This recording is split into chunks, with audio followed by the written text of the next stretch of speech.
Chapter 1: A Frog Cub that can travel across all realms. Marvel World. Frog Cub is going on a trip.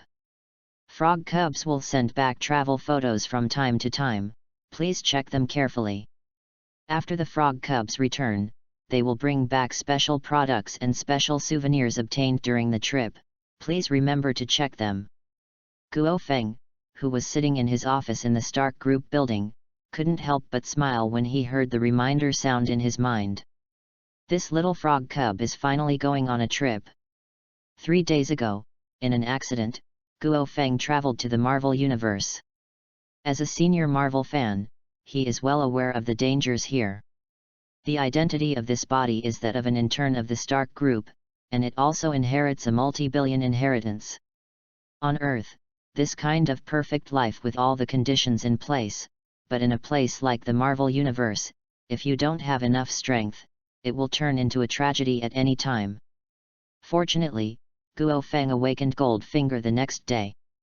To his surprise, Goldfinger turned out to be a small game travel frog that he had played in his previous life. The gameplay of the game is not complicated. The player owns a little frog who likes to travel, and all the player has to do is prepare luggage for the frog cub. Next, the little frog will start traveling, and after the trip, he will bring various souvenirs and specialties to the owner. The function of Goldfinger is also based on this gameplay, but the difference is that the place where the little frog travels becomes the world. The souvenirs and specialties brought back by the little frog will be products from all over the world, and these evil items can be used directly by Guo Feng. The only thing that makes Guo Feng helpless is that the time when the little frog travels and returns is uncertain. One day he waited for this little frog, whom he named Frog Cub, to go out. "Frog boy, I hope you can travel to a world with higher martial arts value, and the things you bring back can increase my strength as much as possible." Guo Feng looked at the game interface in his mind and muttered to himself. He was counting on the items that the frog brought back from this trip. According to his understanding, the current timeline was just before Tony Stark was kidnapped.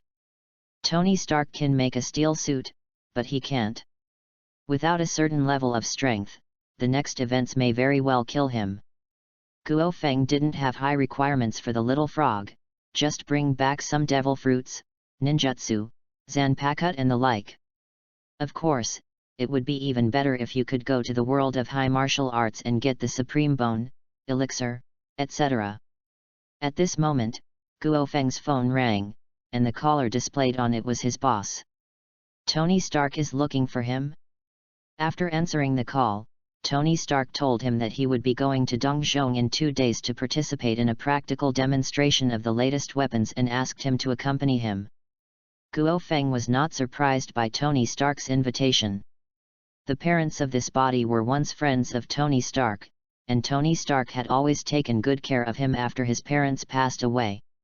And this time Tony Stark not only took him with him, but also promised to promote him to the top of the Stark Group afterwards.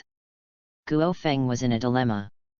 This event was completely caused by Obadiah. No one survived except Tony Stark. He originally wanted to find a reason not to participate in this event, but then he thought about it and Lin Feng decided to take a gamble. Both his and Tony Stark's fate centered on his little froggy. "Frog boy, everything depends on you," Guo Feng thought silently in his heart. When it was time to get off work, Guo Feng was stopped by 2 strong men in black suits in the parking lot. The 2 men stood on both sides of his sports car and stared at him with guns blatantly. Guo Feng suddenly panicked. The 2 men with guns walked up to him and said, "Mr. Obadiah is looking for you. Please come with us." Looking at the 2 guns, Guo Feng had no choice but to cooperate. At the same time, he was surprised in his heart. Why did Obadiah come to find him? Is it because Tony Stark invited him to East Central? The 2 took Guo Feng to a mansion, where Guo Feng met Obadiah in the lobby of the mansion. Guo Feng looked at the middle-aged white man in front of him, Obadiah Stane, the second in command of the Stark Group and a friend of Tony Stark's father. Ever since Tony Stark took over the Stark Group, he has always treated Obadiah as his uncle and given him unlimited trust. However, Guo Feng knew very well that Obadiah was ambitious and wanted to replace Tony Stark. The actual combat demonstration 2 days later was the result of this guy's tricks. Obadiah gave a friendly smile. Tony told me that he plans to let you accompany him to the exhibition in 2 days. It seems that you have won his trust. Mr. Obadiah, what do you want me to do? In this situation, Guo Feng could only cooperate first. Very good, you are a smart man. Don't worry, I will make it easy for you. Obadiah nodded with satisfaction. He asked Guo Feng to monitor Tony Stark's every move on the way and report to him on time. Report the situation. Guo Feng understood immediately that Obadiah wanted to take the blame. Obadiah, who thought he was sure of Guo Feng, quickly let him go. By the time Guo Feng returned home, it happened to be evening. After returning home, Guo Feng immediately opened the game interface. Frog Cub, come back quickly. Guo Feng murmured. He had been thinking about the traveling frog all day and night. Especially after being threatened by Obadiah, he urgently needed to become stronger. Beep, the Frog Cub is back. Frog Cub brought you travel specialties. Guo Feng's eyes lit up when he heard the sound of lifting. Chapter 2 The first special product, Green Dragon Fruit. Several prompt boxes popped up. Guo Feng ignored the previous information and locked the last prompt box directly. I saw a small icon in the box, which was the specialty that Frog Cub brought back from this trip. The icon looks like a cyan fruit with patterns on its surface. Click the picture frame and a line of information will pop up. Fish fruit, phantom beast species, blue dragon form, a specialty from the world of One Piece. It is an animal-type phantom beast devil fruit. After eating it, your physical fitness can be greatly improved, and you can awaken the blue dragon and dragon human forms, and master a variety of powerful abilities. Tips: the fruit's weaknesses can be eliminated and strengthened according to the world where the host is located. Is it so fierce? Guo Feng was stunned on the spot. He didn't expect that the specialty of the Frog Cub's first trip would be a fantasy beast fruit that was even rarer than natural fruits. And it is the fruit of the one who is known as the strongest creature in the sea, land, and air. Even the weaknesses of the devil fruit have been eliminated and strengthened. The next moment, Guo Feng clicked on the inventory interface in the game. There were 4 columns in it: lunchbox, props, amulets, and specialty products. Click Specialty. The icon representing the green dragon fruit appeared in front of Lin Feng. Whether to extract this specialty product? Yes. Guo Feng immediately felt his hand sink, and a green fruit appeared in his hand. The next moment, Guo Feng took a bite of the fruit.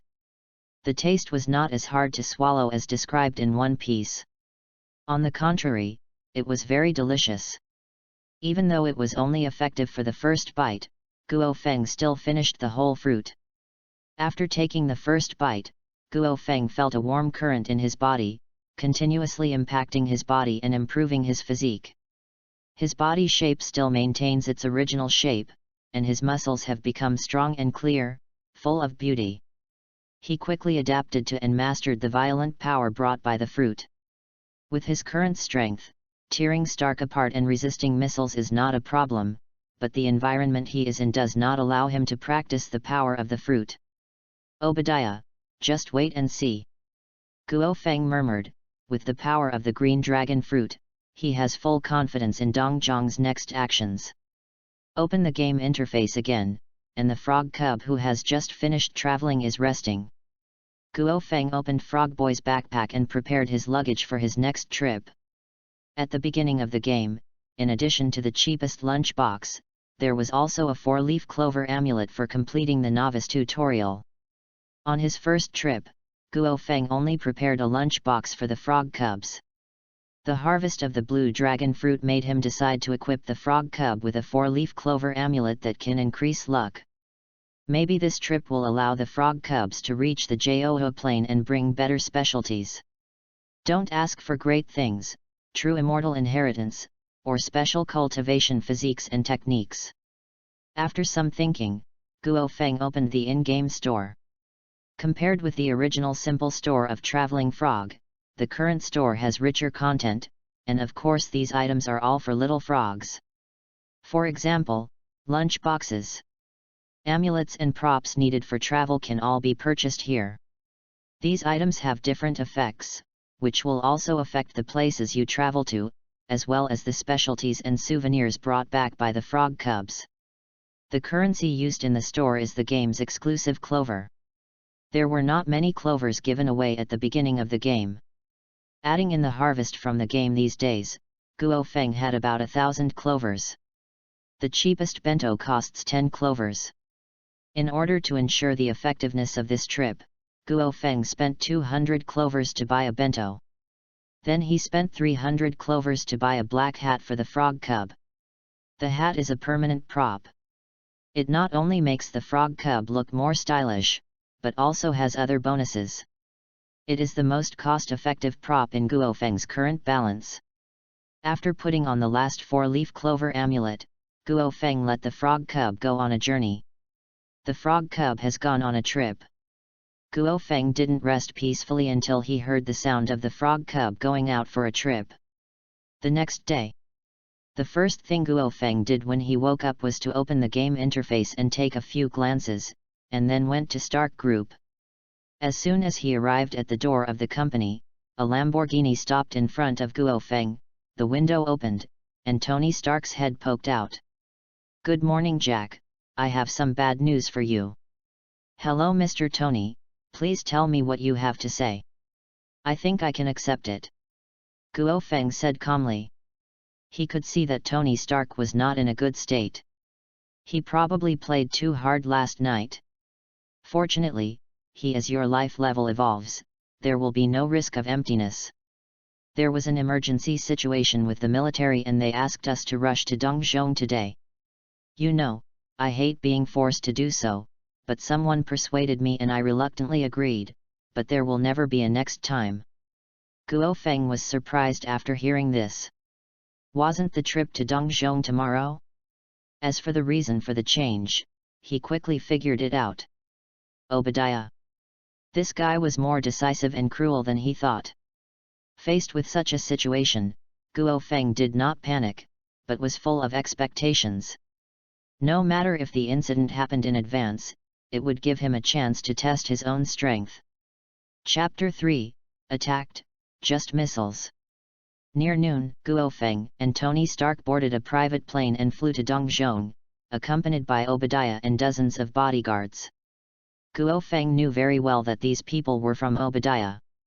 On the plane, Obadiah glanced at Guo Feng thoughtfully, and then started chatting with Tony Stark. Tony Stark has great trust in this uncle. After arriving at East Central, the group went to the location where the new weapons were demonstrated. Under the control of Tony Stark, the demonstration went very smoothly. Watching the scene of the new cluster missile exploding, Guo Feng, who stayed next to Tony Stark, was a little eager to give it a try. "It's not that I want to launch the missile myself, but I want to be baptized by the missile and test my physical strength. It's no wonder that Kaido, the beast in One Piece, is crazy about killing himself. He has a body as terrifying as a god, so he can do whatever he wants without any problem. It's shocking, isn't it, Jack? With this kind of weapon, the terrorists in the East can be easily dealt with." Tony Stark chuckled. He seemed to see those terrorists being destroyed in the cannon fodder. From then on, this world peace comes to a chaotic area. After the weapon demonstration, Tony Stark will leave in a military vehicle. As Tony Stark's advisor this time, Guo Feng and Tony Stark will ride in the same car. Obadiah, on the other hand, found a reason not to follow. In the desert, a military convoy was driving, and in one of the vehicles, Tony Stark was chatting with the soldiers. Stuck. Guo Feng quietly crushed the communicator that Obadiah had given him before, and looked into the distance through the car window. In his perception, he had already noticed that many people were coming towards the convoy. Obadiah is about to take action.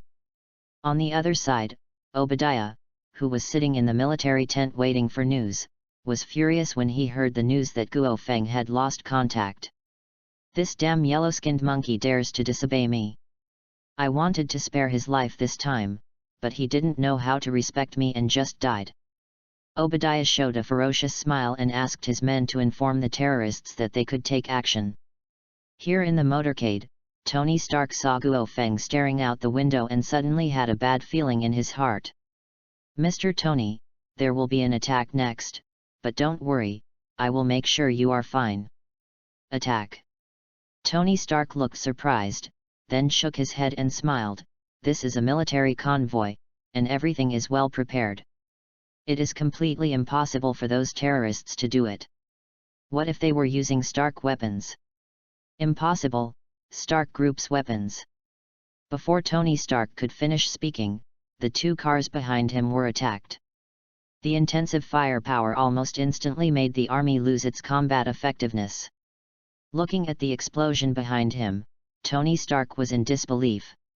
He recognized at a glance that the attacking missile was a weapon of the Stark Group, and before he could react, a new round of missiles had already struck. Bang! Guo Feng kicked the car door open, grabbed Tony Stark's collar with one hand and rushed out.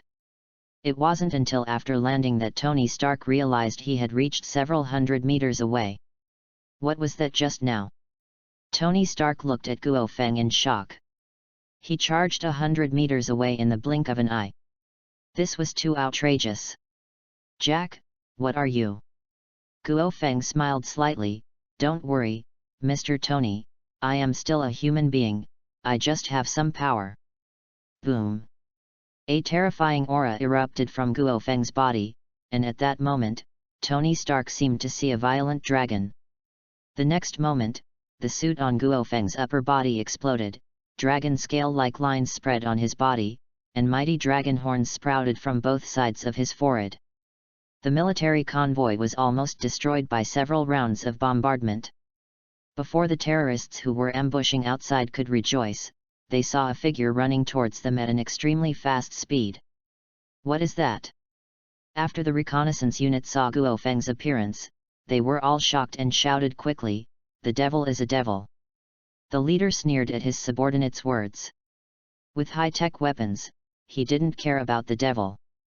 Under the bombardment of cluster missiles, even the Lord of Hell would die here. Boom boom boom. The cluster missiles hit Guo Feng accurately. Looking at the dense explosion, the terrorists showed disdain. But the next moment, Guo Feng's figure rushed out from the dust of the explosion. The moment he was hit by the missile, Guo Feng was a little panicked, but after resisting, he realized how powerful the green dragon fruit was. The firepower that was enough to flatten a hill was like a massage for a blind person when hitting him. Chapter 4: The monster's physique is absolutely crushing. Seeing Guo Feng emerge from the explosion unharmed, all the terrorists were stunned. By the time they reacted, Guo Feng had already rushed to their position. Fire! The hundreds of terrorists present all took out their weapons, and in a blink of an eye, a dense network of firepower focused on Guo Feng. Guo Feng immediately gave up dodging and withstood all firepower. Bullets bounced off his body, and heavy weapons such as anti-tank weapons and RPGs were a bit exaggerated to him. Seeing Guo Feng take all the injuries intact, fear instantly enveloped the terrorists present. Guo Feng also started to attack, with a speed that the terrorists could not react at all. With one punch, a pickup truck equipped with a machine gun was directly scrapped. Huge amounts of impact shattered the terrorists on the pickup truck into pieces. Is it so fierce? Guo Feng was secretly shocked. His punch was not even half powerful. It was more powerful than a cannonball. As for how it feels to kill people for the first time? Sorry, Guo Feng doesn't have any feeling for these terrorists who want human lives. In less than half a minute, Guo Feng defeated the terrorists' front line with thunderous force, and almost half of the terrorists were destroyed. Faced with such a situation, the terrorists' morale collapsed on the spot and they fled frantically. "Devil, go back to hell!" The terrorist leader who had previously said bluntly to kill Guo Feng, under the huge amounts of fear, carried a heavy machine gun and shot Guo Feng wildly.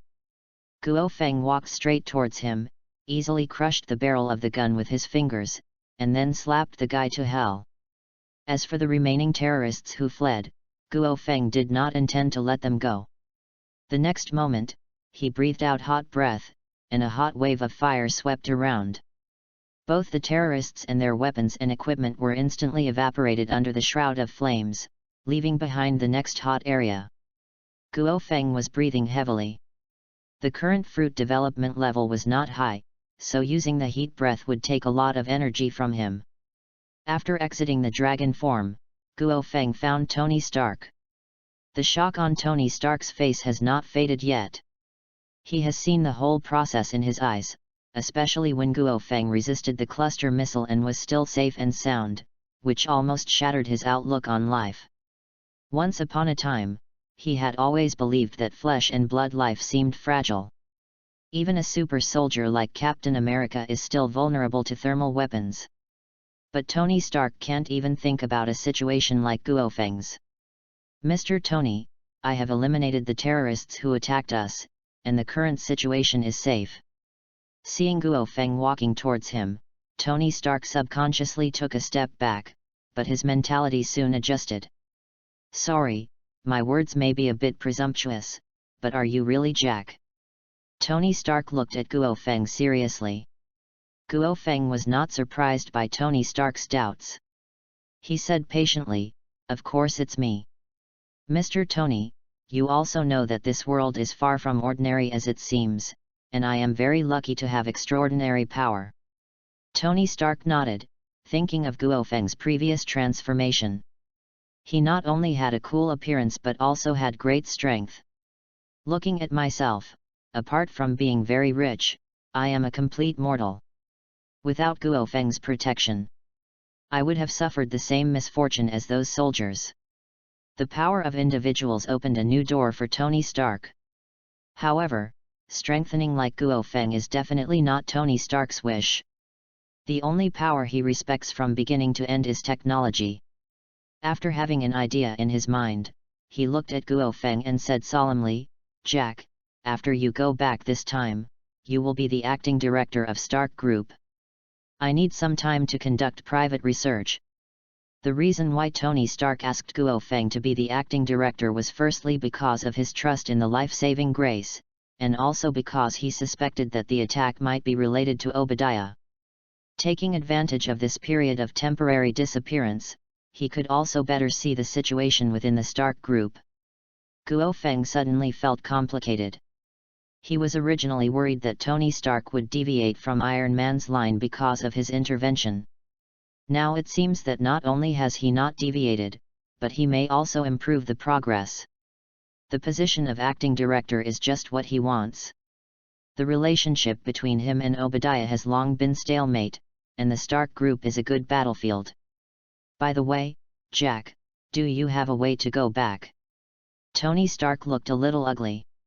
He was in the desert without any communication equipment, and it seemed impossible to go back in a short time. Guo Feng smiled mysteriously, "Of course, we can return to New York within an hour."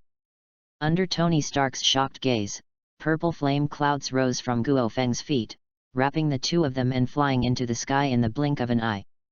The flying speed of Yanyun exceeded Tony Stark's imagination. According to his estimation, the speed reached Mach 6. And it continued to increase during the flight.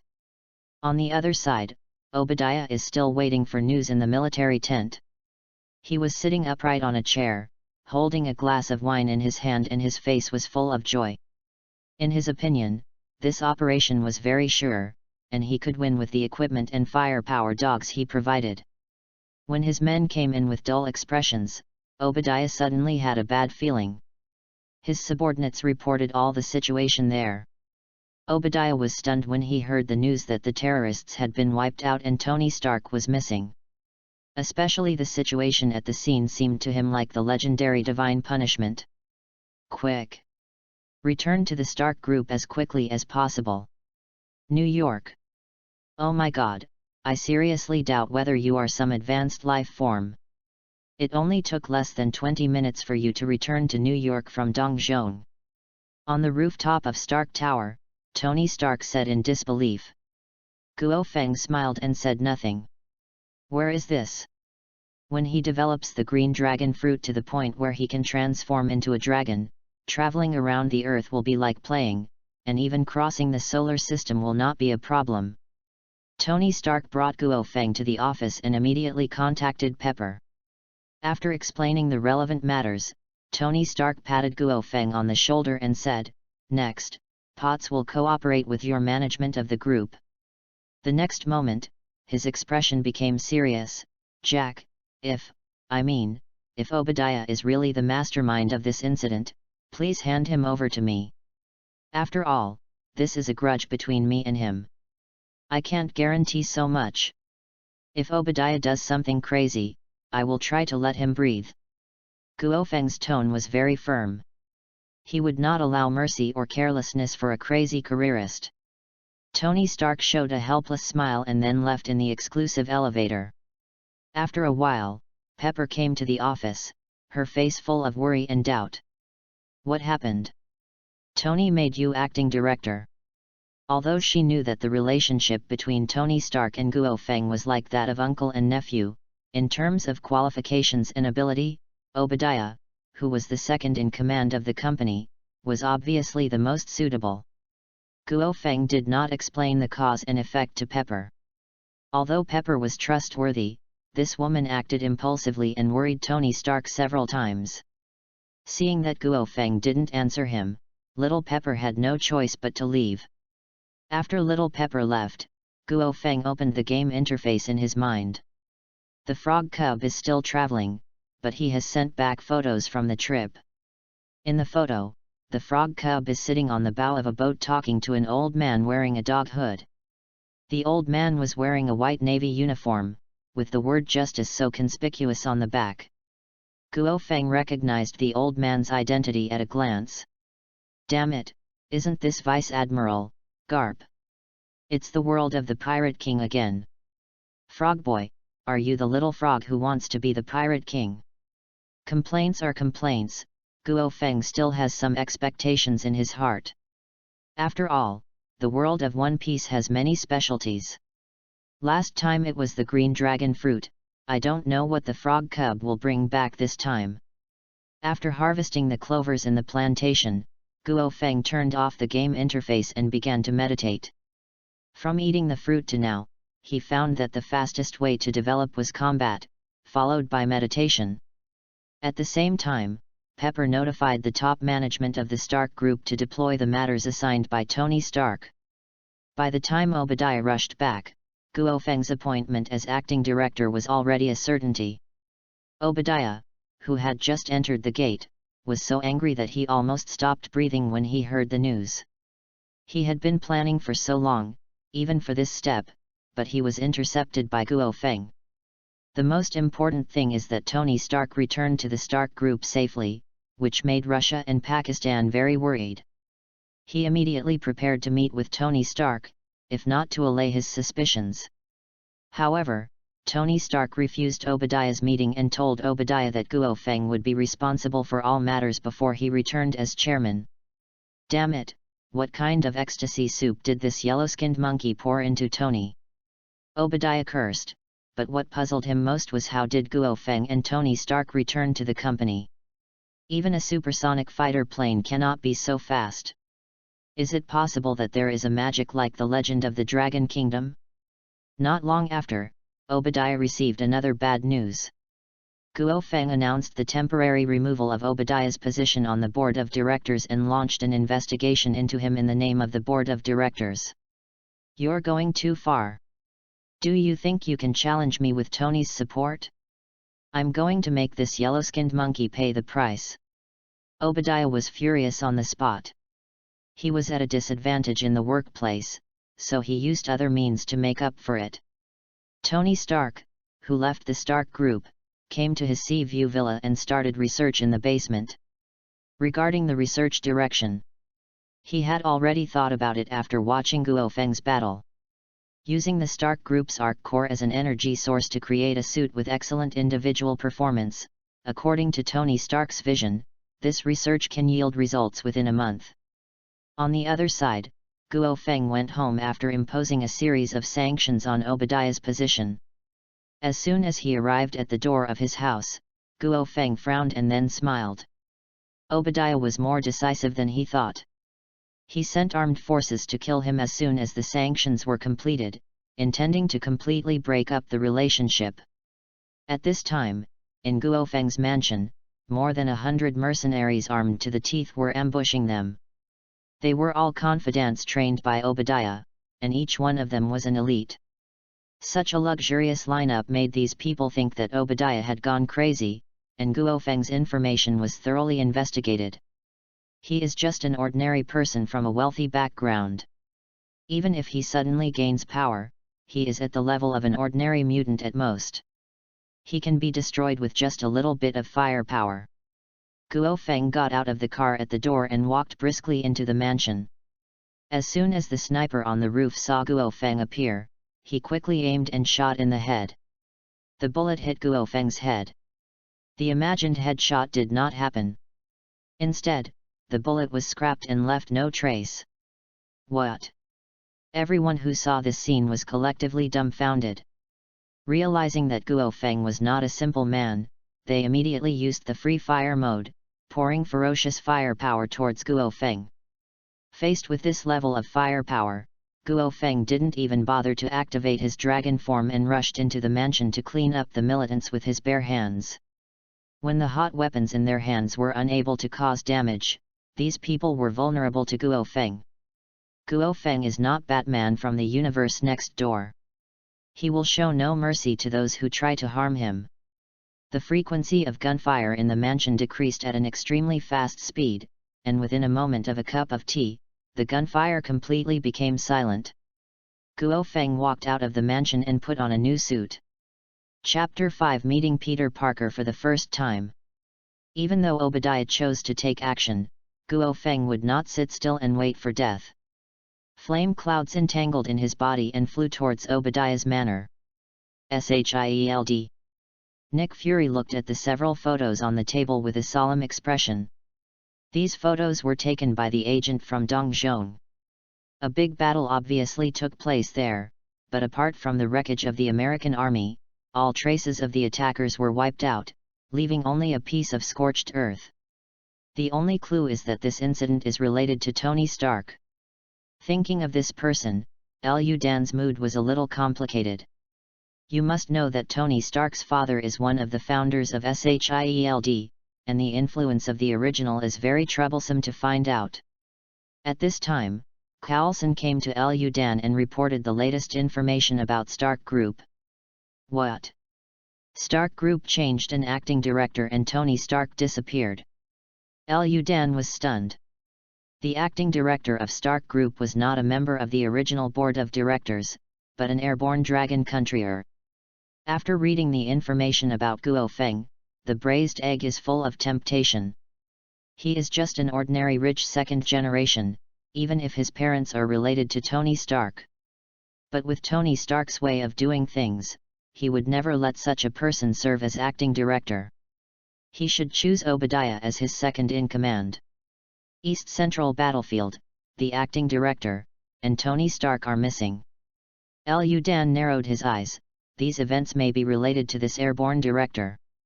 He turned to Coulson and said, Coulson, ask Natasha Romanoff to suspend her mission in the Bear Country and ask her to go to the Stark Group to check on this Dragon Country man named Guo Feng. This task is classified as an S-class file, and you will be responsible for handing it over to Natasha Romanoff. The flame cloud fell, and Guo Feng had arrived at Obadiah's manor, but there was no one here. Guo Feng was not disappointed. He was a cunning rabbit with 3 holes, let alone an ambitious man like Obadiah. However, this attack failed. That guy Obadiah didn't dare to come to the Stark Group again, and he wouldn't hide his head and hide his tail for the rest of his life. As long as he dares to show up next time, Guo Feng will not give him any chance to stand up. Early the next morning, Guo Feng came to Stark Group. Just as he thought, the board of directors could no longer contact Obadiah. But he already got what he wanted. A black USB flash drive was played in Guo Feng's hand, which contained evidence of Obadiah's collusion with terrorists and illegal transactions. Then he called Pepper and asked her to hand it over to Tony Stark. Next, Guo Feng opened the game interface. The Frog Cub's journey continued and he sent back another photo. In the photo, Frog Cub is in the Navy headquarters, and besides Garp, the 3 generals and the marshal are also there. Guo Feng called him a good guy. Frog Cub's noodles were comparable to a redhead who had eaten the fruit of face. Come back quickly, Frog Boy. I hope you will bring more specialties this time. Tony Stark, who was studying the suit in the basement, received Guo Feng's USB flash drive. Seeing what Obadiah had done, Tony Stark was heartbroken. This person he regarded as his uncle actually betrayed him like this. After the anger, Tony Stark quickly returned to his senses. It was impossible for him to deal with Obadiah now. It would be possible only after the steel suit was formed. Tony Stark looked at the steel frame on the operating table. The research was progressing faster than he imagined. The originally expected month could be completed in less than a week. In fact, energy, materials, and design are all very simple in Tony Stark's opinion. The reason for this progress is because the performance of the steel suit is based on Guo Feng as a reference. This is where time and energy are really spent. Stark Group. Guo Feng left the office and planned to take a walk in the company. When passing through the hall, he saw a familiar figure. A beautiful woman wearing a white OL suit was walking towards the elevator holding a stack of documents. Isn't this the widowed sister? She actually came to Stark Group at this time. But Tony Stark hasn't become Iron Man yet. Guo Feng frowned. Originally, the widowed sister came to Stark Group to collect information about Iron Man. After reacting, Guo Feng understood the purpose of the widow's coming here. As an airborne acting director, he might have attracted the attention of SHIELD. Thinking of the black braised egg from S.H.I.E.L.D., Guo Feng suddenly felt bad. He doesn't have a good impression of S.H.I.E.L.D. at all. He would rather be a so-called villain than join this organization. Guo Feng thought of the Avengers. He hoped that this organization would be established, but it was impossible for Black Braised Egg to step in and control it, so he had a plan. However, in implementation, his strength still needs some time to grow. Regarding the widowed sister's affairs in the Stark Group, Guo Feng did not intend to do much to interfere except to keep an eye on it. At noon, Guo Feng drove to a high school in Queens. Here, a limited edition Lamborghini supercar attracted the attention of passers-by and students. Guo Feng stared at the school gate through the car window. It was time for school to end now, and the person he was waiting for was coming out soon. Peter Parker squeezed out of the crowd and walked forward in a hurry. His keen senses made him aware of Guo Feng's gaze for the first time. Although he didn't know why this stranger was paying attention to him, Peter Parker still planned to avoid it for the sake of unnecessary trouble. So what if this person follows him? He can just find a small alley and get away. Guo Feng was not surprised to see Peter Parker leaving in a hurry. This is the vigilance a superhero should have. Meeting Peter Parker was just incidental. His real purpose in coming to Queens was the Osborn Group. This technology giant, which is not weaker than the Stark Group, has a lot of good things. As the acting director of the Stark Group, Guo Feng soon met Norman Osborn after entering the Osborn Group. Welcome Mr. Jack to the Osborn Group. Norman Osborn smiled. He was surprised by Guo Feng's arrival. He had just received news of the changes in Stark Group. He originally planned to test Guo Feng, but he did not expect that the real owner came over on his own initiative. Too young, what on earth did Tony Stark think? Norman Osborn was puzzled, but he did not dare to underestimate Guo Feng at all. He even contacted his son who was away and asked him to come back quickly. Both are young people, and he hopes that his son can get in touch with Guo Feng. After some courtesy, Guo Feng said to Norman Osborn, "Mr. Norman, I also know the strength of the Osborne Group. The reason why I came here today is to visit your laboratory. Chapter 6, Meeting Drive Connors for the first time. At this time, Norman Osborn has awakened the Green Goblin personality. After hearing Guo Feng's request, Norman Osborn did not refuse. If Tony Stark himself arrives, Norman Osborn will still have concerns, but a half bucket of water like Guo Feng can handle it casually. Seeing that Norman Osborn agreed to his request, Guo Feng's purpose of traveling to the Osborn Group this time has been achieved. Next, Guo Feng came to the experimental area of the Osborn Group and visited some of the experiments. Guo Feng came to a reptile biology laboratory. Seeing Guo Feng staying here, Norman Osborn explained, "The person in charge of this laboratory is Dr. Connors, who is a very outstanding researcher in our group. Unfortunately, in an accident, Connors, the doctor, lost his right arm, but this does not affect his research." Guo Feng is no stranger to Dr. Connors. This guy was originally a field doctor, but after losing his right arm in a terrorist attack, he later retreated to do biological research. And all of this comes from Connors' obsession with losing his right arm. Connors later established a reptile research laboratory at the State University, and the research Connors wanted to complete required a lot of money. While working as a researcher at a state university, he also joined the Osborn Group. Guo Feng knew very well that Connors' final research results would turn him into a lizard man in the future. However, Guo Feng has no intention of stopping this. The lizard man transformed by Dr. Connors is a very good opponent for him. Is Dr. Connors in the lab? Norman Osborn shook his head and said, "Unfortunately, Dr. Connors is at the State University. He rarely comes to the Osborn Group, but his ability is excellent and the group has given him a lot of support." Norman Osborn was very concerned about Connors' research. Although it was not of much help to him originally, it had a great impact on the Osborn Group and its subsequent layout. It's just that for such a long time, the Osborn Group invested a lot of money and manpower but failed to achieve results. Norman Osborn even gave Connors an ultimatum. There are still many important projects in the group, and it is impossible for Norman Osborn to focus on Connors for a long time. Guo Feng was a little disappointed. After staying for a while, he left the experimental area. That was all he could see. There was no point in staying any longer. After Guo Feng left the experimental area, Harry Osborn, the only son of Norman Osborn, was waiting at the door.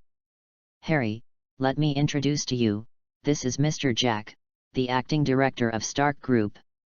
Harry Osborn smiled and nodded, "Hello Mr. Jack, I'm glad you can come to the Osborn Group." After a brief introduction, Norman Osborn said to Guo Feng, "Jack, let Harry accompany you next. I feel a little uncomfortable."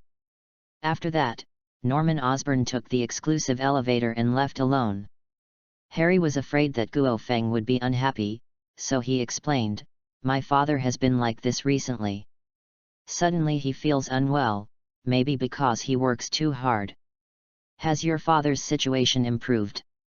Harry thought that Guo Feng was involved in Norman Osborn's situation, so he answered frankly, "It's not getting better.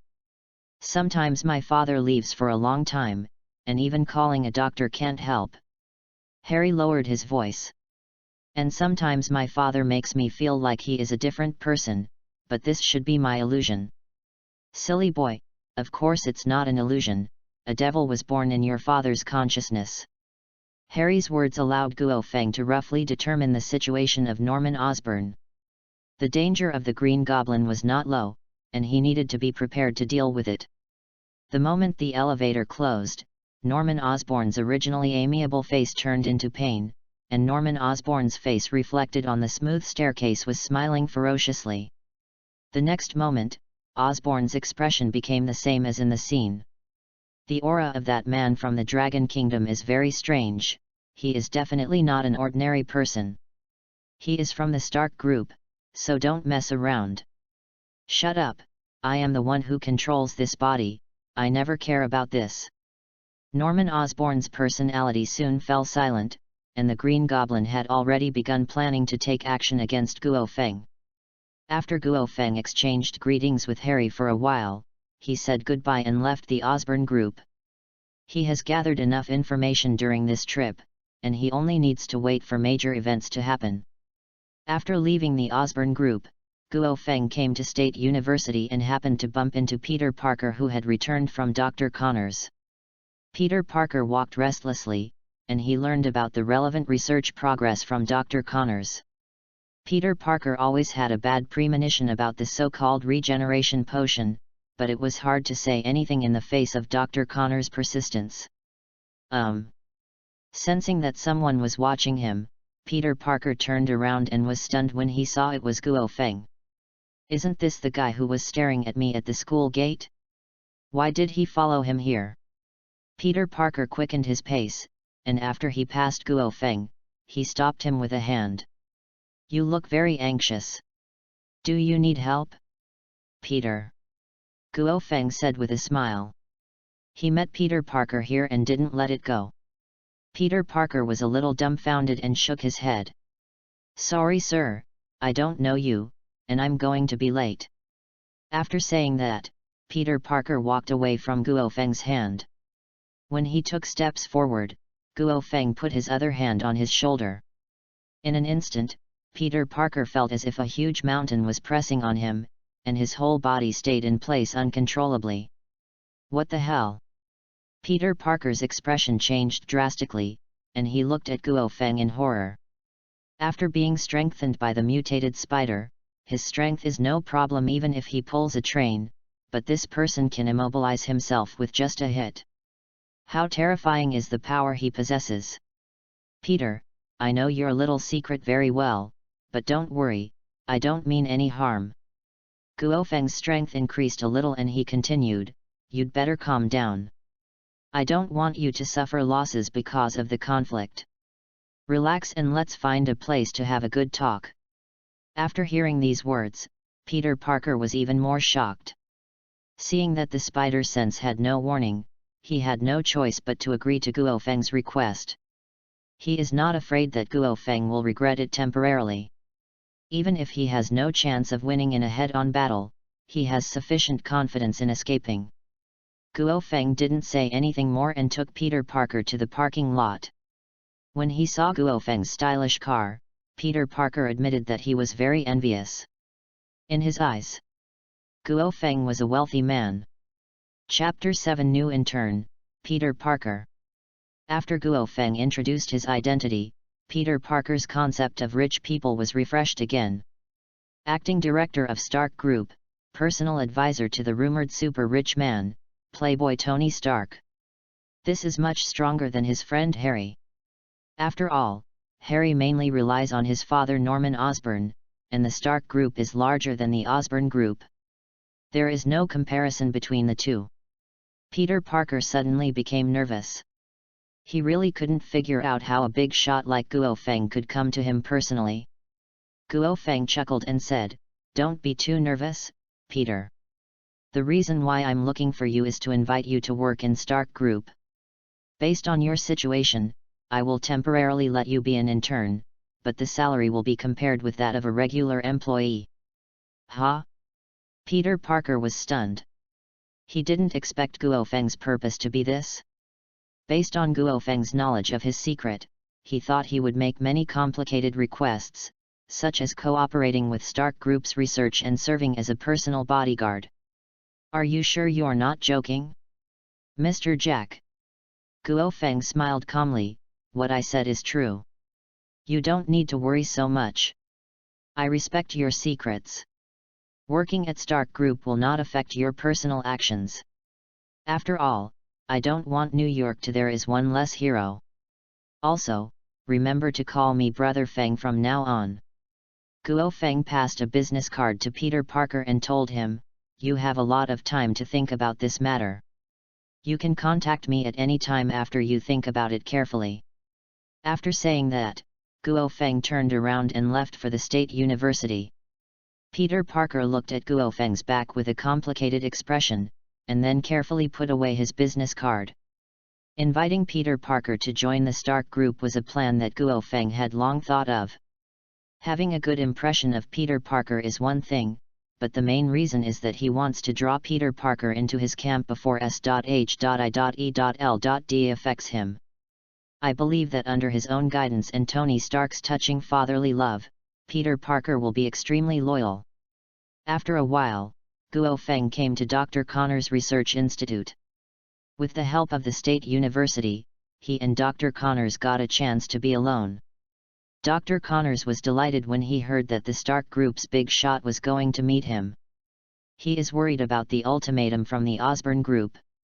If there is no result within a short period of time, the funds will be completely cut off.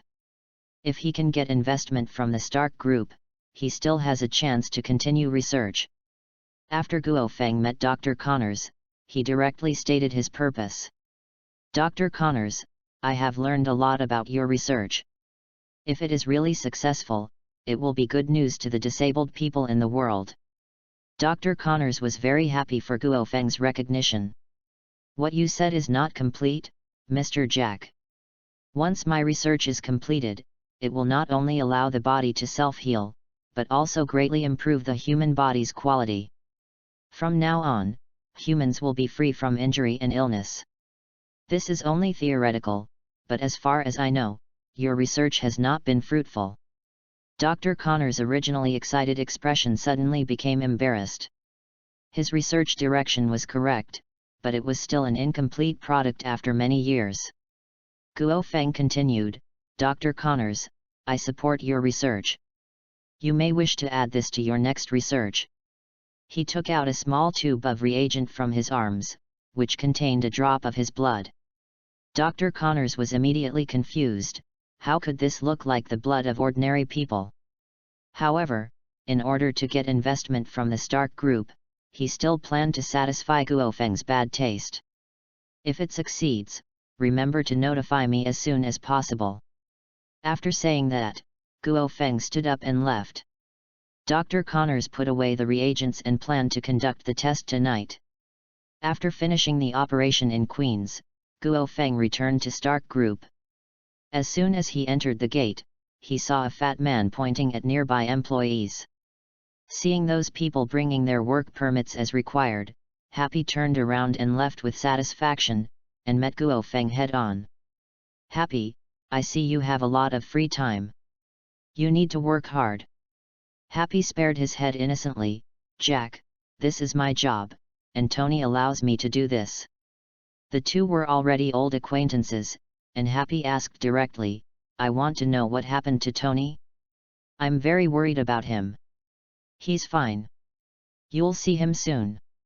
Patting Happy on the shoulder, Guo Feng took the exclusive elevator and came to the office. Immediately afterwards, the communication on the desktop lit up. After answering, Peter Parker's voice rang, I've already thought about it, Brother Feng, I plan to join the Stark Group. Guo Feng smiled with satisfaction. Very well, Peter, come to Stark Group to report when you have time. On the other end of the phone, Peter Parker, wearing a Spider-Man uniform, had just landed near a bank, where a robbery was taking place. After receiving Guo Feng's answer, Peter Parker changed his usual talkative tone and solved the robbers neatly. He found a deserted place to change his clothes and went to Stark Group. At the same time, in an office of Stark Group, Natasha Romanoff was communicating with Nick Fury. During this half-day, Natasha Romanoff has been investigating Guo Feng's intelligence.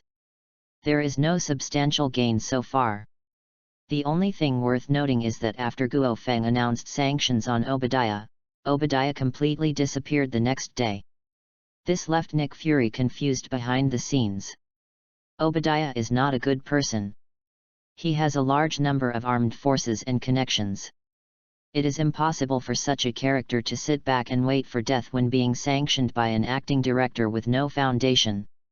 Unless Guo Feng has mastered the power that makes it difficult for Obadiah to deal with. Thinking of what happened in Dongzhong, Liu Dan suddenly had an idea. He asked Natasha Romanoff to find an opportunity to test Guo Feng's strength. If Guo Feng really has extraordinary power, then it is his turn to take action personally.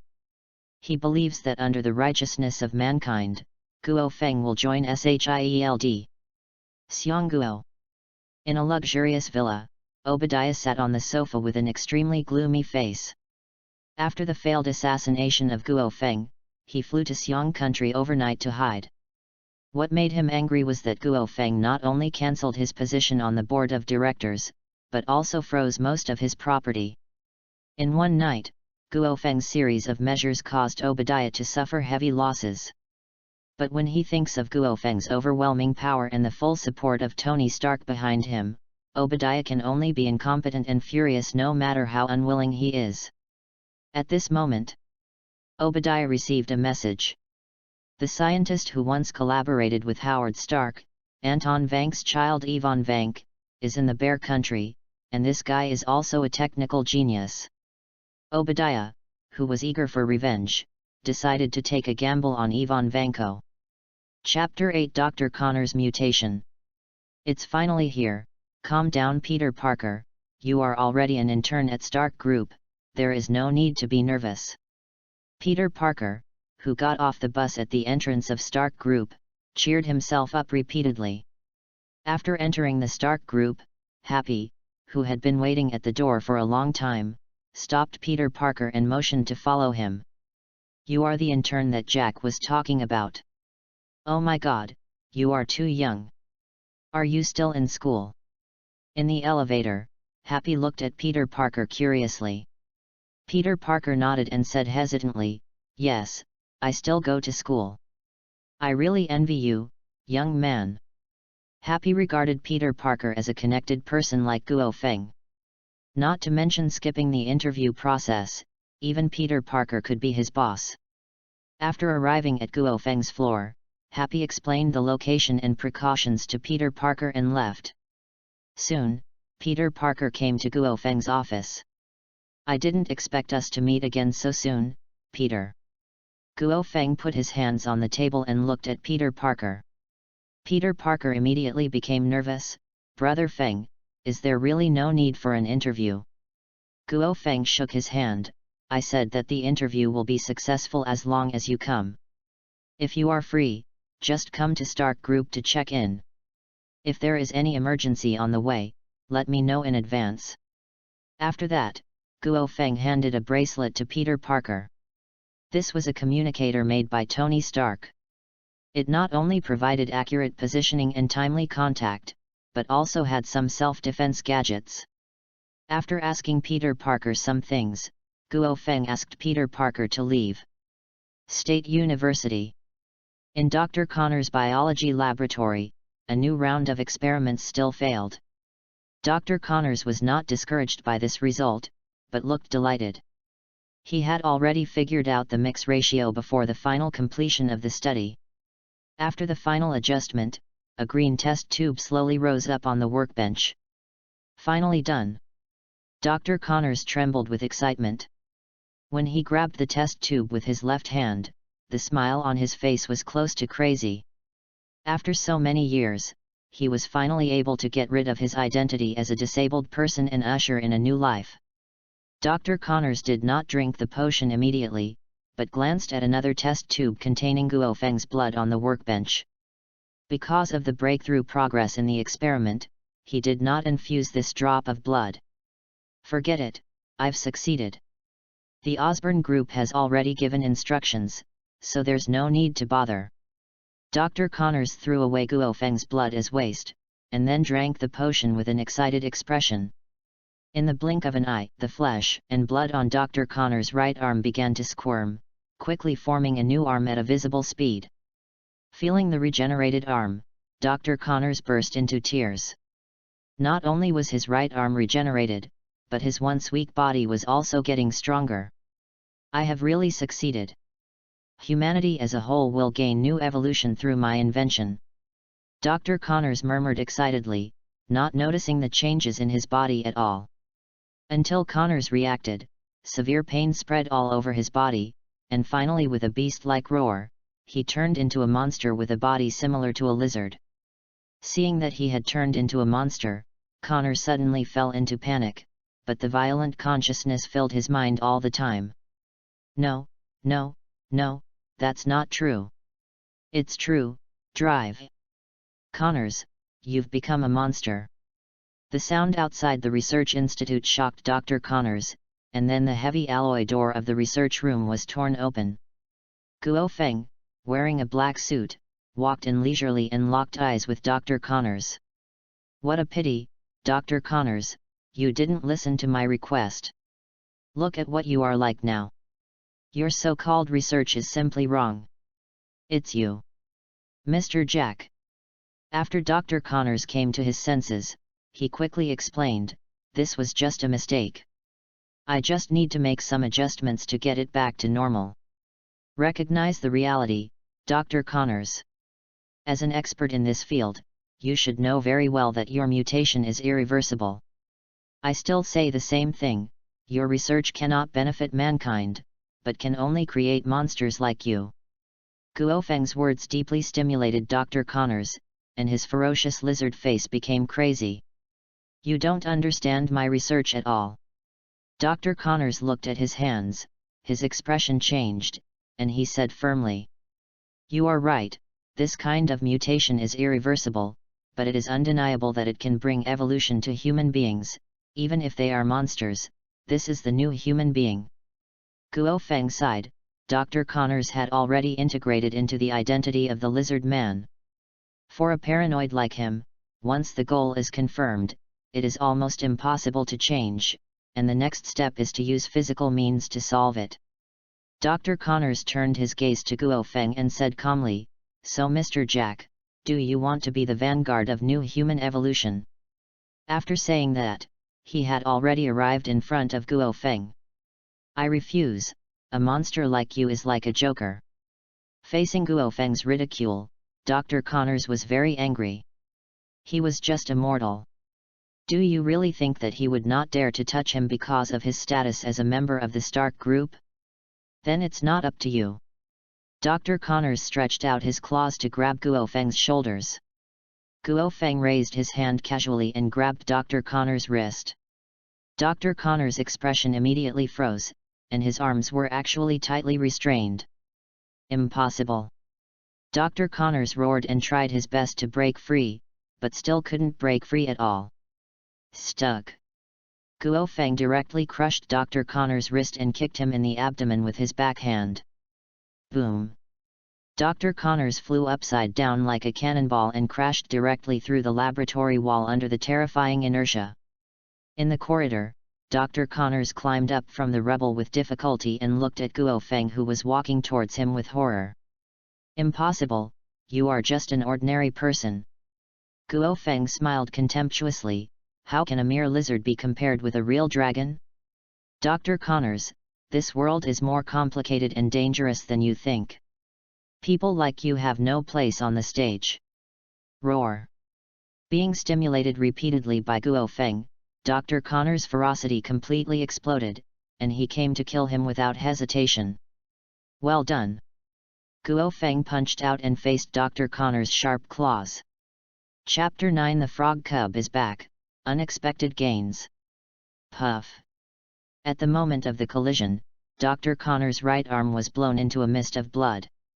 At the same time, Guo Feng's other hand grabbed his neck and hit him hard. Dr. Connors' whole body was embedded in the floor, and his internal organs and bones were shattered. If it weren't for his strong vitality, he would be dead at this moment. Looking at Dr. Connors, who was almost unconscious, Guo Feng felt helpless. I accidentally fell over it and used a lot of strength, but I was able to hold my breath. Then Guo Feng took out a tube of injection containing his own blood from his arms, cut open Dr. Connors' skin with a hand knife, and injected the injection directly into his heart. As early as after integrating the green dragon fruit, Guo Feng discovered that his flesh and blood had extraordinary properties, just like the legendary dragon's blood. However, to ordinary people, Guo Feng's blood is like poison, so Guo Feng focused on the lizard man transformed by Dr. Connors. He also hopes that Dr. Connors can become a being like the Dragonborn. If he fails, he can only get rid of him. About the time of a cup of tea, Dr. Connor's body began to change. The injuries just caused were repaired at an extremely fast speed. At the same time, the appearance of the ferocious lizard man began to change. The dark green skin turned into cyan scales, and the head became more ferocious and powerful. At the same time, a pair of slender horns grew out of the forehead, and the body became larger and bullier. The bloated tail became slender, and a new part like a long knife grew out of the end of the tail. Seeing Dr. Connors transform into a dragon and the link born in his mind, Guo Feng knew that his idea was successful. After a while, Dr. Connors woke up. The tyrannical consciousness caused by the mutation had dissipated, and he looked at Guo Feng with complex eyes after regaining his sanity. "Mr. Jack, what am I? You become my first dragonborn, Dr. Connors. Welcome to true evolution." Dr. Connors lowered his head in shame, recalling what he had just experienced. He felt like a frog at the bottom of a well. "Thank you, Mr. Jack." Guo Feng not only turned him into a more powerful dragon man, but also made the sequelae of the lizard man disappear, allowing him to master the power and become a normal person at the same time. Seeing that Dr. Connors had returned to his human form, Guo Feng continued, "I will give you the greatest freedom. Just continue your work at the Osborne Group as usual.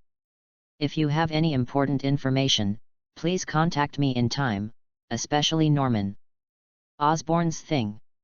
Dr. Connors was surprised that he was going to be a spy for the Osborne Group. "I will complete your mission, Mr. Jack." The purpose of the trip was achieved. Guo Feng and Dr. Connors left the State University after handling the scene. Not long after, AS.H.I.E.L.D helicopter landed at State University.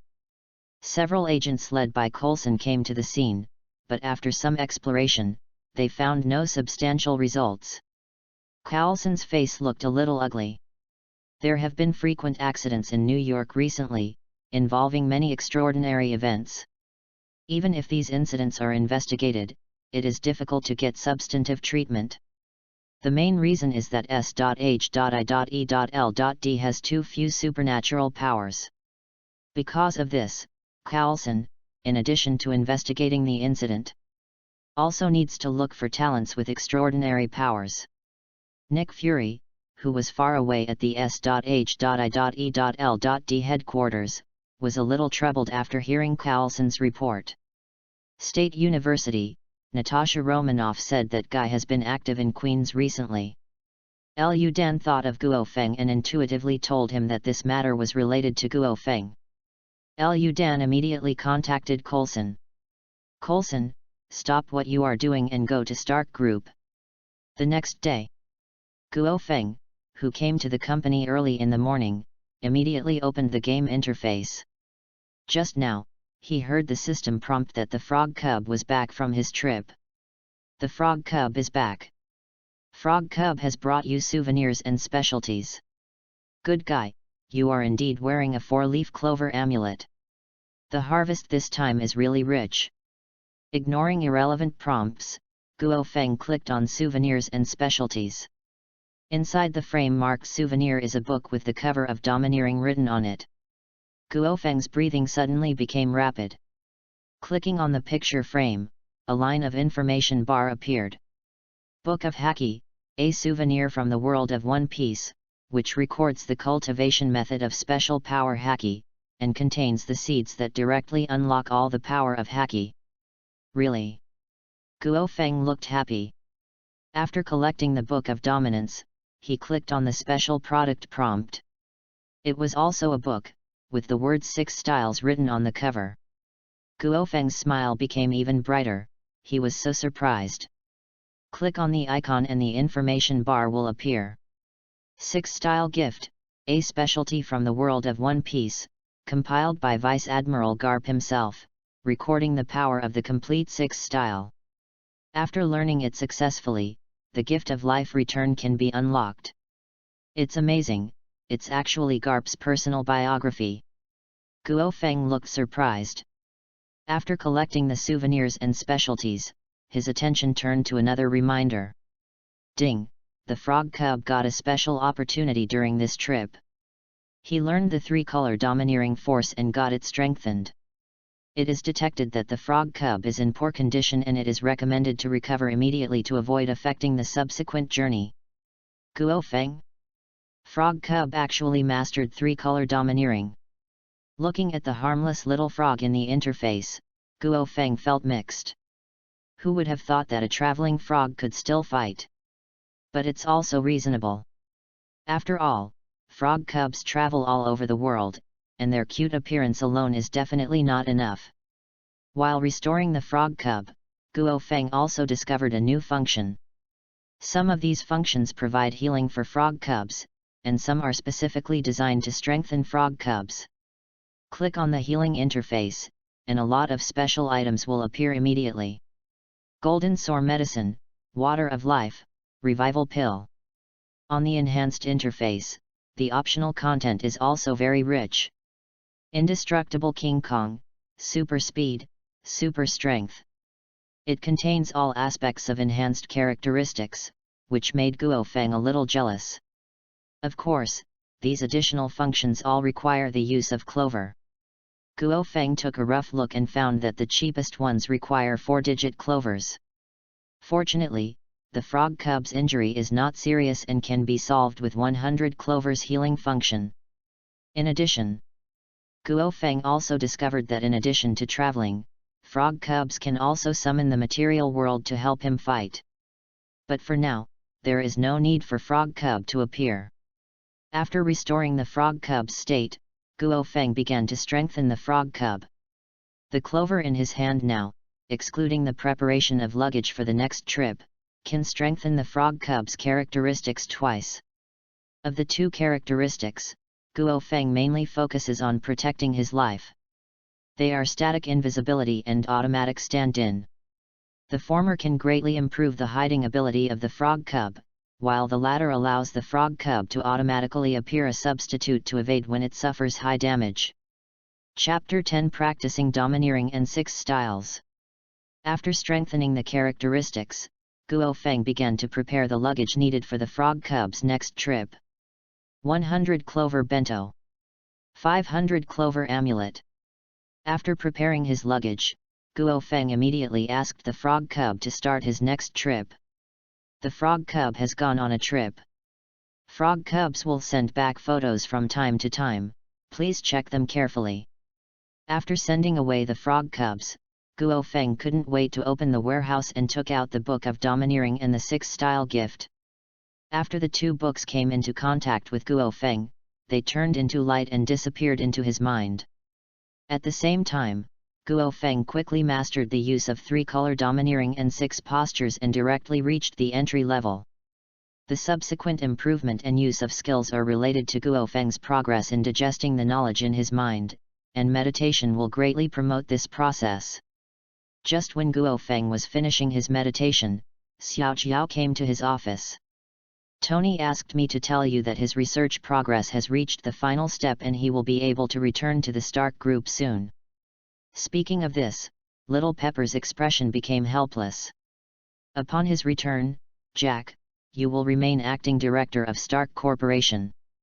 Guo Feng was immediately surprised. He expected Tony Stark to return in a short period of time, but he was unexpectedly asked to serve as chairman after his return. In fact, the reason why Tony Stark made this decision is not complicated. On the one hand, he realized that it was good to be a hands-off shopkeeper, and on the other hand, Tony Stark planned to use the built steel suit to practice and create more iterative works around the world. Also, he likes the child you brought back very much. When the time comes, he will personally make a suit for that boy.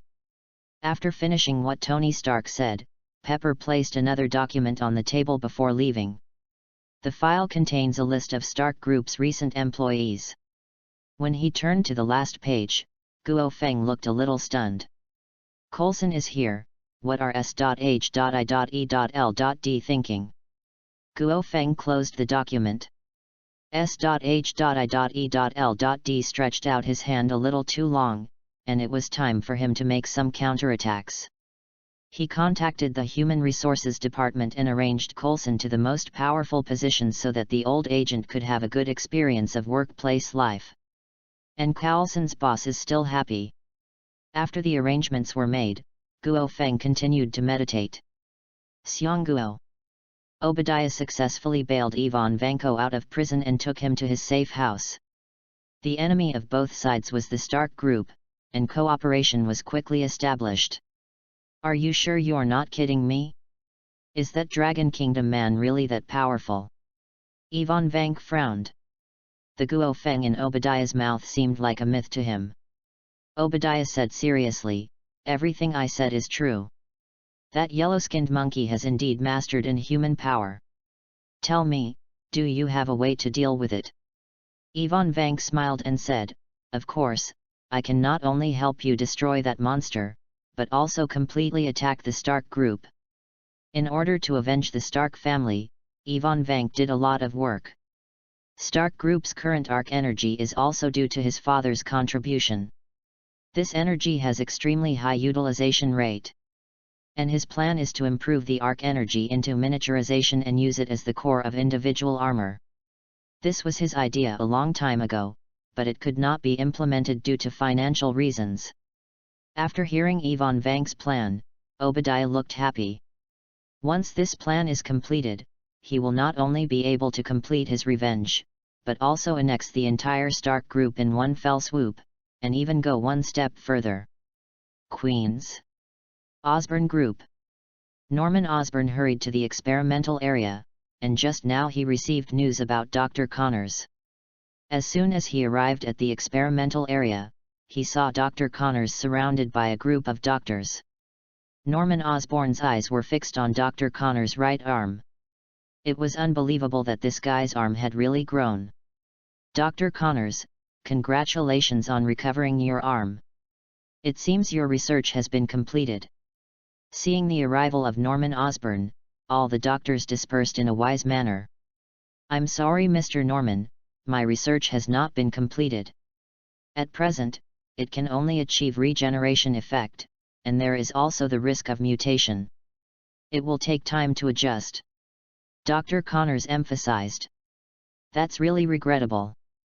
I will continue to support your research, Doctor, and I hope you can complete the last step as soon as possible."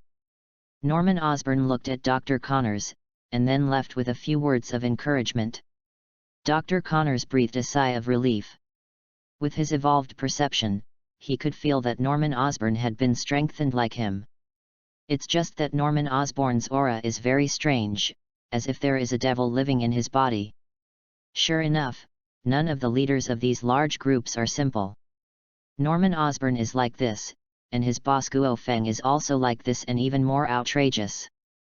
Guo Feng, who was being talked about by Dr. Connors, was blocked at the door by a man.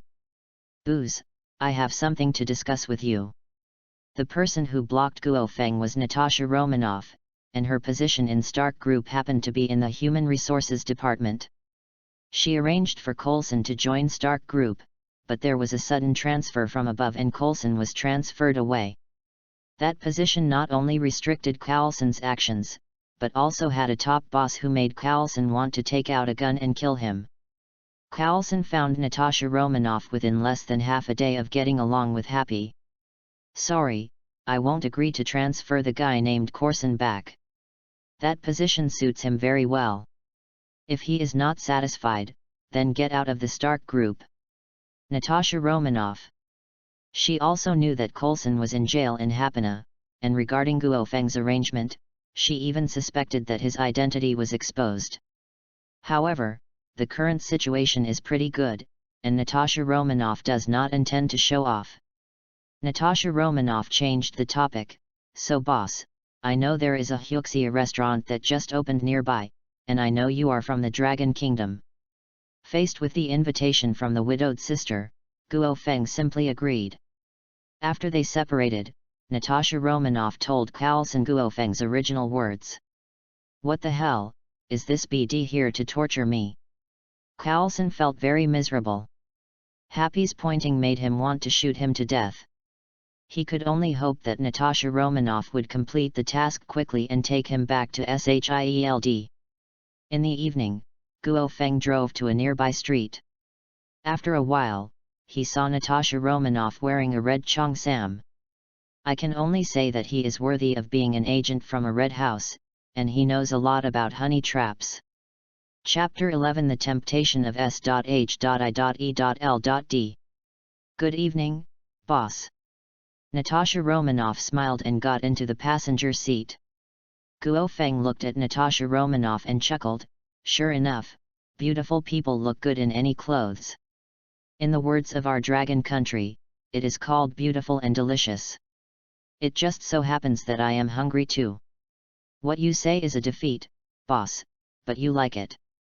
Natasha Romanoff winked, but her heart was full of disdain. No wonder this kid can take over from Tony Stark, they are all the same kind of people.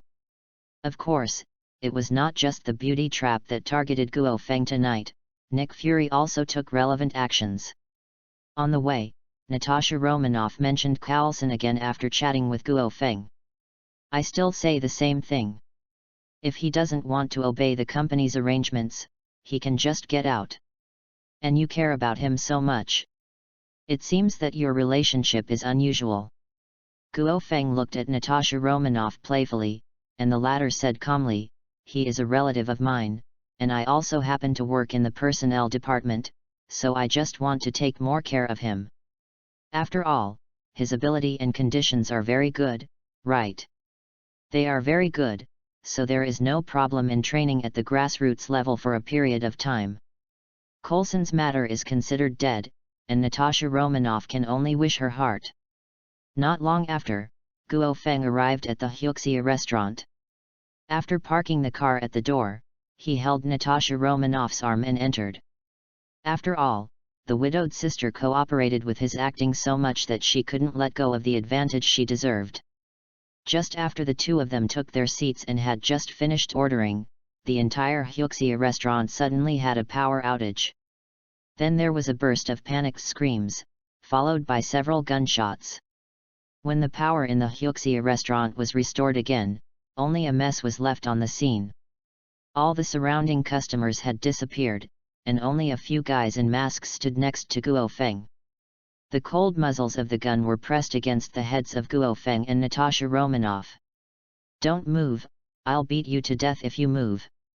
Natasha Romanoff was in panic with tears, and the masked man behind her directly grabbed her hair and looked at Natasha Romanoff's body with fiery eyes. What a rare beauty! It looks like she has something to do tonight. After that, she picked up Natasha Romanoff and left. Natasha Romanoff kept struggling and crying, and looked at Guo Feng asking for help. Guo Feng. Good guy, he is indeed a senior agent of SHIELD. His acting skills are definitely at the level of an actor. Fortunately, he knew the details of the widow. If Tony Stark were here, he might try his best to save the widow. Thinking of what happened, Guo Feng could roughly determine whose hand it was. Miscalculation, he originally thought that today was a honey trap for the widowed sister, but it turned out that the real protagonist was S.H.I.E.L.D's cruel trap. Is this to test your own strength? Why are you laughing? The masked man pressed the gun on Guo Feng's head harder. It's nothing, it's just that I thought that I am not a person who likes to sit still and wait to be killed. Guo Feng ignored the gun in the masked man's hand and turned his head to look at the masked man playfully. Be honest, or I'll beat you to death. The masked man pulled the safety and stared at Guo Feng fiercely. Stuck. Guo Feng crushed the pistol and stood up under the unbelievable gazes of the masked people around him. I would like to see how you beat me to death. The masked man is the S.H.I.E.L.D agent. His face is extremely ugly at this time. This is different from what was planned. As a target, he should try his best to hide his extraordinary abilities. This is just the beginning, that's all. Still hesitating? Then I'm going to take action. A violent aura erupted from Guo Feng. He was destined to be different from SHIELD. If the other party chose to attack first, then he had nothing to worry about. Several agents turned pale and instinctively took out their weapons and opened fire on Guo Feng. To their despair, the bullet could not touch Guo Feng at all, as if they knew the trajectory of the bullet in advance. That's right, Guo Feng was using the hegemonic power of seeing and hearing. While experimenting with the effect of the domineering power, he was also trying to keep his suit. I hope Frog Boy can bring back good clothes when he comes back from his next trip, otherwise it would be bad to be like Hulk with only his pants to wipe every time he fights. Guo Feng was thinking about the frog cubs while releasing his domineering aura. The invisible aura dispersed from Guo Feng's body, and was so shocked that the masked man lost consciousness on the spot. In a base car not far from the Hyuxia restaurant, Natasha Romanoff and several S.H.I.E.L.D. agents were staring at the screen. Everyone was dumbfounded when they saw Guo Feng crushing the pistol with one hand and dodging bullets at close range. But just when they were about to continue their investigation, all communication equipment failed in an instant. What's going on? It's the magnetic field. A mysterious magnetic field impact caused damage to all equipment. The partners inside are probably too cold. That guy is too blatant. This is a provocation to SHIELD. Natasha Romanoff ignored the arguments among the agents. She was thinking about whether to give up this mission. Although it was impossible for those agents to reveal their identities, Guo Fengna could not help but become suspicious. When the S.H.I.E.L.D. agent arrived at the scene, he only saw his unconscious companion.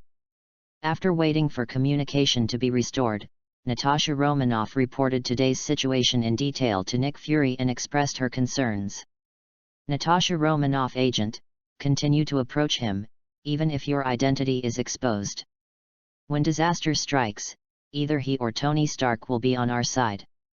Guo Feng left the Hyuxia restaurant and came to Tony Stark's Sea View villa. The door to the underground research room opened, and the elevator immediately rose, with Tony Stark standing in it wearing work clothes. Long time no see, Jack. You should know exactly why I asked you to come here. Looking at the sullen look on Tony Stark's face, Guo Feng knew that this guy's research was completed. Take out your things and let me see how good your invention is. Tony Stark said confidently, Little Jack, just wait, it will definitely surprise you. I have agreed in advance that you are not allowed to cry when you are beaten later. Don't speak too slowly, Mr. Tony. Guo Feng flashed to Tony Stark. After entering the underground research room, Tony Stark walked to the workbench with a confident expression. After inputting the instructions, several robotic arms held the plates in an orderly manner and began to splice them on his body. After a while, the armor with red as the main color and gold as the supplementary paint was assembled. As the eyes on the face of the armor lit up with white light, Tony Stark waved to Guo Feng. Come on, Jack, you make the first move. Chapter 12. The machine is weak and the power of the dragon. Guo Feng shook his head. You should go first. Otherwise I'm afraid you won't have the chance to take action. Tony Stark in the armor frowned and said angrily, Jack, you can't be too arrogant. Jarvis, start combat mode. Even so, Tony Stark still made the first move. The next moment, the armor's thrusters were turned on, and it rushed in front of Guo Feng in the blink of an eye. Bang! Tony Stark punched Guo Feng in the abdomen. Tony Stark's face froze, and Guo Feng, who had been punched by him, not only did not change his expression at all, but his body did not move at all. Mr. Tony, don't be in a daze. In a real battle, you won't be given a chance to be dazed. After saying that, Guo Feng straightened his body. You probably didn't use all your strength just now, come on. Keep going. Tony Stark's face darkened. This kid was too pretentious. He would teach Guo Feng a lesson today. Jarvis, full power output. Tony Stark distanced himself again. Sir, the target's body is extremely strong. A full power attack may cause great damage to the body. Jarvis, who has supercomputing power, clearly understands the gap between the two sides through the attack just now. Open it. Tony Stark ignored Jarvis's reminder. Even if he failed, he would see the result. Understood, sir. Boom. Under full power output, the armor exploded at a speed like a rainbow of light. Accompanied by a violent sonic boom, Tony Stark had arrived in front of Guo Feng. Punch out. Bang. The iron fist, which broke through several times the speed of sound, was caught by Guo Feng. Under the huge impact created by both sides, Guo Feng did not move at all, but Tony Stark's right arm armor was directly scrapped. Tony Stark looked at Guo Feng in disbelief. Even though his arm was injured, he didn't feel it for a moment. Jack, what kind of monster are you? Tony Stark didn't dare to think about knocking Guo Feng down with one punch, but with his full attack, he did nothing except blowing out the suit on Guo Feng's upper body. According to Jarvis's calculations, the maximum output power can reach hundreds of tons of impact force.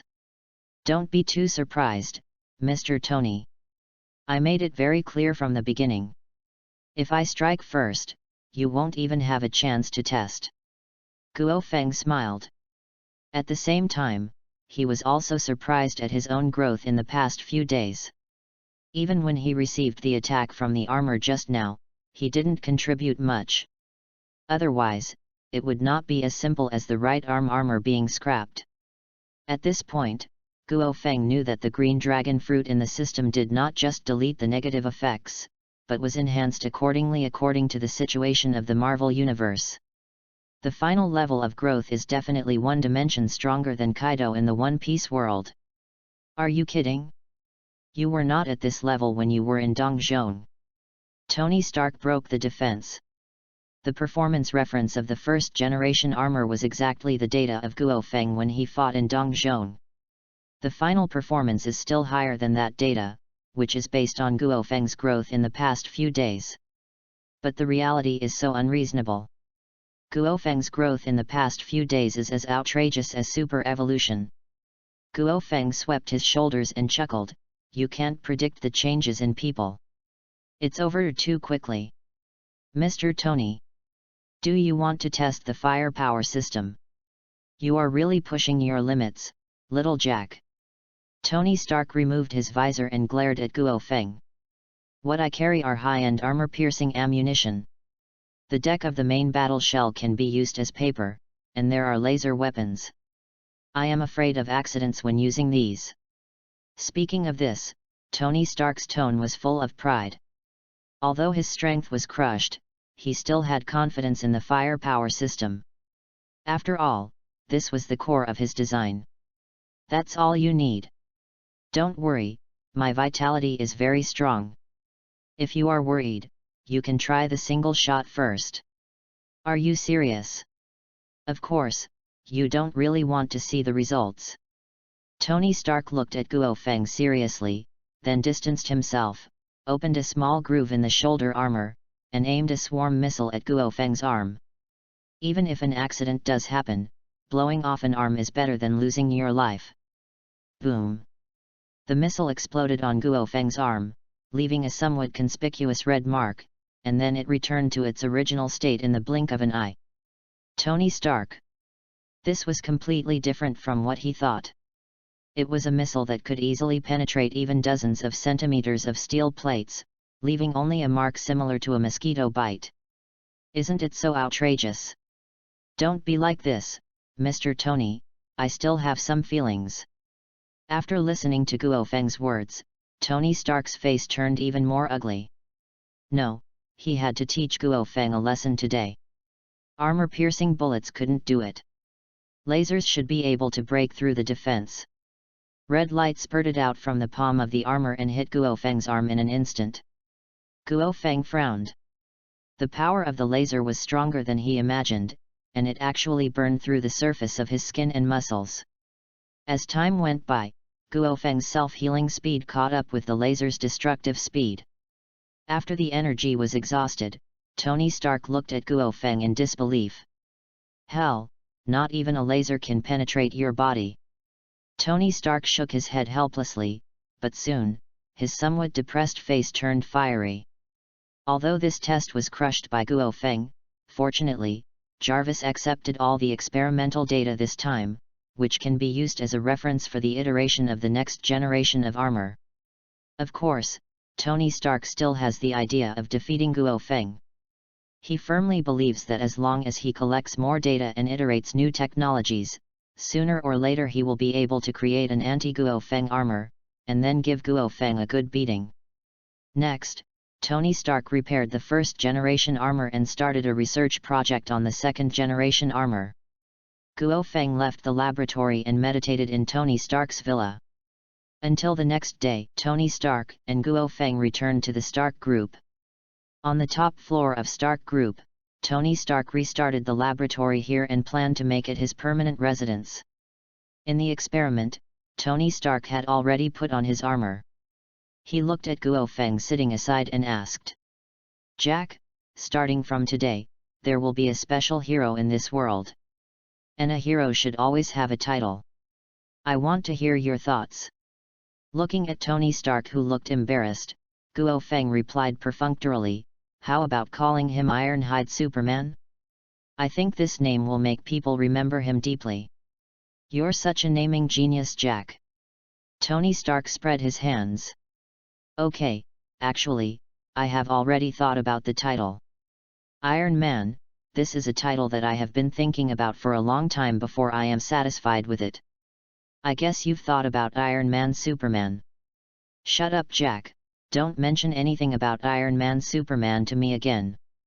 This name is really terrible." Tony Stark glared at Guo Feng, and then said with a serious face, "Is there any news about Obadiah?"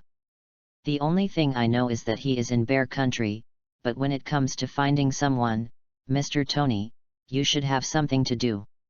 Chapter 13: The Birth of the Iron Overlord.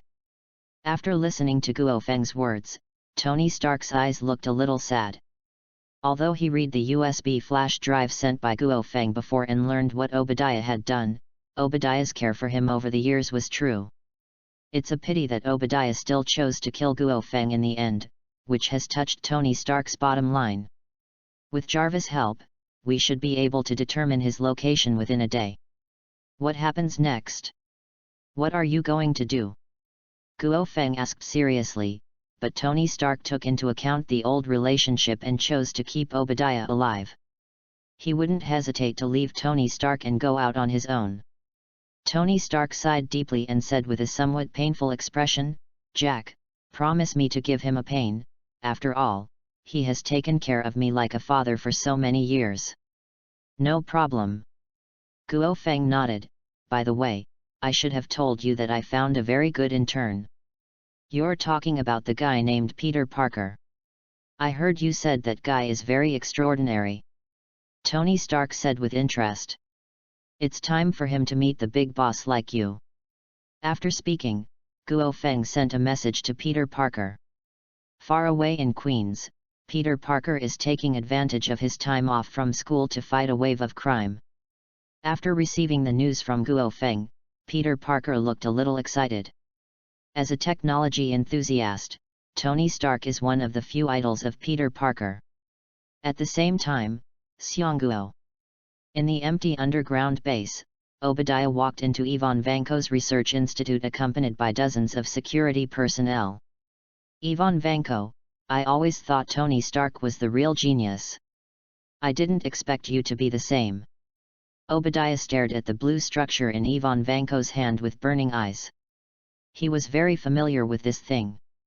Stark Group's arc reactor is a super energy source produced by controllable nuclear fusion. Just making such a thing is a miracle. As for shrinking it, Obadiah can't even think about it. But Ivan Vanko did it. "Don't compare Tony Stark to me. He is just a dirty thief, not a genius," Ivan Vanko said disdainfully. He has always believed that the Stark family stole his father's achievements and allowed the Stark Group to develop into a technology giant. It was because of this that he forced his father to death. "In my eyes, you are all geniuses." Obadiah did not pay attention to Ivan Vanko's petty thoughts, but asked, "The energy problem has been solved, so what exactly is the super weapon you mentioned before? Ivan Vank clicked on the virtual projection and displayed a blueprint. It was a huge humanoid robot, equipped with various terrifying thermal weapons on its surface. As long as it is loaded with the arc energy source, this war machine can destroy a city in a short time. In addition to its terrifying destructive power, its speed and defense are also excellent, enough to tear the mutant you mentioned into pieces. Ivan Vanko sounded confident. This was his greatest invention so far. After that, he plans to mass-produce various models and then complete his revenge on the Stark Group. Obadiah was very satisfied with the war machine in the blueprint, especially the wild and brutal painting and firepower, which were very much in line with his style. Does it have a name? Obadiah asked. Not yet. Then let's call it Iron Overlord.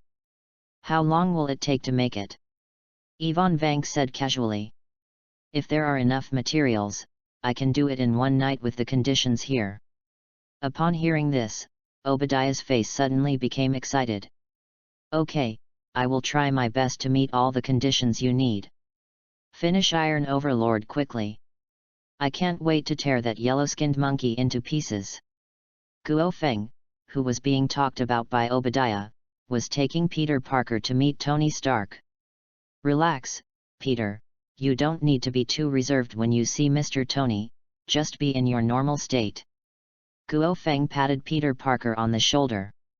Peter Parker, who looks very similar to his Dutch brother, looks very heroic in a black suit, but his face is very nervous. Wouldn't that be too offensive? After all, Mr. Tony is a legendary entrepreneur. It should be difficult for a young man like me to catch his eye. You think too much. Mr. Tony is more casual than you think.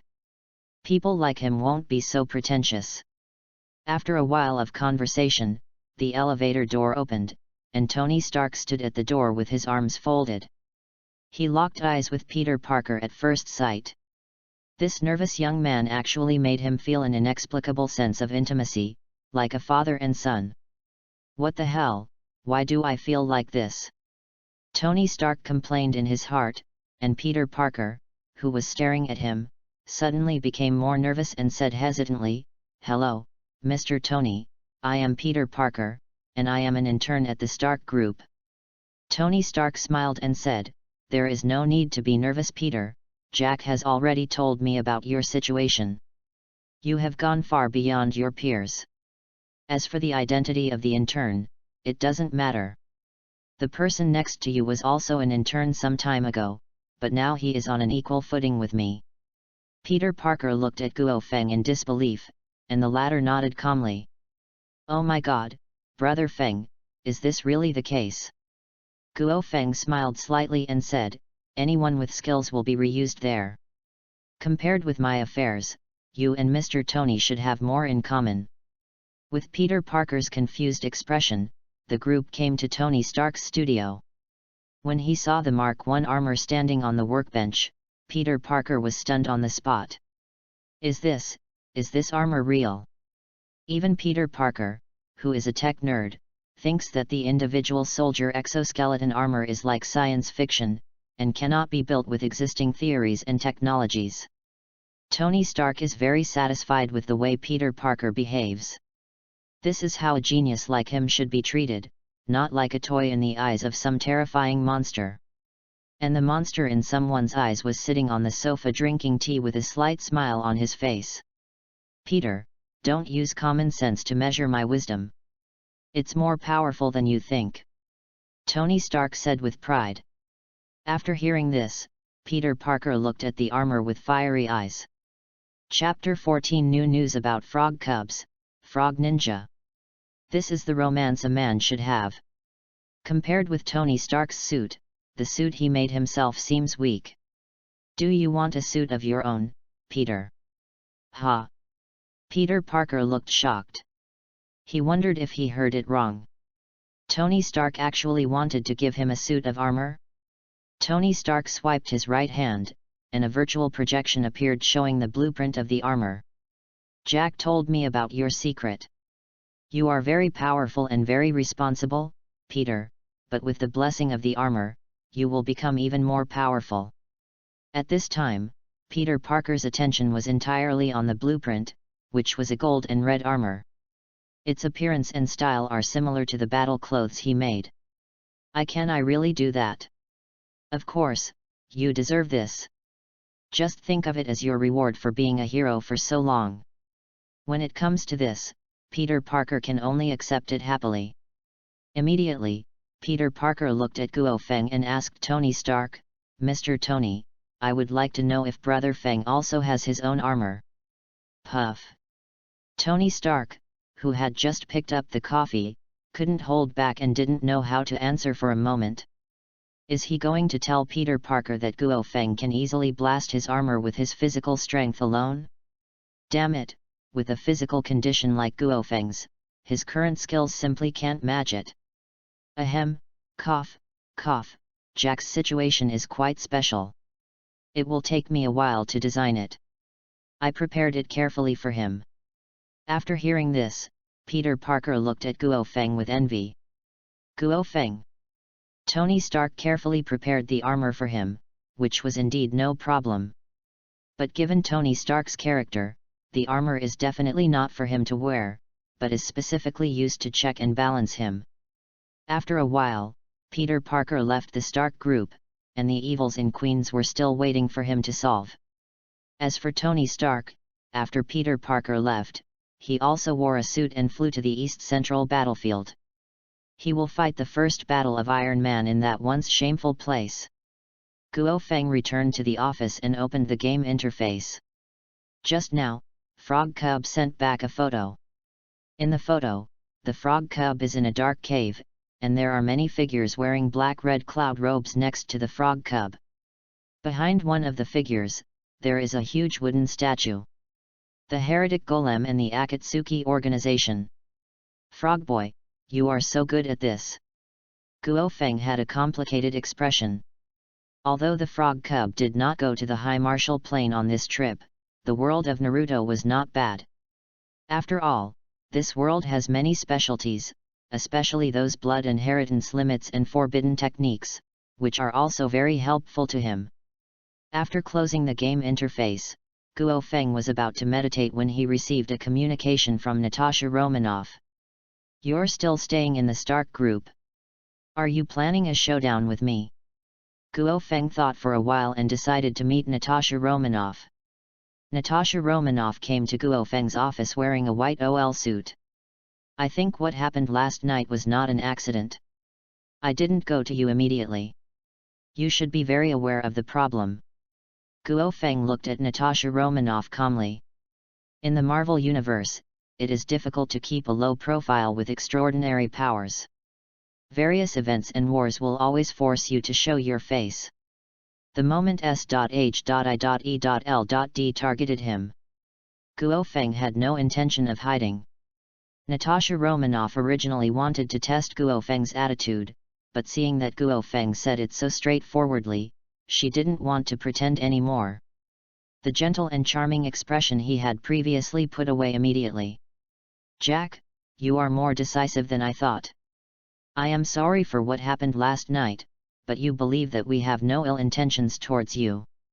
As for my identity, I can't tell you for the time being. You just need to know that we are on the side of mankind. Guo Feng sneered. This is the official term for people with bad habits. It was Nick Fury who taught you this. Natasha Romanoff's expression changed.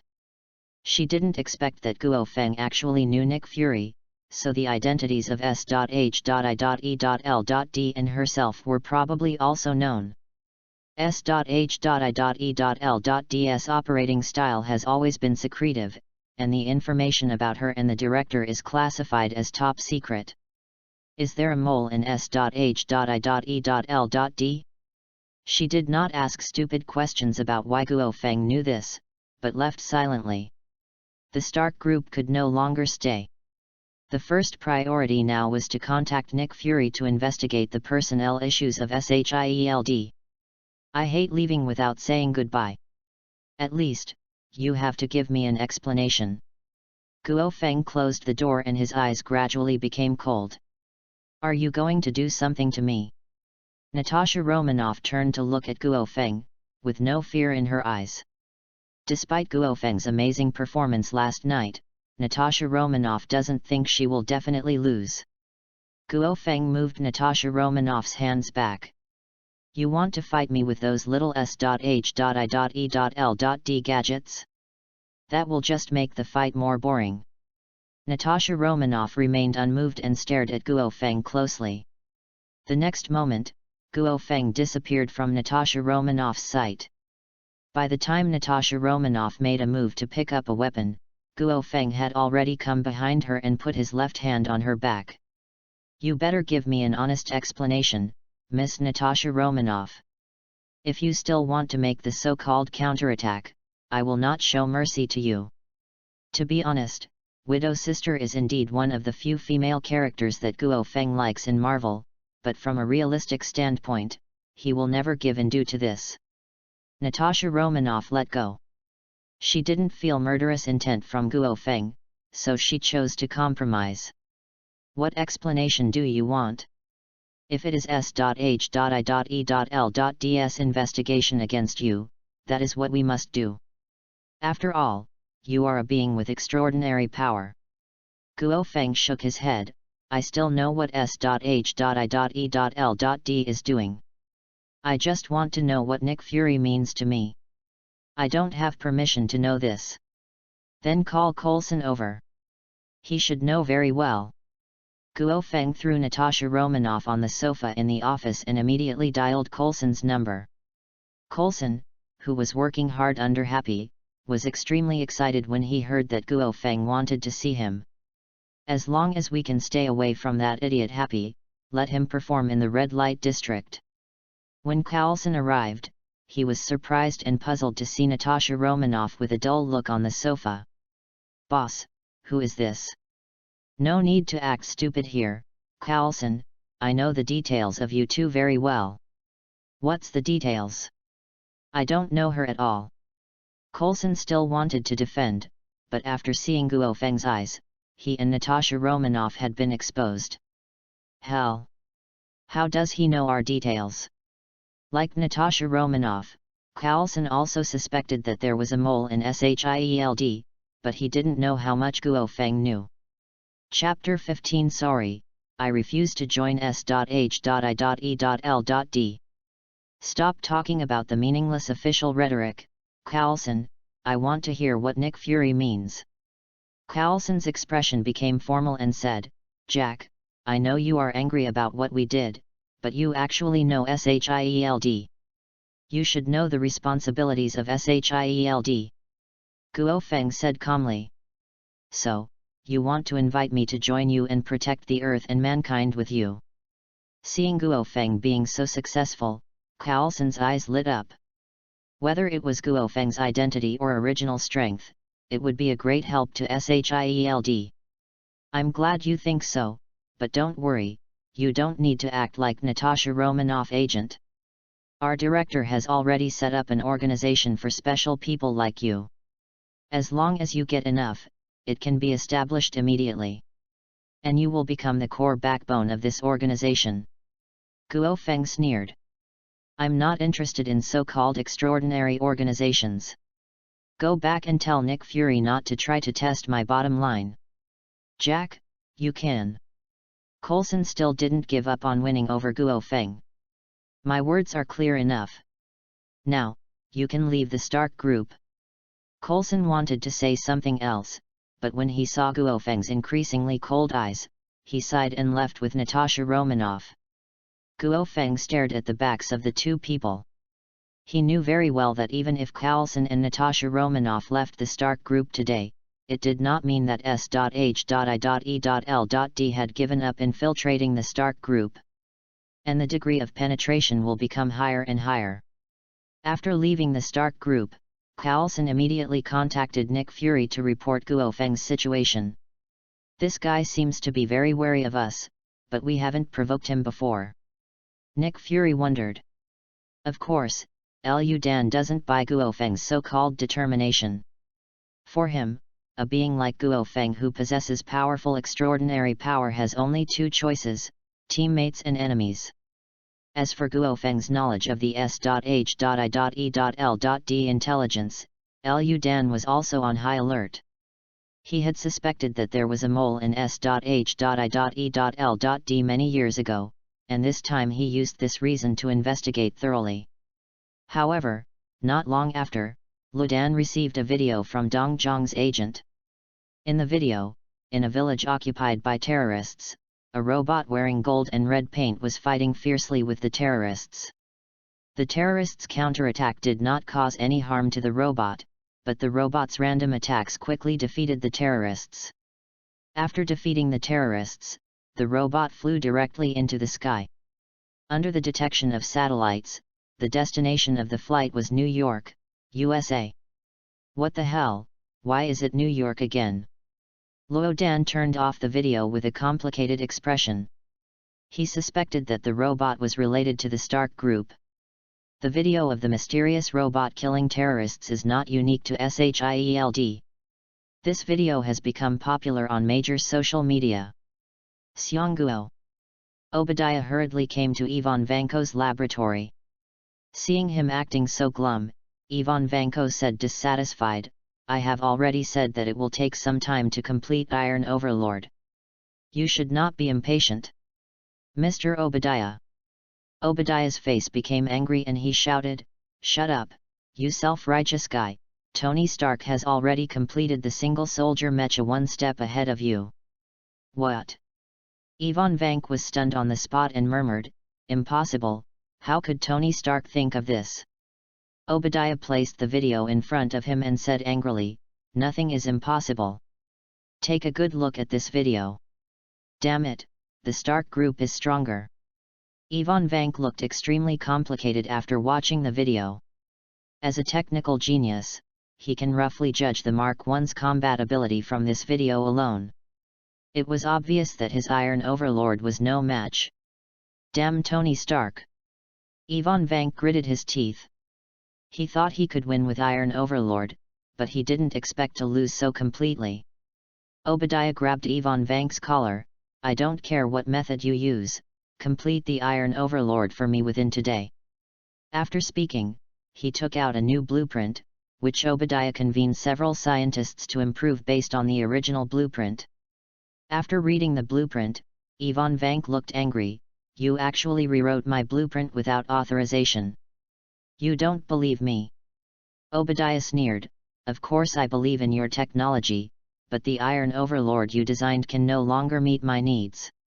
Finish it quickly, otherwise I don't mind giving you a taste of your suffering." Ivan Vank put away the blueprint and cursed Obadiah in his heart for being a fool. The new Iron Overlord has completely abandoned his multifunction design, and instead turned into a huge and bulky steel fortress equipped with a variety of heavy weapons. Barbaric and stupid design, you are destined to be a loser. Ivan Vank plans to run away after completing Iron Overlord, and he also has a candidate for his next collaborator. On the other side, Tony Stark landed on the rooftop of Stark Tower, with his visor put away. He looked at Guo Feng next to him and said proudly, "Look Jack, my career as a professional hero has been very influential since the beginning. The videos on social media are probably your fault." "How do you know?" Tony Stark looked at Guo Feng in surprise. It was he who asked Jarvis to secretly operate the video that is now popular all over the world. Guo Feng looked calm, "Just have fun, but don't forget about business. Is there any news about Obadiah?" At the mention of Obadiah, Tony Stark instantly returned to seriousness. "He is in the capital of the Bear Country, but it will take some time to find out exactly where he is." Guo Feng frowned, "Are you in trouble?" Tony Stark nodded, "There is a guy with good skills helping him." Guo Feng thought about it and planned to go to Moscow to wait. As long as Tony Stark determined the specific location, he would go there as soon as possible. Purple flame clouds enveloped Guo Feng, and the next moment, he disappeared from Tony Stark's sight. Hell, this guy's speed is already faster than an intercontinental missile. After reading the data calculated by Jarvis, Tony Stark's good mood suddenly disappeared. Meanwhile, Moscow. Obadiah, who was enjoying himself, suddenly had a bad premonition. No longer in the mood to enjoy it, he quickly took people to Ivan Vank's laboratory to speed up the progress. Chapter 16 Iron Overlord. Scrap iron. Iron Overlord has been completed, but due to time constraints, all aspects of performance have not been tested, especially such an exaggerated design that is prone to problems. In the laboratory, Ivan Vank said angrily. On the workbench behind him, a nearly 3-story humanoid steel monster was loading weapons. Machine guns, rockets, cluster explosives. Mobility is almost completely abandoned and is used exclusively for heavy firepower output. In Ivan Vank's opinion, it is a failure. If a single soldier mecha has no mobility, it is simply a living target. No need to test, time is urgent. Obadiah looked at the Iron Overlord with fiery eyes at this moment. In his eyes, this is what a war machine should look like.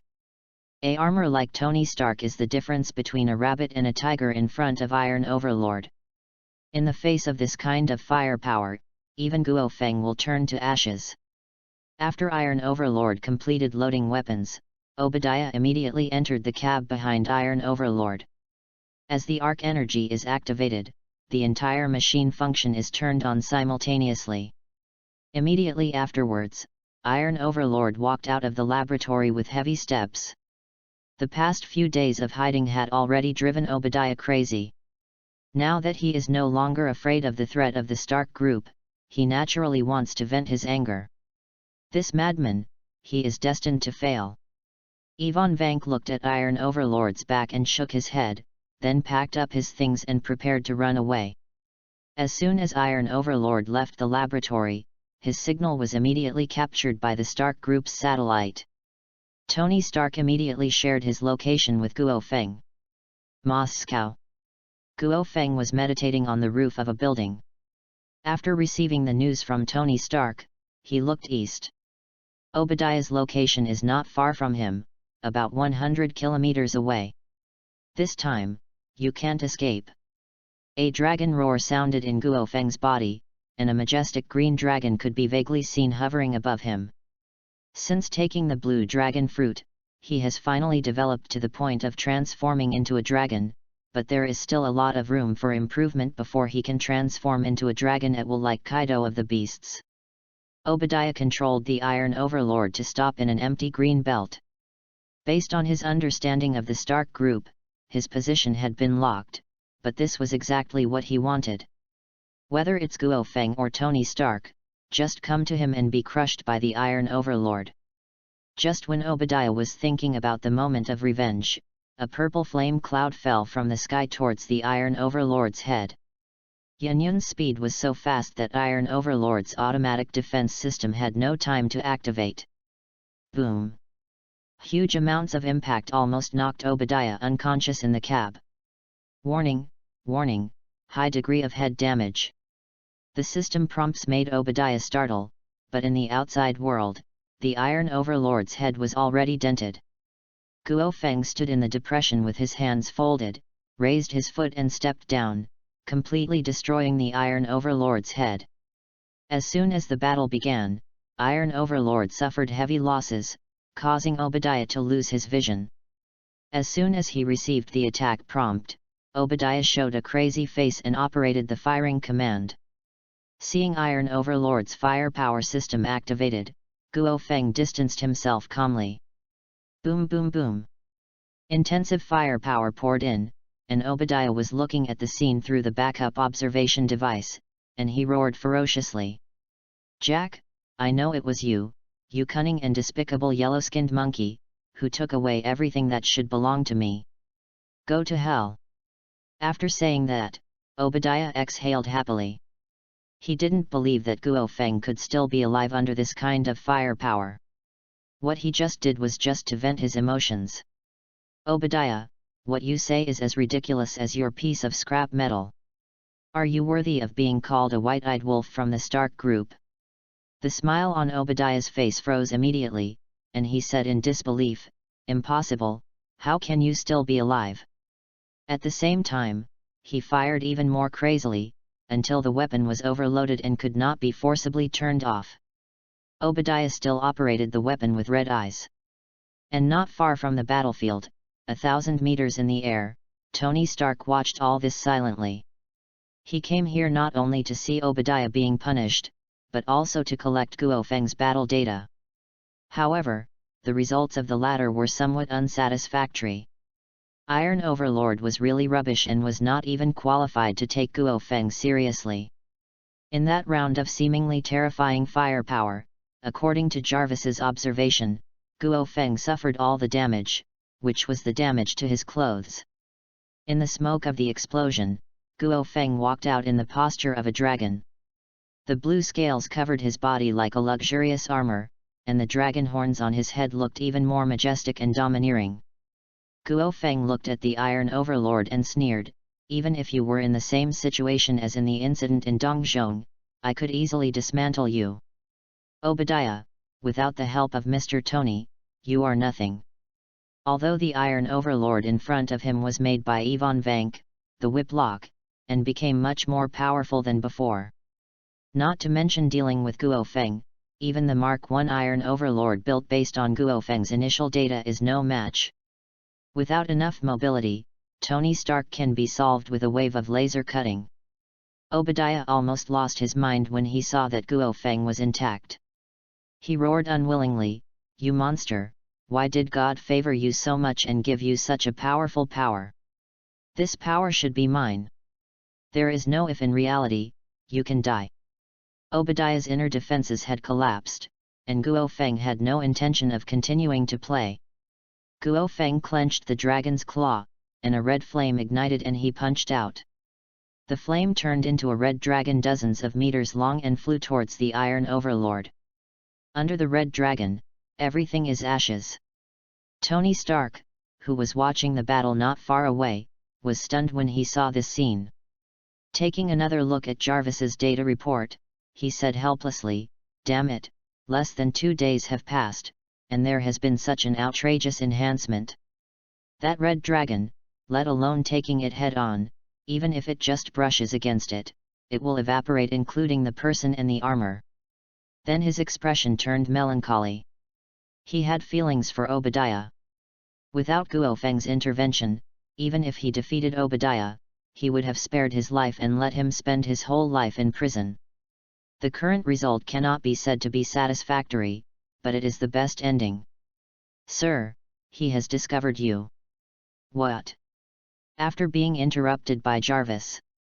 Tony Stark had just reacted when he saw a green shadow passing in front of his eyes. "Mr. Tony, how's the data collection going?" Guo Feng chuckled. Tony Stark looked embarrassed, but his tone was full of pride. "Don't worry, Jack, I will catch up with you in a few generations. After all, I am a genius. Then I'm really looking forward to it. We in Daxia have a saying that we are born in sorrow and die in happiness. I hope I can always maintain a sense of crisis." Seeing Guo Feng's serious look, Tony Stark felt aggrieved. He has always been the one to show off in front of others, but in front of strength, he is indeed not as good as Guo Feng. Chapter 17 Convening of Press Conference. Shortly after Guo Feng and his party left, a helicopter from SHIELD arrived at the scene. Looking at the scene below, Carlson frowned. The scale of destruction at the scene was comparable to that of a local war, the most conspicuous of which was the lava field stretching several kilometers across. Even hundreds of meters in the air, Carlson felt hot. Could it be him? Carlson immediately thought of Guo Feng. After all, the traces below were very similar to those in Dongzhong, but they were completely different in terms of destructive power. Later, Carlson reported the situation at the scene to Nick Fury. After seeing what was going on at the scene, Nick Fury's face suddenly darkened. This operation did not yield any substantial gains. Nick Fury did not even dare to think about whether it was related to Guo Feng. The level of destructive power was beyond his imagination. If Guo Feng really refuses to join SHIELD, what will be used to restrict him? No, such people must not become enemies.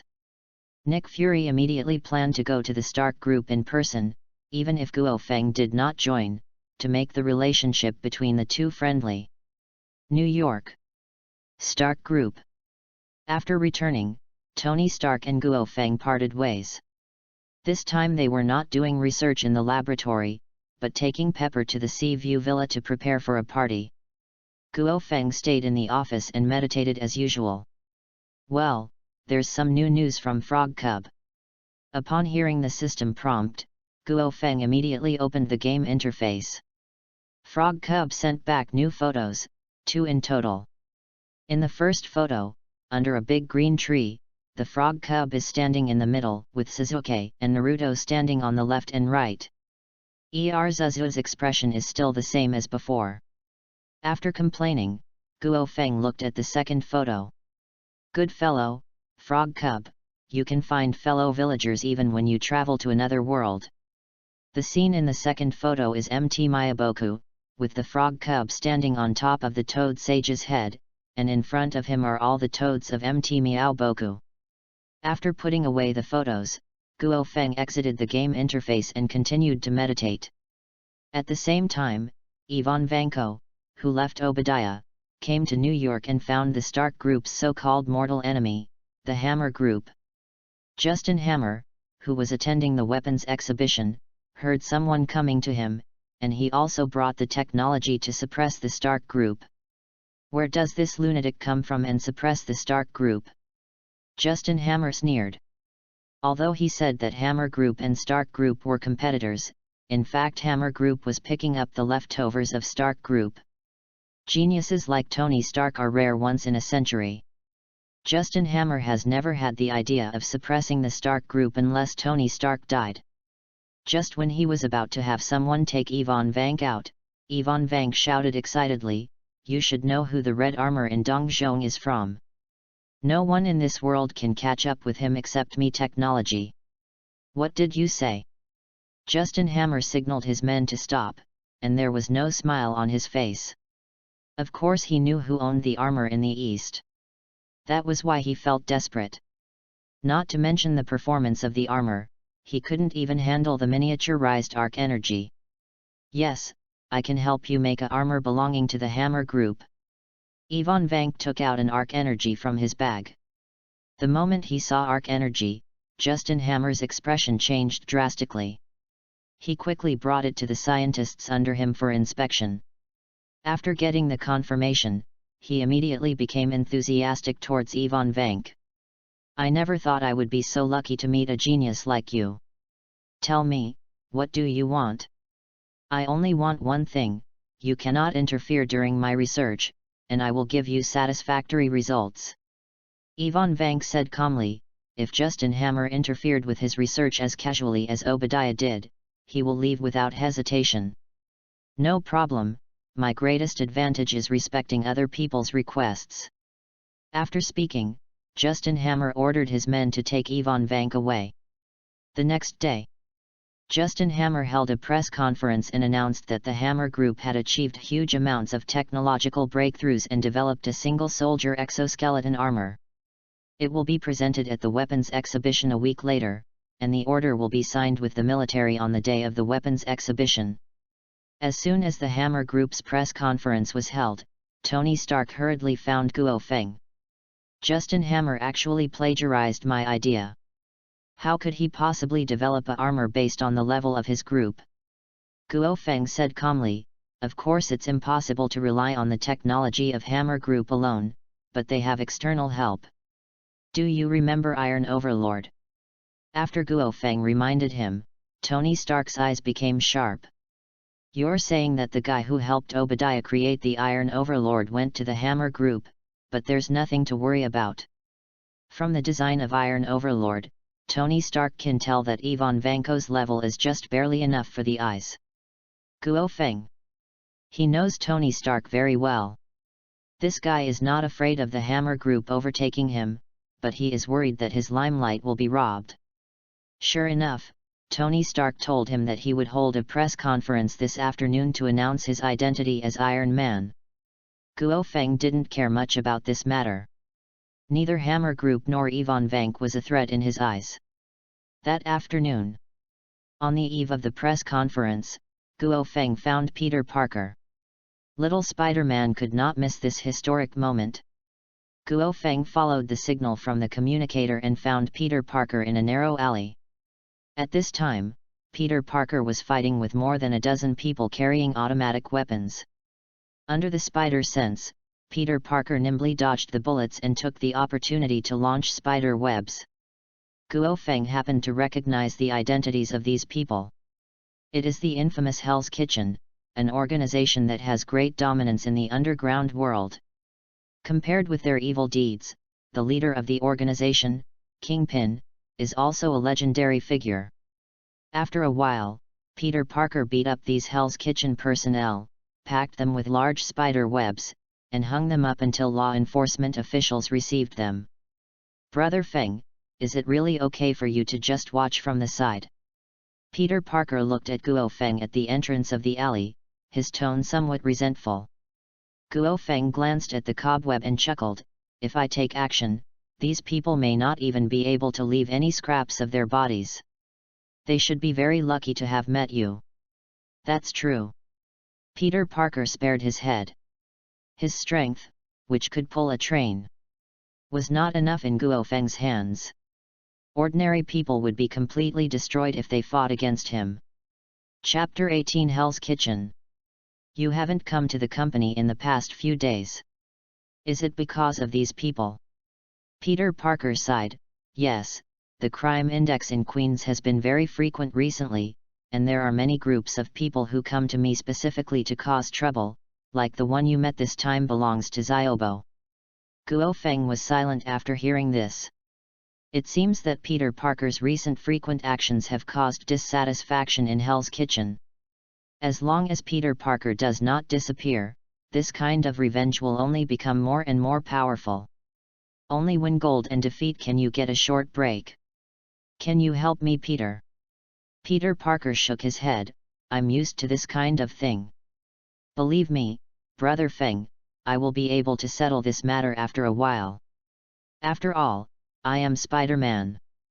Speaking of this, Peter Parker's tone was full of pride. Guo Feng did not interfere with Peter Parker's decision. That's it for now. If you have any troubles that can't be solved, please let me know.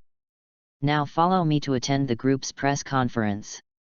Is Mr. Tony going to announce new technology? Guo Feng smiled mysteriously. Well, you'll know when we get there. Today is destined to be a historic moment. By the time the two arrived at Stark Group, a press conference had already been held. At the press conference, in addition to major media, there were also many big shots from the official and business circles, including Justin Hammer. Seeing Tony Stark on stage, everyone present focused their attention on this. Tony Stark glanced at the stage and said, "First of all, welcome to this press conference. I want you to receive various gossips before the press conference. But I'm sorry everyone, this conference is not only to announce the new technology of Stark Group, but I also want to announce something." After finishing the scene, Tony Stark turned around, and at the same time, a hidden compartment opened on the high platform behind him, and the Mark No. 1 armor rose from it. After seeing this suit of armor, everyone was shocked. The video of Dong Zhong is still a hot topic in major media so far, and many people are speculating about the origin of this suit of armor. And today, all this mystery is finally revealed. The owner of this mysterious armor comes from the Stark Group. Everyone looked at Tony Stark in disbelief, and Tony Stark also enjoyed this look and said proudly, "This suit of armor and a series of research and development are all my own, and everyone has seen its effects, and this is just Stark Group enters the beginning of a new era." Bang bang bang! Everyone applauded enthusiastically, and in this atmosphere, everyone had different thoughts. Especially Justin Hammer, whose face looked as ugly as shit. You must know that on the same morning, he held a press conference promising new technological breakthroughs. Hammer Group's stock rose sharply, with the tendency to surpass Stark Group.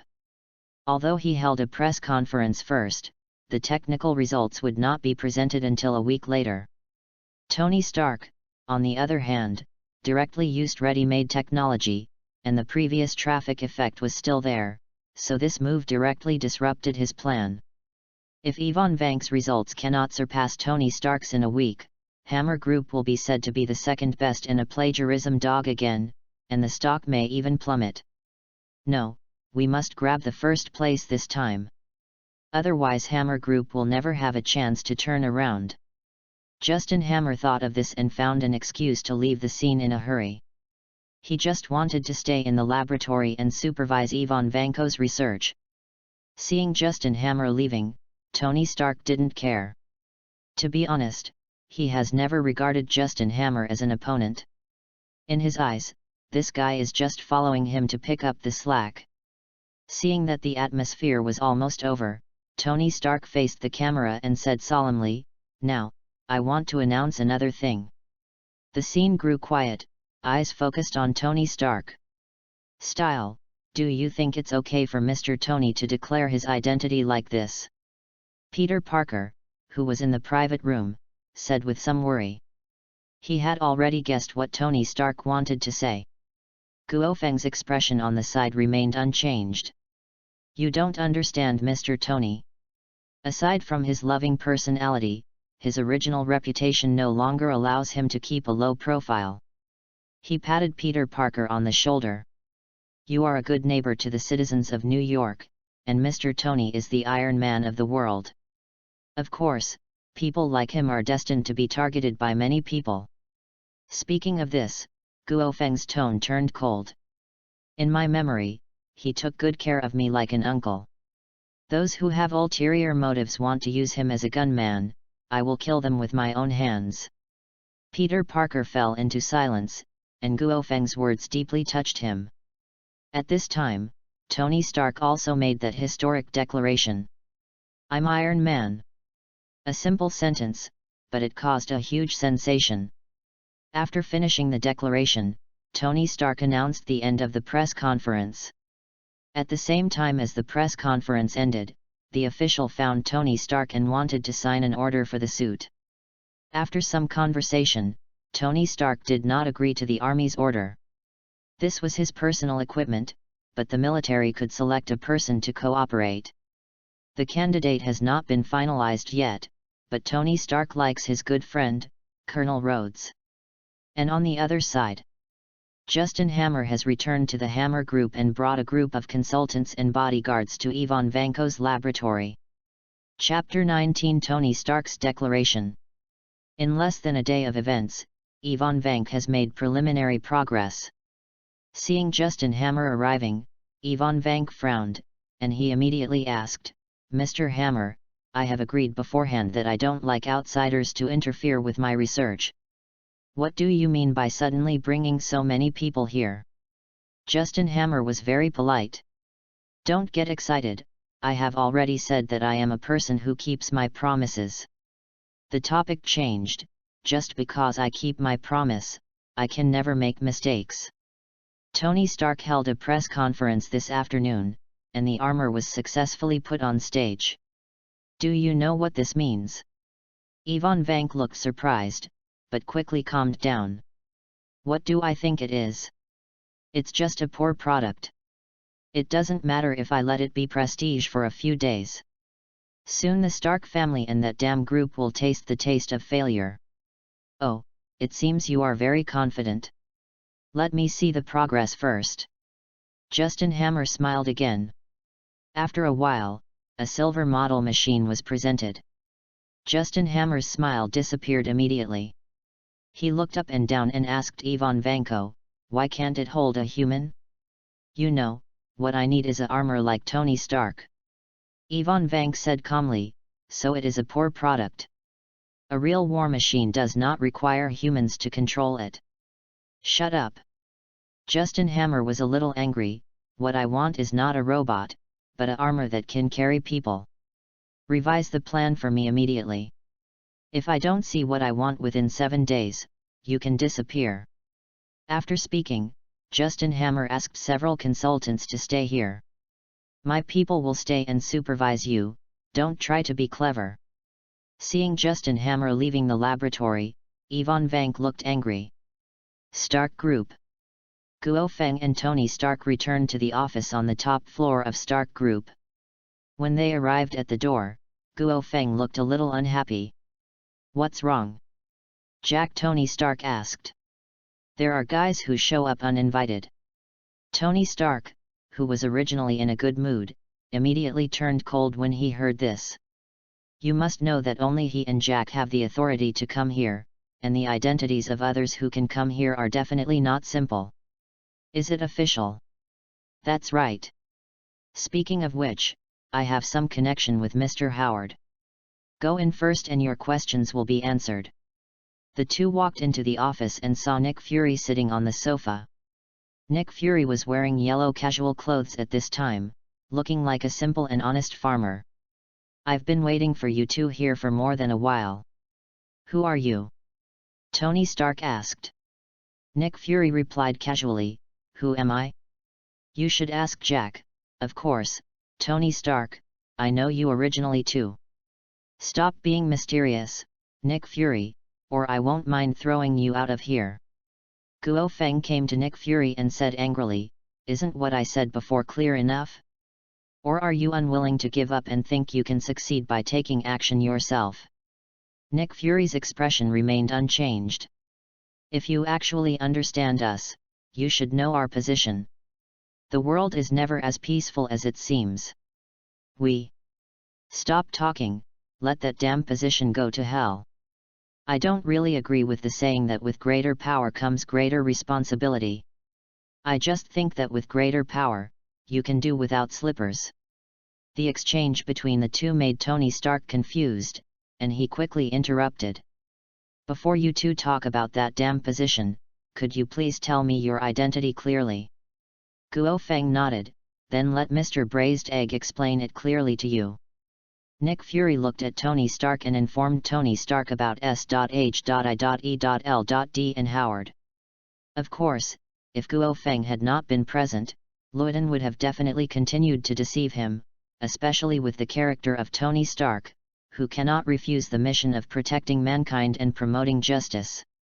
This resulted in Lu Dan being interrupted many times by Guo Feng during his speech, directly exposing Lu Dan's carefully prepared deception. Lu Dan's already dark face became even gloomier. Seeing the stewed egg's expression as if it were eating a fly, Guo Feng felt secretly happy. You can stop, I already understand what to say. Tony Stark thought about his chin, and he was very surprised when he learned that his father was the founder of SHIELD. Tony Stark respects things related to his father. Tony Stark looked at Guo Feng and smiled. This made the man on the other side feel uncomfortable and said quickly, Tony. You have to think clearly, you and Jack are different. Although I don't know how S.H.I.E.L.D. offended him and made him reject us so much, we are always on the same side. The human side. My position is the same as Jack's. I don't need to join you. Tony Stark continued, if there is a so-called disaster, I believe Jack will be more reliable than you. Of course, I originally also have the ability to solve it. After all, I am a genius. Nick Fury stood up suddenly. Tony, your decision is wrong, you are Howard's son. Tony Stark sneered.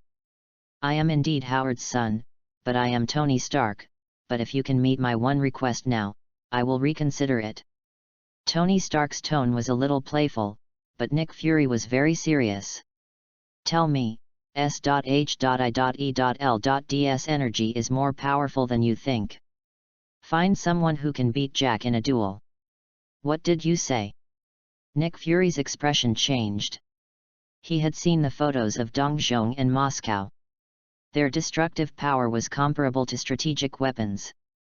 As far as he knew, the only person who could reach that level of power was that woman, and that woman was still in the interstellar and it was impossible to come back in a short time. Give me some time, I can. It's up to you. Stark shook his head, I just said it was now.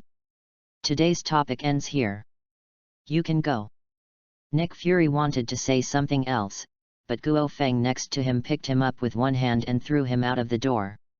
I hope you won't come uninvited like today, otherwise it won't be simple. Goodbye, braised eggs. Guo Feng said playfully, and then closed the door of the office. Nick Fury stood up outside the door with a very complicated expression. This operation was a complete failure in his opinion, but he would not give up. Again, even if you can't make Guo Feng and Tony Stark your own, you still have to find the power to restrain them. In the office, Tony Stark breathed a sigh of relief and said to Guo Feng, "To be honest, if you weren't here, it would be really hard for me to refuse that guy's invitation." Guo Feng sat in his office chair, looking into the distance. He will not give up. No matter we or the Stark Group, more people will be watching in the future. After all, the world is never peaceful. On the other side of New York, in Queens, Peter Parker, who had just returned from the Stark Group, was in trouble. On the way, he solved some gangsters from Hell's Kitchen. While passing through a street, Peter Parker encountered a bank being robbed. I thought it was an ordinary robbery, but I didn't expect that the other party actually had super abilities. Originally, Peter Parker was able to suppress the opponent until a sand truck appeared. The next moment, the opponent turned into sand and merged into the sand truck. Immediately the sand inside exploded, and the sand in the sky condensed into a huge amount of human silhouette in mid-air. Faced with Sandman's powerful power and strange methods, Peter Parker fell into a tough battle. If it weren't for the fire-fighting equipment on the roadside at the critical moment, Sandman could be repelled, but Peter Parker also suffered a lot of injuries. After confirming Sandman's departure, Peter Parker immediately contacted Guo Feng. Chapter 20 Extreme Heat, Sandman was killed instantly. On the top floor of a building hundreds of meters high, Peter Parker lay on the spider web and played with it. A purple flame cloud fell from behind him, and Guo Feng, wearing a black suit, walked over. "Tell me about your troubles, Peter." Peter Parker jumped down from the spider web and explained the situation to Guo Feng in a weak tone. "Interesting, I actually met Sandman at this point." Guo Feng thought to himself that Sandman is not only a dangerous super ability person, but is also originally related to Peter Parker. That involved Ben Paula's death, but Guo Feng did not intend to tell Peter Parker. "Come on, Peter, let's get this problem sorted out." It just so happened that Guo Feng also wanted to exercise his body, and Sandman was a good whetstone. "What?" Peter Parker looked surprised and said hurriedly, "Brother Feng, that guy is very troublesome, and he seems to ignore physical damage. Your powerful strength is somewhat restrained." Guo Feng smiled calmly. "Who told you that I have nothing but brute strength?" "Don't worry, it's just a puddle of sand." Seeing that Guo Feng was so confident, Peter Parker was a little skeptical, but still acted together. Until midnight, in a sand quarry in the suburbs of New York, Markle, wearing a mesh t-shirt, lay among a pile of banknotes and recalled the day's battles. "Damn Spider-Man, we must find an opportunity to deal with him completely. Oh man, why do you hate me so much, but you look so frustrated lying in the money." The familiar voice surprised Markle. "Spider-Man, it's you." Markle immediately transformed into Sandman form and looked around cautiously. "Get out, Spider-Man, you despicable little bug, how dare you come back to me." The dust around him is getting bigger and bigger, and Markle, who is in the center, looks full of confidence. He specially chose this place as his base. He is invincible in home games. "Hello, I'm here." Peter Parker jumped out from the sand truck next to him. The next moment, the surrounding sand condensed into a pair of huge amounts of fists and hit him hard. Markle transformed into huge amounts of Sandman, and came to the top protected by the sandstorm, looking down at the hammered sand truck. "Feel the real power, little bug." Peter Parker climbed up from the sand, shook the sand off his body, and said to Markle above, "Indeed, you are really powerful in this place full of sand." Unfortunately, I am not the only one who comes here. In an instant, the sky above the sand quarry was shrouded in thunderclouds, and under the thunder and lightning, a dragon shadow could be vaguely seen shuttled through the thunderclouds. Along with the dragon's roar, a purple thunder and lightning struck down. The sandstorm around Markle collapsed at the first touch, and lightning struck him. With a scream, Markle flew out of the Sandman form, twitching on the ground in a blackened state. OMG! Peter Parker looked at this scene in disbelief. Things unfolded beyond his imagination. Sandman, who he thought was extremely powerful, was defeated with just one move. This kind of power completely subverted his cognition. After a few breaths, Markle regained consciousness, climbed up in embarrassment, and looked at the sky with fearful eyes. You really disappoint me.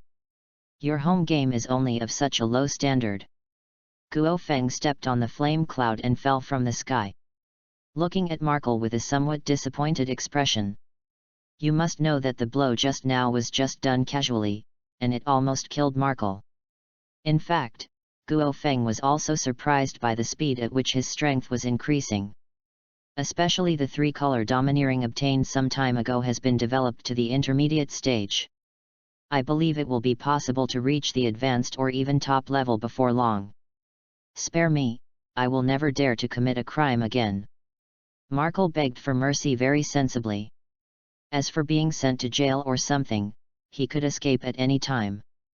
If you say I'll spare you, am I going to do it? Guo Feng sneered, looked down at Markle and said, I'll give you two choices, be my dog, or die.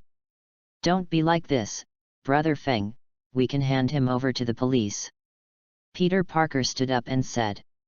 Do you think the police can keep a guy like him? Put away your childish ideas and use corresponding methods to treat different people. Peter Parker was lost in thought. Guo Feng didn't say anything else. He knew that Peter Parker was such a person. As a very down-to-earth superhero, he can be just and friendly, or he can have an evil and ruthless side, but he has never been a virgin who is determined not to kill. Send me to prison, Spider-Man. I promise I won't come out. I will serve my sentence honestly. Markle begged with a sincere look on her face. Anyway, as long as he goes to jail, it doesn't matter what he does. When the time comes to leave New York and stay away from these two evil stars, he will still be free. Peter Parker shook his head. Brother Feng defeated you, and I am not qualified to make a decision about your punishment. No, you can't do this, you are not Spider-Man at all. Markle roared, and the sand in the entire sand quarry rioted. Countless sands flow like sea water, forming a 100-meter-high quicksand giant. A large sandstorm is rapidly forming around the giant. What the hell, is this guy on drugs? Why is he so strong? Peter Parker put his hands against the sand and vomited, while Guo Feng, who was closest to the sandstorm, did not move at all. I want you two to pay. Sandman's roar shook the earth, and this burst of power immediately restored his confidence. He did not believe that Guo Feng and Spider-Man alone could resist the power of tens of thousands of tons of sand. But there was no fear in Guo Feng's eyes. On the contrary, the stronger Sandman's power became, the more he wanted to take it back. Do you know what Sha is most afraid of? Guo Feng suddenly asked Peter Parker. Peter Parker was stunned. When he came to his senses, behind him, Guo Feng had transformed into a dragon man form, with red flames flowing on his dragon claws. It's the heat. Peter Parker murmured, and then the purple flame cloud sent his package outside the sand quarry. But when the flame cloud faded, Peter Parker looked ahead with shocked eyes. The entire sand quarry was swept by a dragon-shaped flame, setting off layers of fire waves, eventually forming a huge amount of flame storm, which looked like the end of the world under the reflection of the thunderclouds above. After a few seconds, the flames all over the sky shrank at a visible speed. The flames dissipated, and the original sand quarry was reduced to ruins. All the sand was burned into crystals by the high temperature. The quicksand giant transformed by Markle now turned into a desperate struggling statue. Chapter 21 The Return of the Frog Cubs, a specialty of the ninja world. Is he dead? Peter Parker asked. Not yet, I can still use him if I keep him. Guo Feng chuckled. Let's go, this place will be sealed off for a while, and then Sandman will understand what to do when he gets out of trouble. Peter Parker nodded thoughtfully. The scene where Guo Feng suppressed Sandman just now still shocked his heart. The enemies he has encountered so far, including himself, are absolutely impossible to withstand that blow, which is a power that subverts his cognition. Oh my god, Brother Feng is a god who has come to the world. Peter Parker thought of Guo Feng's appearance as a dragon and was secretly shocked. After the two left, the abandoned sand quarry was quickly acquired by the Stark Group and sealed off. After breaking up with Peter Parker, Guo Feng returned to the Stark Group. In the office on the top floor, Tony Stark was standing on the workbench disassembling the suit. After receiving the coffee from the robotic arm, Tony Stark just took a sip when the door to the office opened and Guo Feng walked in. What a coincidence, Jack. I heard from Pepper that you acquired a sand quarry. Are you planning to enter the real estate industry? Guo Feng sat on the chair and told Tony Stark about Sandman. After hearing what happened, Tony Stark looked surprised. He didn't expect such an outrageous enemy. Its ability is very restrictive to his armor, and the high temperature can only control Sandman, making it extremely difficult to kill him. But Tony Stark still looked proud. It's that guy's unlucky fate to meet you, a monster, but it's just as bad to meet me. His tone was a little sour. I really envy you. You can meet enemies with extraordinary power just by going out. I have been Iron Man for so many days, and I can only meet ordinary criminals. Ordinary criminals have made Tony Stark lose his enthusiasm. He hopes to meet tough guys to prove himself. Guo Feng said calmly, don't worry, the world will become increasingly unstable. By the way, is there any action on the S.H.I.E.L.D side? Speaking of S.H.I.E.L.D, Tony Stark immediately stopped smiling. You're right. Director Liu Dan is indeed a restless person. He has been infiltrating people into the company, but with Jarvis's help, these people can't make any trouble. Guo Feng nodded, he believed in Tony Stark's arrangement. After chatting with Tony Stark for a while, Guo Feng returned to his residence, just when there was news from Frog Cub. This time it is no longer about sending back photos, but a formal return. The Frog Cub is back. Frog Cub has brought you specialties and souvenirs, please check them carefully. You're back, let me see what you brought back. Ignoring the previous prompts, Guo Feng stared at the last two prompt boxes. The first one is this simple style scroll. The last one is a container with a pair of scarlet eyes. Click on the simple scroll, and a line of prompts will appear. Sage Mode General Outline. From the world of Naruto, Frog Boy visited Mt. Miyamu, Shishibone Forest, and Ryaji Cave. After using it, you can get the seeds of 3 Sage Modes, directly master the entry stage and integrate the effects. Frog Boy, Daddy loves you. Guo Feng's face showed joy. You must know that the Sage Mode is one of the most advanced powers in the ninja world.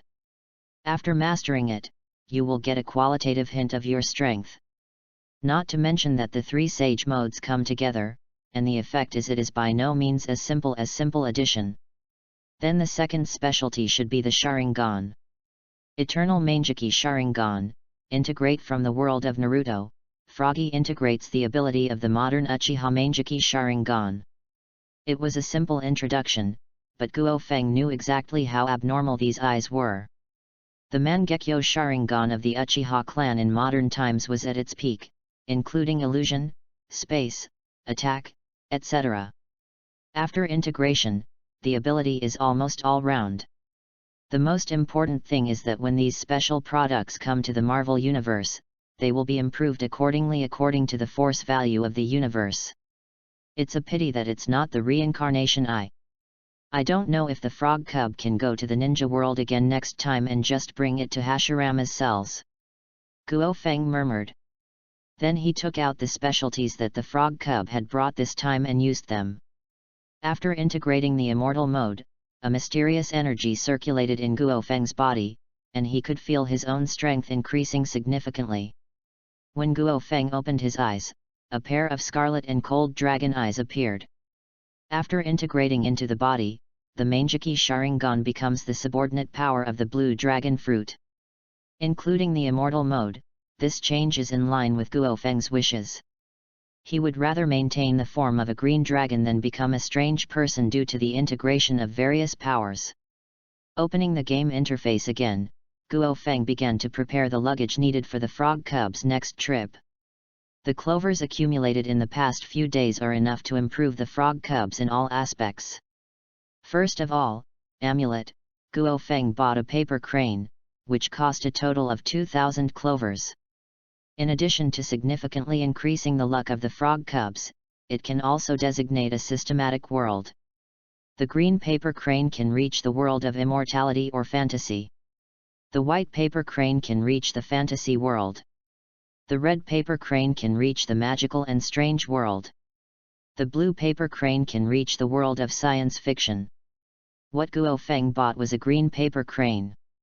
Of course, the price of paper cranes varies greatly due to price fluctuations. The more expensive the paper crane, the higher the upper limit for traveling to the world. Next was the bento, and Guo Feng bought a luxurious travel package. Finally, he upgraded the characteristics that the frog cub had strengthened last time, and now his clover has almost bottomed out. After doing this, Guo Feng turned off the game interface, and then waited for the frog cub to go on a trip. Soon, the prompt sounded. The frog cub went on a trip. Frog Zeze will send back photos during his trip, please check them carefully. On the other side, the Hammer Group. Less than 3 days before this exhibition, due to the lack of news and the impact of Stark Group, Hammer Group's stock fell to new records many times. Justin Hammer came to the laboratory angrily and saw Yvonne Vank, who was debugging the machine, at a glance. Damn it, don't you know the time is coming? What have you done so far? Justin Hammer asked loudly. Yvonne Vank's expression remained unchanged. Don't worry, Mr. Hammer, I will give you a satisfactory answer one day. Justin Hammer nodded, and the next moment he grabbed Yvonne Vank's collar and said angrily. I said, I want to see the results. Yvonne Vank pressed Justin Hammer's hand with a cruel look on his face. Don't be so impulsive. I've already built the machine you want that can hold people, but you can't control other things. Chapter 22 Confrontation Again, Tony Stark's new series. After that, Yvonne Vank called out a battle armor. It was pure silver in color and its style was 70% similar to the Mark I. Under the gaze of Justin Hammer and others, the armor began to separate and reveal the position of a person. This armor is completely fine after my debugging. You can take it out for delivery. Justin Hammer stared at the armor with burning eyes, and then restored his kind smile. I was indeed right about you. You, like Tony Stark, are rare geniuses in the world. Yvonne Vank sneered, take it and leave here, I will continue to do my own thing. Justin Hammer didn't care about Yvonne Vank's attitude, but asked his men to leave with the armor. He wanted to quickly release the news to save the Hammer Group's stock market. After Justin Hammer released the news, Stark Group quickly received it. Tony Stark found Guo Feng immediately. Jack, look at this armor, it's a poor imitation. Sure enough, I still look up to Justin Hammer. This kind of thing is even embarrassing to me. Tony Stark muttered. Guo Feng took the report and looked calm after reading it. Don't underestimate the Hammer Group. The guy who helped Obadiah is not simple. Of course, this is for you. Tony Stark snorted coldly and said arrogantly, if you weren't here, this guy might still be a good opponent, but your data on developing armors is compared to yours. You can crush this guy in just 1 generation. After listening to Tony Stark's words, Guo Feng raised the corners of his mouth. That's what I say, but Mr. Tony, are you sure that the data is really useful? Do you want to update it for you? Although Tony Stark was a little unhappy on his face, he was quite happy in his heart. You picked a really good time, Jack. Come on, let me try my latest armor. Soon, the two came to an unfinished building built in the suburbs, which was temporarily contracted by Tony Stark and was suitable as a battlefield. After Tony Stark arrived, a transport plane arrived and dropped a red-painted metal box. The metal box began to deform when it landed, and until it landed on Tony Stark, the splicing of the armor was completed. Guo Feng looked at the armor. The painting and style were not much different from the Mark I, but the shape was slightly larger and looked quite burly. Are you focusing on strength and defense? Which generation is this? Tony Stark moved his body and smiled. This is a new series of armors. I call it the Anti-Wind. It is currently the 2nd generation. Jarvis, start combat mode. In an instant, the Anti-Wind lit up with a red light, disappeared in the blink of an eye, and appeared behind Guo Feng the next moment, grabbing his shoulders with both hands. The armor pushed hard, but Guo Feng didn't move at all, but the ground beneath his feet began to collapse. How is that possible? Tony Stark looked shocked. He used the maximum power from the beginning, and the data has exceeded 1,000 tons. But with this kind of power, Guo Feng couldn't be shaken at all. I said, your data is out of date a long time ago, but this is a good research direction. Are there any others?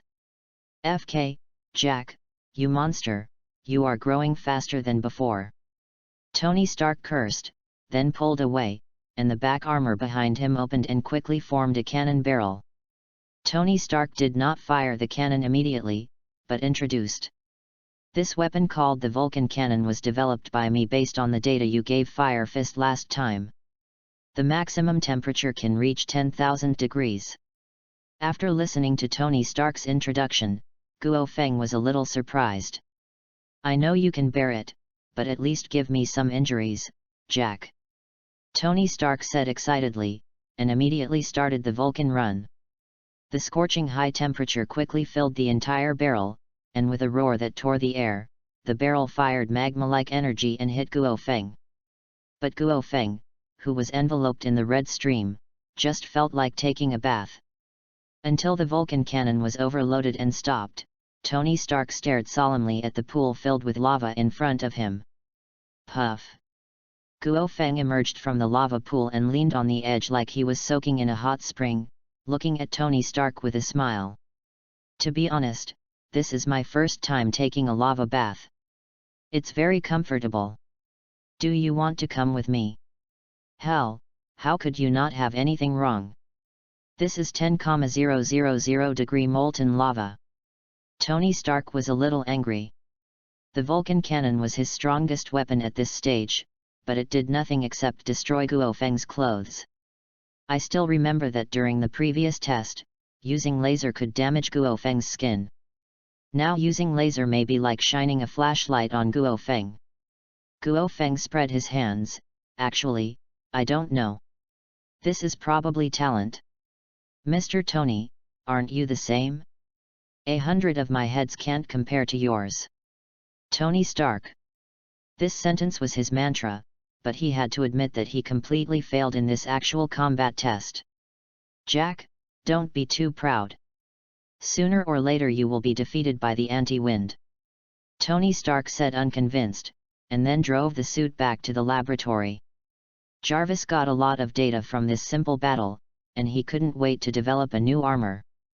After Tony Stark left, Guo Feng glanced at the building next to him and said coldly, "Come out, Natasha Romanoff.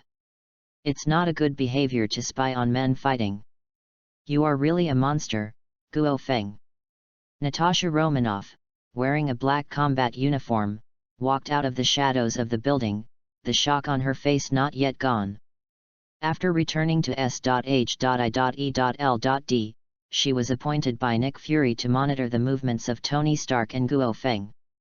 This confrontation between the two, although brief, refreshed her world view. A person can withstand 10,000 degree heat and still look like a normal person. This is something Natasha Romanoff never dared to think about before. Of course, Natasha Romanoff was also surprised by Tony Stark's combat prowess. How long had it been? The strength of the two of them was so outrageous. Guo Feng walked out of the lava pool and put on a black suit in front of Natasha Romanoff. Go back and tell your director, I don't care what he does in private, but don't hinder me, otherwise the temperature that S.H.I.E.L.D. can withstand will not be 10,000 degrees. Are you threatening us? Natasha Romanoff's expression changed. Guo Feng shook his head. Threat? I'm just stating a fact. Natasha Romanoff stared at Guo Feng and said, I'm sorry for what happened before, but again, S.H.I.E.L.D. has no hostility towards you. After saying that, Natasha Romanoff retreated into the shadows and disappeared. Chapter 23 Looking for Kingpin. Shortly after Natasha Romanoff left, Nick Fury at the S.H.I.E.L.D. headquarters received a battle report from Tony Stark and Guo Feng. There were no highlights in the initial battle between the two, but Llewellyn discussed it with Coulson calmly. Tony Stark is indeed a genius. He is even better than his father, Howard Stark. As for Guo Feng, I can't tell much yet, but I guess they are about the same. Coulson nodded until he saw Tony Stark activate the Vulcan cannon, and he and Liu Dan had expressions of disbelief.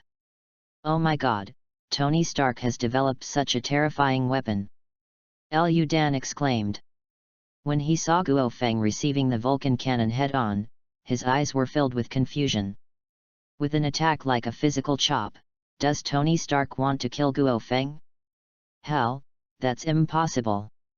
When they saw Guo Feng emerging from the lava pool, Liu Dan and Coulson's eyes widened.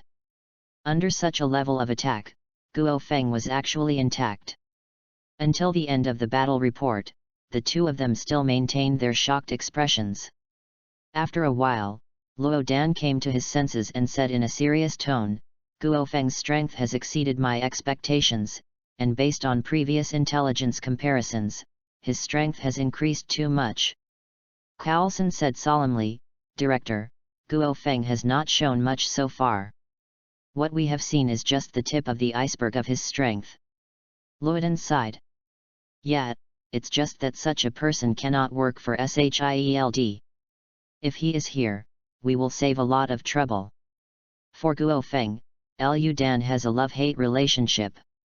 To this day, he still wants to restrict Guo Feng, but judging from the latest information, he even has the idea of using mushroom bombs.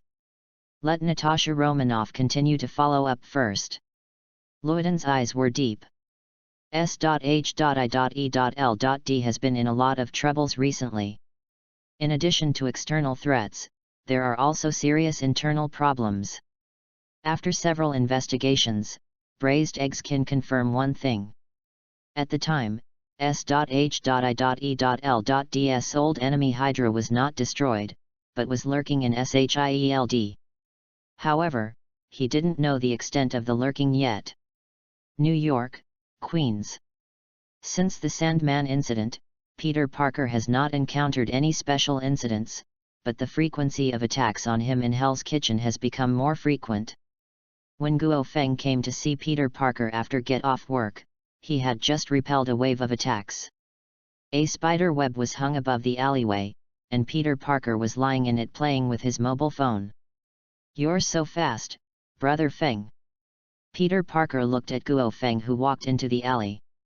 Guo Feng glanced at the unconscious Hell's Kitchen staff next to him and said with a faint smile, You should know the origins of these people, right? Peter Parker spread his hands helplessly and said with a wry smile, Intelligence is my weak point. I only know that these people come from a large criminal organization. These people are like leaks, coming in waves. Guo Feng nodded. This is the annoying thing about Hell's Kitchen. Few people can persevere in the face of Hell's Kitchen's revenge. Come with me, I will take you to solve the problem from the root. Guo Feng also has his own ideas about Hell's Kitchen. On the top floor of a certain commercial building, Jin Bing, wearing a white suit, was sitting on an office chair holding a golden scepter. Did it fail again? Keep sending people. Jin Bin hung up the phone and looked into the distance with deep eyes. At this moment, the communicator next to Jin Bin sounded the urgent voice of his men. Boss, Spider-Man is here, and he brought someone with him. Spider-Man, how did he know I'm here? Kingpin was a little surprised, but he didn't care about Spider-Man's arrival. To him, it was just a bug with some extraordinary power. Through surveillance, Jin Bin could clearly see who was coming, and his expression changed when he saw Guo Feng next to Spider-Man. Interesting, the acting chairman of Stark Group actually hangs out with Spider-Man. Kingpin murmured. Let them in. With Jin Bing's permission, Guo Feng and others took the elevator to Jin Bing's office without any hindrance. After entering the office, Peter Parker set his sights on Kingpin. Oh my god, this guy is too strong. Peter Parker was secretly shocked. Kingpin's burly figure was comparable to a giant human bear. Kingpin also looked at the two of them, but his eyes quickly moved away from Peter Parker and paid attention to Guo Feng. Years of training and fighting have given Jin Bin an extremely keen perception. The first feeling Guo Feng gave him made him extremely frightened. This guy is very dangerous. Jin Bing looked solemn. Guo Feng gave him the feeling of the highest crisis so far. Just standing there, it was like a big mountain was pressing on him. You look very nervous, Mr. Jin Bing. Guo Feng chuckled and casually found a place to sit down and looked at Jin Bing. In the Marvel Universe, Kingpin is one of the few people who has reached the ultimate level of human body. Although he looks like a bloated fat man, he is actually all muscles. Moreover, these muscles are all trained by Kingpin himself, and even Peter Parker can suppress them with strength alone. However, the most powerful thing about Kingpin is not his terrifying muscles, but his cunning wisdom. This is why Guo Feng came to Jin Bing. He needed talents like Jin Bing. Kingpin calmed down and smiled. When a big shot like Mr. Jack comes to see me, some nervousness is inevitable. Guo Feng's eyes were playful. Really? But as far as I know, Mr. Kingpin, you are the overlord of the underground world. You can even hunt down Spider-Man, so why don't you dare? Kingpin's eyes narrowed. Mr. Jack, if it's because of this matter, I can give you a face and withdraw from the pursuit of Spider-Man. Jin Bing's compromise with Guo Feng was a shame, but he was really unwilling to conflict with a dangerous person like Guo Feng. Guo Feng nodded. I'm very happy that you can do this, but Mr. Jin Bin, this is not the main purpose of coming to you. Kingpin frowned. Oh? What else does Mr. Jack have to ask for? I will try my best to satisfy you if I can. Do something for me, Kingpin. Upon hearing this, Jin Bing's expression changed. Mr. Jack, this joke is not funny at all. Guo Feng put away his smile and said coldly, this is no joke. Of course you have the right to refuse, but you don't have the strength to refuse. Jin Bin's eyes became cold and he stepped back, while green poisonous mist poured out of the office. Cunning guy. Guo Feng's face was calm, and his overlord's domineering aura was activated, which instantly dispersed the poisonous fog, but Jin Bing's figure also disappeared. Chapter 24 Cleaning up the Kingpin. At the same time, an alarm sounded throughout the building, and then all elevators and stairs in the building were closed, and countless armed men in black suits blocked the surrounding area. Brother Feng, what are we going to do? Peter Parker cast a puzzled look. The development of the matter was beyond his expectation. Guo Feng sneered.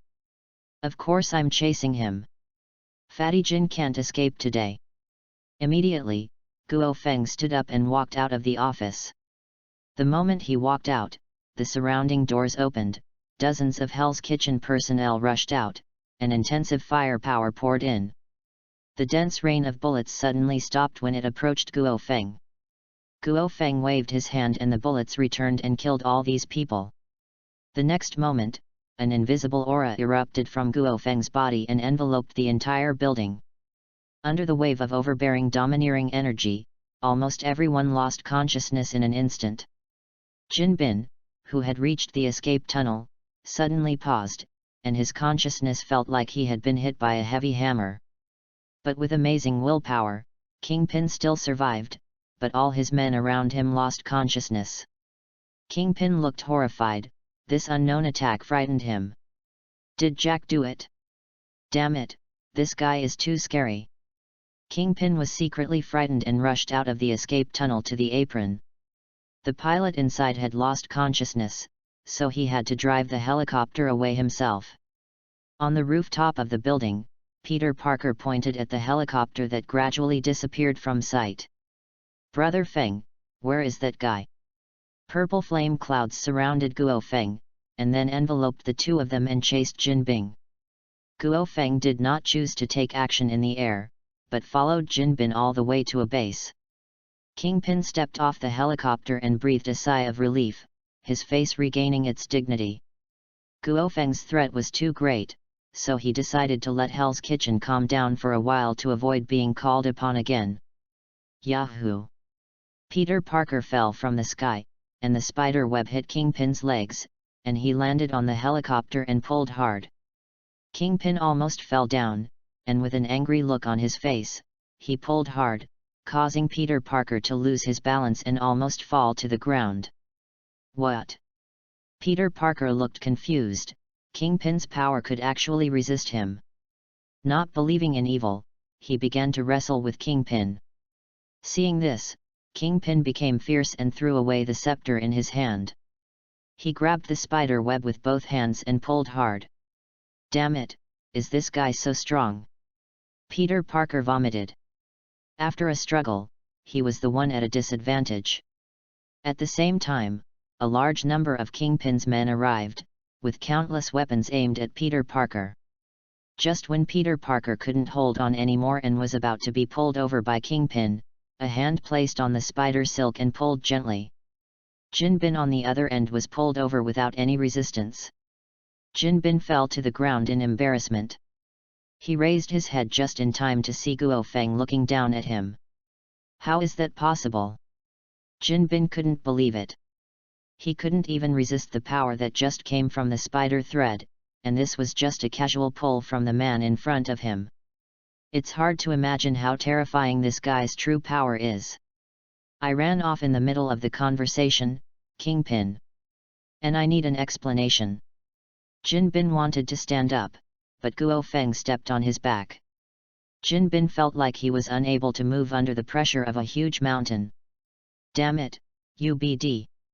Such humiliation made Kingpin suddenly lose his temper. Seeing this, Jin Bing's men glared at Guo Feng and turned their firepower to target him. Guo Feng shrugged, completely ignoring Jin Bing's men, and said playfully, Jin Bing, put away your so-called dignity as the overlord of the underground world. Again, I need an explanation. Jin Bing glared at Guo Feng, unwilling to admit defeat.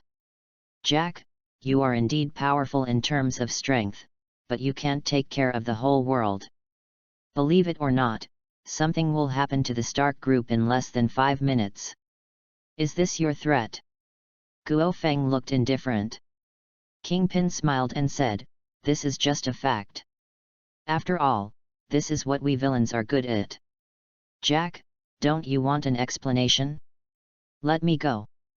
Guo Feng stared at Jin Bing and slowly raised his feet. It's not that he's afraid of Kingpin's threat, what he needs is Kingpin and his Hell's Kitchen. A boss that blindly suppresses Jin and makes him surrender on the surface will easily lose his prestige in Hell's Kitchen, and now Jin Bin is also planning to compromise. Jin Bin stood up, picked up the scepter, walked to Guo Feng and showed a kind smile. Jack, you are a very powerful being. You are the most dangerous guy I have encountered so far, so I am happy to be your friend. I hope you are a loyal friend, Jin Bing.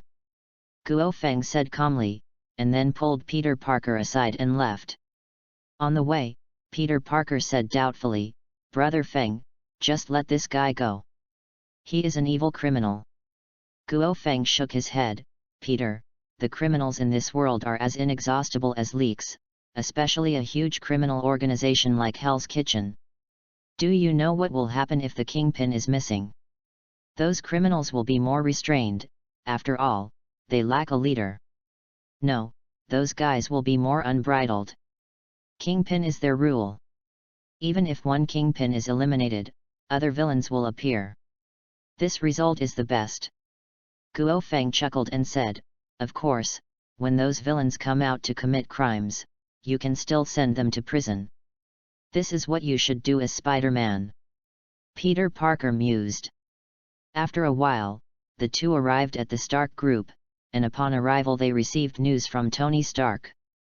When he arrived at Tony Stark's laboratory, this guy called Peter Parker alone. Remember the promise I made to you before? Peter. Peter Parker's eyes lit up.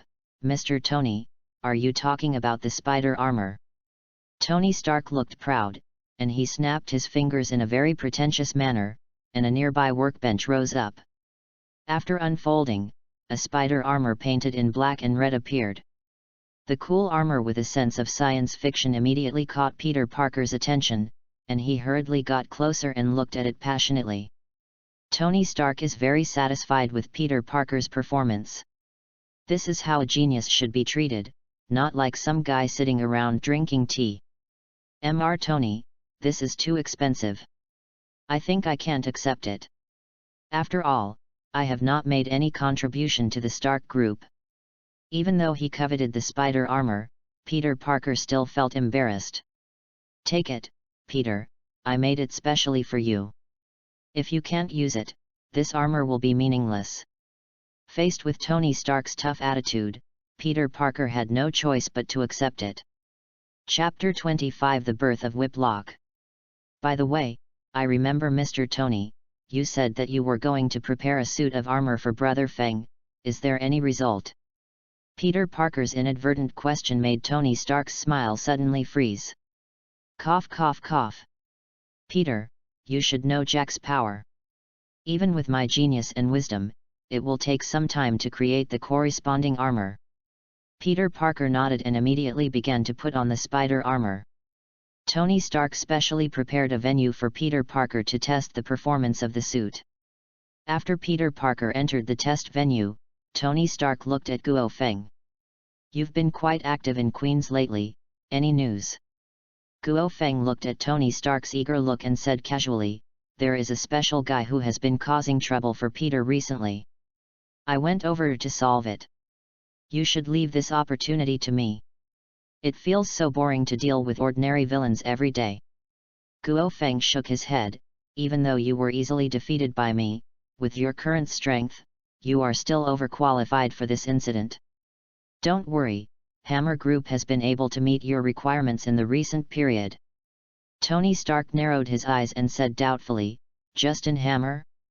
With his ability, don't tease me. Of course it's not Justin Hammer, it's the guy behind him. Isn't tomorrow the Hammer Group exhibition? Then you can let go and have fun. With the kind of thing he built, I can solve it in a few seconds. Tony Stark said proudly. In his eyes, what the Hammer Group showed was inferior to even the Iron Overlord. Guo Feng smiled mysteriously, that guy's thinking is different from yours. He doesn't like people in the armor. To be honest, he was also looking forward to what kind of work the famous Whiplock Ivan Vanko would be able to do tomorrow, but if the original robot army were to deal with Tony Stark, the result would be tantamount to being crushed. Not to mention the anti-wind series of battle armors, even the first-generation Mark can beat Ivan Vanko's assembly line robots in performance. But considering that Ivan Vanko followed Obadiah, the manufacturing level should not be as bad as the original. Stop pretending to be the Riddler, just talk about it. Tony Stark approached him curiously, but was simply rejected by Guo Feng. As I said, you will know tomorrow. That is the transition I left for you. Okay, let's go see Peter. After being rejected again and again, Tony Stark snorted coldly, and then headed to the testing site with Guo Feng. In the empty testing site, Peter Parker, wearing the spider armor, was having a great time playing. All aspects of the armor's functions were very much in line with his taste. He felt that wearing this armor, he would definitely not be so embarrassed when facing Jin Bin again. Not to mention crushing him like Guo Feng, at least it would be much easier to deal with him. After Peter Parker's experiment, Tony Stark recorded the data and made the spider armor into a melon-sized mechanical ball. Put him in your backpack and press the button in the middle to complete loading when needed. Peter Parker's eyes lit up and he put the mechanical ball into his backpack. Tony Stark continued, "This is just the beginning. Once I successfully conquer nanotechnology, the subsequent armor will only need to accommodate very small things to carry. Mr. Tony, you are really a genius. This is just a little bit of talent. After all, I am Tony Stark." Tony Stark looked delighted. Only in Peter Parker could he find the happiness of being a genius. Guo Feng didn't care about Tony Stark's little thoughts, but left here silently. Just now, Dr. Cu Dai contacted him. "Booze, there is news from the Osborne Group." Dr. Connors reported the changes in Osborne Group during this period to Guo Feng. "You did a great job, Dr. Connors." Guo Feng still trusts Dr. Connors. Since he was transformed by him last time, in Dr. Connors' subconscious, he is the Supreme Master. After turning off the communication, Guo Feng thought about the information Dr. Connors just said. During this period of time, Norman Osborn has been very active and has launched many projects, among which the largest investment is the individual exoskeleton armor. The person in charge of this project attracted Guo Feng's attention. Octavius Future Dr. Octopus helped the Osborne Group's armor project achieve breakthrough progress, and other robot projects were also spawned. The Osborne Group is going to cause trouble. Guo Feng murmured, and he planned to find a suitable time to intervene in this matter. The next day, the Hammer Group's exhibition has decided to be held in the afternoon, and the main content of this exhibition is the individual exoskeleton armor. In the underground laboratory, Ivan Vank was holding a tablet computer for final debugging. In front of him were thousands of silver-painted robots. The style of these robots is similar to Mark I, but they do not carry humans but are unified by system terminals. They are divided into 3 models: light, medium, and heavy. After completing the final debugging, Ivan Vank put away the computer. Behind him, a battle armor painted in blue and white appeared. The style of the battle armor was not much the same as that of other robots. The biggest difference was that the hands of the battle armor turned into 2 whips. This is the exclusive armor built by Ivan Vank, and he also moved the system terminal into this armor. "Family Stark, welcome my revenge." Immediately, Ivan Vank put on the battle armor, and at the same time, all the robots were activated. Next, Justin Hammer brought people here. The exhibition was about to start and he needed some samples. "Where is Ivan Vanko? Why is he missing?" Justin Hammer asked his men. "He said he was going to do a private research. Does the boss want to see him?" Justin Hammer waved his hand. "Don't worry about him for now, gather people to transport all these machines," leaving 2 people waiting for Ivan Vank. After speaking, Justin Hammer made a gesture of wiping his neck. He had long realized that Ivan Vank was out of control. The most critical moment had passed and Ivan Vank could die. When Justin Hammer transported all the machines away, Ivan Vank appeared in a battle armor and easily eliminated the men left by Justin Hammer.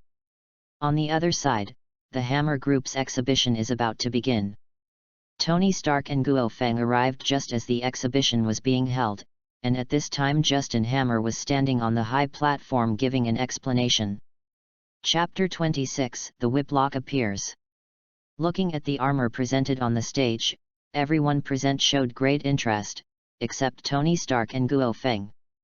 Tony Stark, who was sitting in the back row, sneered, and said to Guo Feng next to him, "Jack, look at this pathetic design. Even if I used the original blueprint of throwing all the trash cans, it would be better than this." He continued to count with a doubtful tone, "This kind of garbage is what those idiots would want." If it is used in actual combat, to me, it is no different from the terrorists in the East. Guo Feng smiled lightly and said, the armor on the stage is indeed rubbish, but you have to understand that Ivan Vank is not an elitist like you. He is also a genius in mass manufacturing. Immediately afterwards, Guo Feng stood up and prepared to leave. Enjoy the next battle, Mr. Tony. I'll go to Pepper and Happy first to prevent that BCH from jumping over the wall. After saying that, Guo Feng disappeared in front of Tony Stark. Cut. Tony Stark snorted coldly, leaning on his seat and looking at the stage without interest. At the same time, a science fiction-like aircraft hovered over the exhibition site, carrying several types of armor. It would deliver the corresponding armor to Tony Stark based on the situation on site. Although he expressed disdain, Tony Stark actually prepared many plans for this time. The exhibition was still going on. Behind the scenes while Justin Hammer was explaining, Ivan Vanko walked out of the darkness wearing a whiplock armor. The sudden appearance of the new armor immediately attracted the attention of everyone present. The sudden change made Justin Hammer a little confused.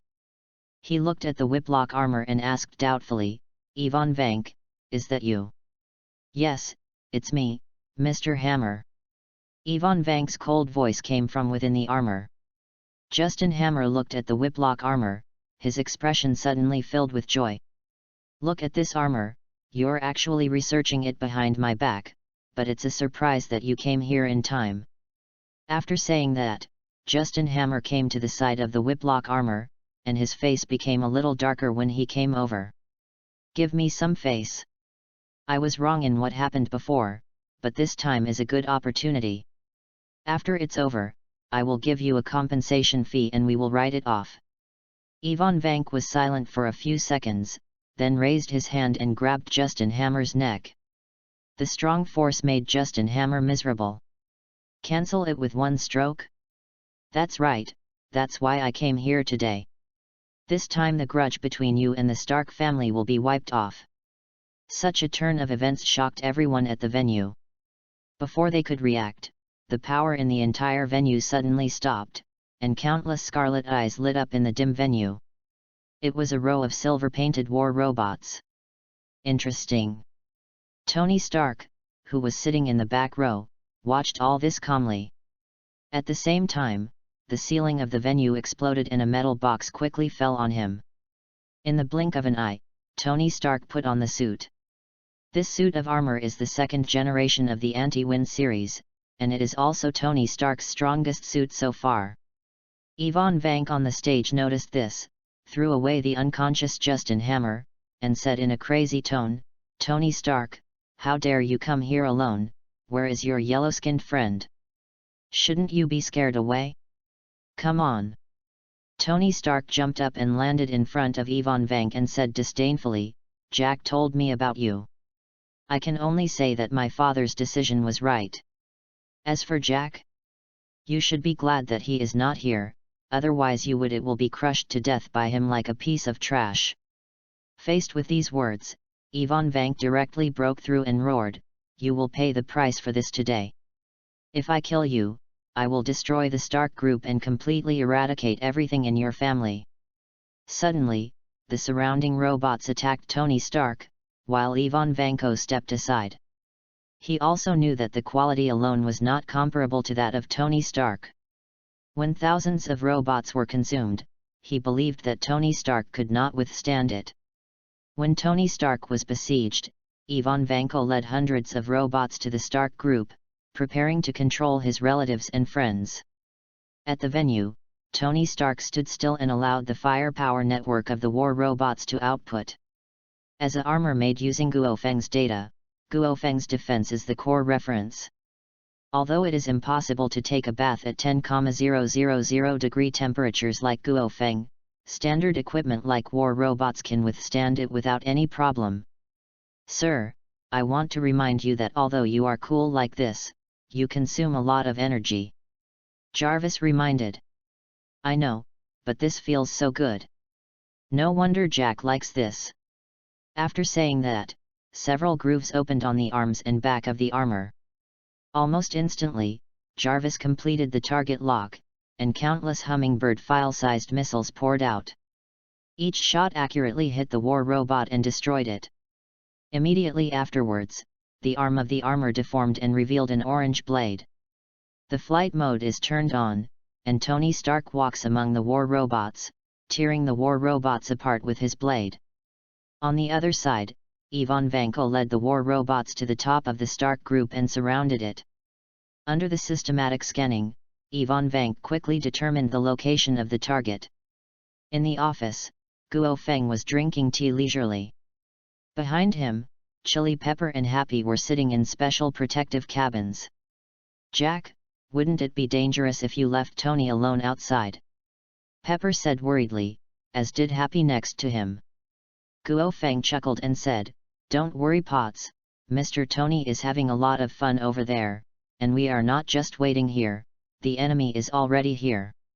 When he finished speaking, the wall next to him was blown open, and a group of war robots poured in. Ivan Vank finally walked in. "Look, the real master is here soon." Guo Feng ignored the war robots around him and looked at Ivan Vank teasingly. The visor of the whiplock armor opened, revealing Ivan Vank's indifferent face. "Is it because you don't seem to take me seriously because you defeated that idiot Obadiah? But you have to know that the Iron Overlord is just a low-quality defective product. To make you so proud of defeating a defective product is worthy of trust." Stark's dog-like ego. Guo Feng's expression remained unchanged. "You are right, Iron Overlord is indeed a low-quality and defective product, but you have to know that the biggest gap between you and Tony Stark is not skills and talents but not admitting your own shortcomings and always living in your own world." Seeing Ivan Vank's face looking ugly, Guo Feng continued, "Tony is indeed arrogant, but he has the capital to be arrogant, but you? I thought Obadiah's death would make you change a lot, but in the end it's still like this. It's garbage. I'm so disappointed." Being ridiculed for seeking death, Ivan Vank took action directly, and the surrounding war robots swarmed in. Chapter 27 Ruthless Crush. An invisible momentum burst out from Guo Feng's body, and Ivan Vank's consciousness went dark, but he quickly recovered under the protection of the auxiliary function of the armor. When he regained consciousness, the expressions around him were unbelievable. All his war robots collapsed and fell to the ground. This scene greatly impacted Ivan Vank's sanity. "You should understand what I'm saying now." Guo Feng sat back at this time and looked at Ivan Vank with a joking look on his face. Now that he has been promoted to the intermediate level, the Overlord's domineering power is more powerful than he imagined. Just a slight release can instantly disrupt the surrounding magnetic field. If he hadn't stopped at the critical moment, Ivan Vank would have fallen to the ground and passed out. As witnesses, Pepper and Happy looked shocked. Originally, when Ivan Vank arrived, both of them were very nervous. As employees of the Stark Group, they knew very well the powerful weapons equipped by those robots. When Guo Feng went to stop them, both of them were heartbroken.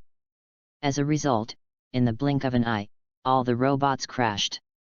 "Mr. Jack, did you do this?" Pepper asked in surprise. Guo Feng chuckled and said, "That's right, it's my instinct." "Careful!" Little Pepper shouted, and she saw Ivan Vank activating the whip in his hands and lashing Guo Feng's head. Ivan Vank smiled ferociously. At such a short distance, this guy's reaction speed could not be faster than his armor. Even if the guy in front of him is an extraordinary person, he will not die if he hits his head. Guo Feng sat with a calm expression. He didn't even bother to dodge this level of attack.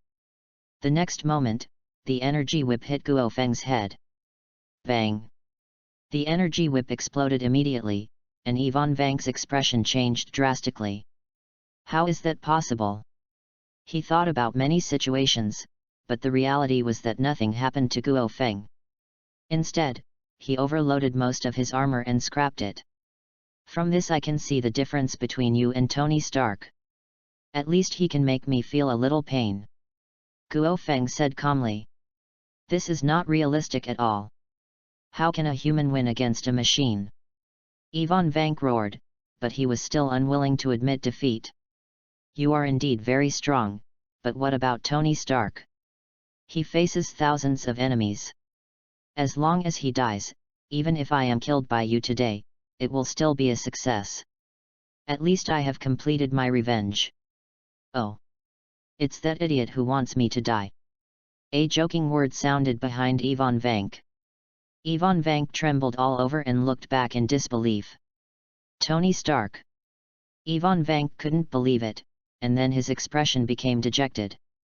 This revenge was a complete failure. Tony Stark walked to Guo Feng at a leisurely pace. The armor on his body did not have much damage except for being stained with a layer of grey. What do you want to do with him? Guo Feng asked. To be honest, he didn't want to kill Ivan Vank. This guy was a talent.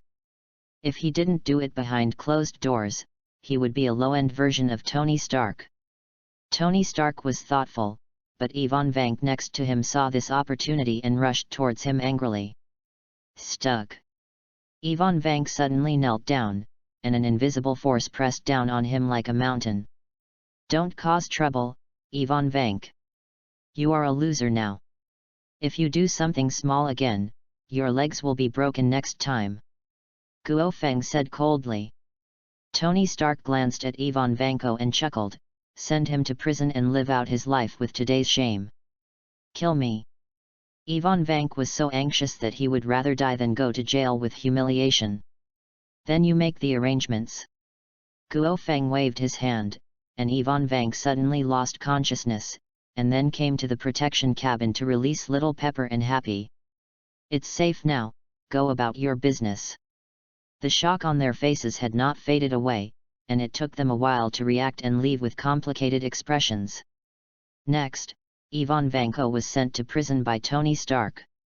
Of course, someone will clean up the rest of the mess, and of course the worst among them is the Hammer Group. This incident almost caused heavy losses to the Hammer Group. Both the stock market and reputation basically fell to the bottom, and they no longer had the capital to compete with the Stark Group. The information about this incident was quickly sent to SHIELD. Nick Fury looked at the battle report, and his already dark face became even more gloomy. Ivan Vank's war robot army is a terrifying force in the eyes of most forces on the Earth. It is easy to destroy a small country in a short time with that kind of firepower configuration technology. However, this level of power was dealt with like mowing grass by Tony Stark. Guo Feng's strength was enough to give him a headache, and as a result, Tony Stark now also has such powerful strength. The key is that the two should wear the same pair of pants. Thinking of this braised egg makes me worry, why doesn't such power belong to S.H.I.E.L.D? Have the creators of these robots been found? Lu Dan asked the assistant behind him. It was found out that he is a bear countryman named Ivan Vank. The assistant reported Ivan Vank's background and relationship with the Stark family to Lu Dan. After listening to this, Luoden looked thoughtful. He didn't care about Ivan Vank's complicated relationships. What he cared about was his ability. So far, the only ones who can research the arc energy are Tony Stark and Ivan Vanko. Tony Stark cannot be used by S.H.I.E.L.D for the time being, but Ivan Vanko might be able to. Even if cultivated, it can be used as a weapon to restrict the Stark group. Thinking of this, Lu Dan immediately contacted Coulson and asked him to bring Ivan Vanko back to SHIELD. Director, this may be a bit difficult. Just now Tony Stark released the news that anyone who takes away Ivan Vanko must be prepared to take revenge from him. Coulson looked embarrassed. Luoden's expression changed, and then he sneered, retaliation? As expected of him, but Tony takes himself too seriously. Don't forget that the United Nations is behind SHIELD. To bring Ivan Vanko back, even if Tony pursues it, it won't happen relation. It's the director. Coulson turned off the communication and immediately went to the prison to get people. Revenge. Lu Dan shook his head and smiled. He had investigated Tony Stark for a long time and knew his temper well.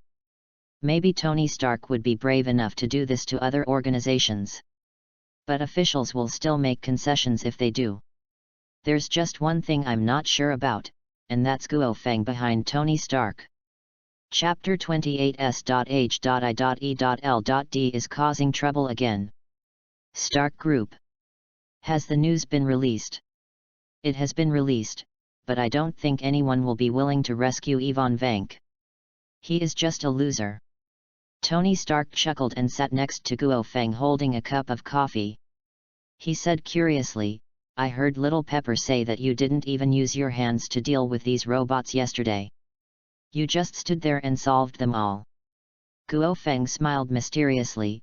You can think of it as a biological magnetic field, but it has many wonderful uses, such as cleaning up stray fish. Biomagnetic field. Tony Stark thought thoughtfully, and then his eyes lit up. This is a good idea. Having the idea, Tony Stark immediately left here and headed to the laboratory. After Tony Stark left, the purple flame cloud enveloped Guo Feng, turning into a rainbow and flying to the prison where Ivan Vanko was imprisoned. By the time he arrived, Ivan Vank had disappeared. After some investigation, Ivan Vank was picked up by a group of officials. Someone from S.H.I.E.L.D. Guo Feng looked into the distance with complicated eyes. In this situation, the most likely force that dares to take Ivan Vank is SHIELD. After some thought, Guo Feng decided to go to the S.H.I.E.L.D.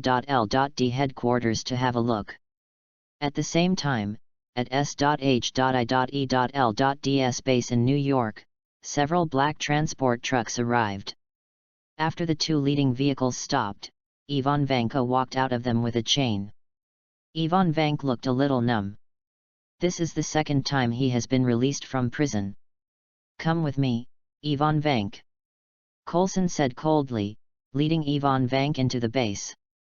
At this time, Lu Dan was waiting with his assistant in a secret room in the base. The door opened and Ivan Vank walked in alone.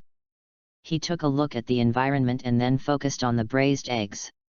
It seems that you are the leader of this group of people. Lu Dan smiled and said, Ivan Vank, you are a smart man, you should know the reason why we invite you. Ivan Vank sneered. What else is it for? Isn't it just for those technologies? But you should go to Tony Stark for this kind of thing. I'm just a loser. Loudon didn't care about Ivan Vank's attitude, but continued, yes, you are indeed a loser, but this cannot deny your talent.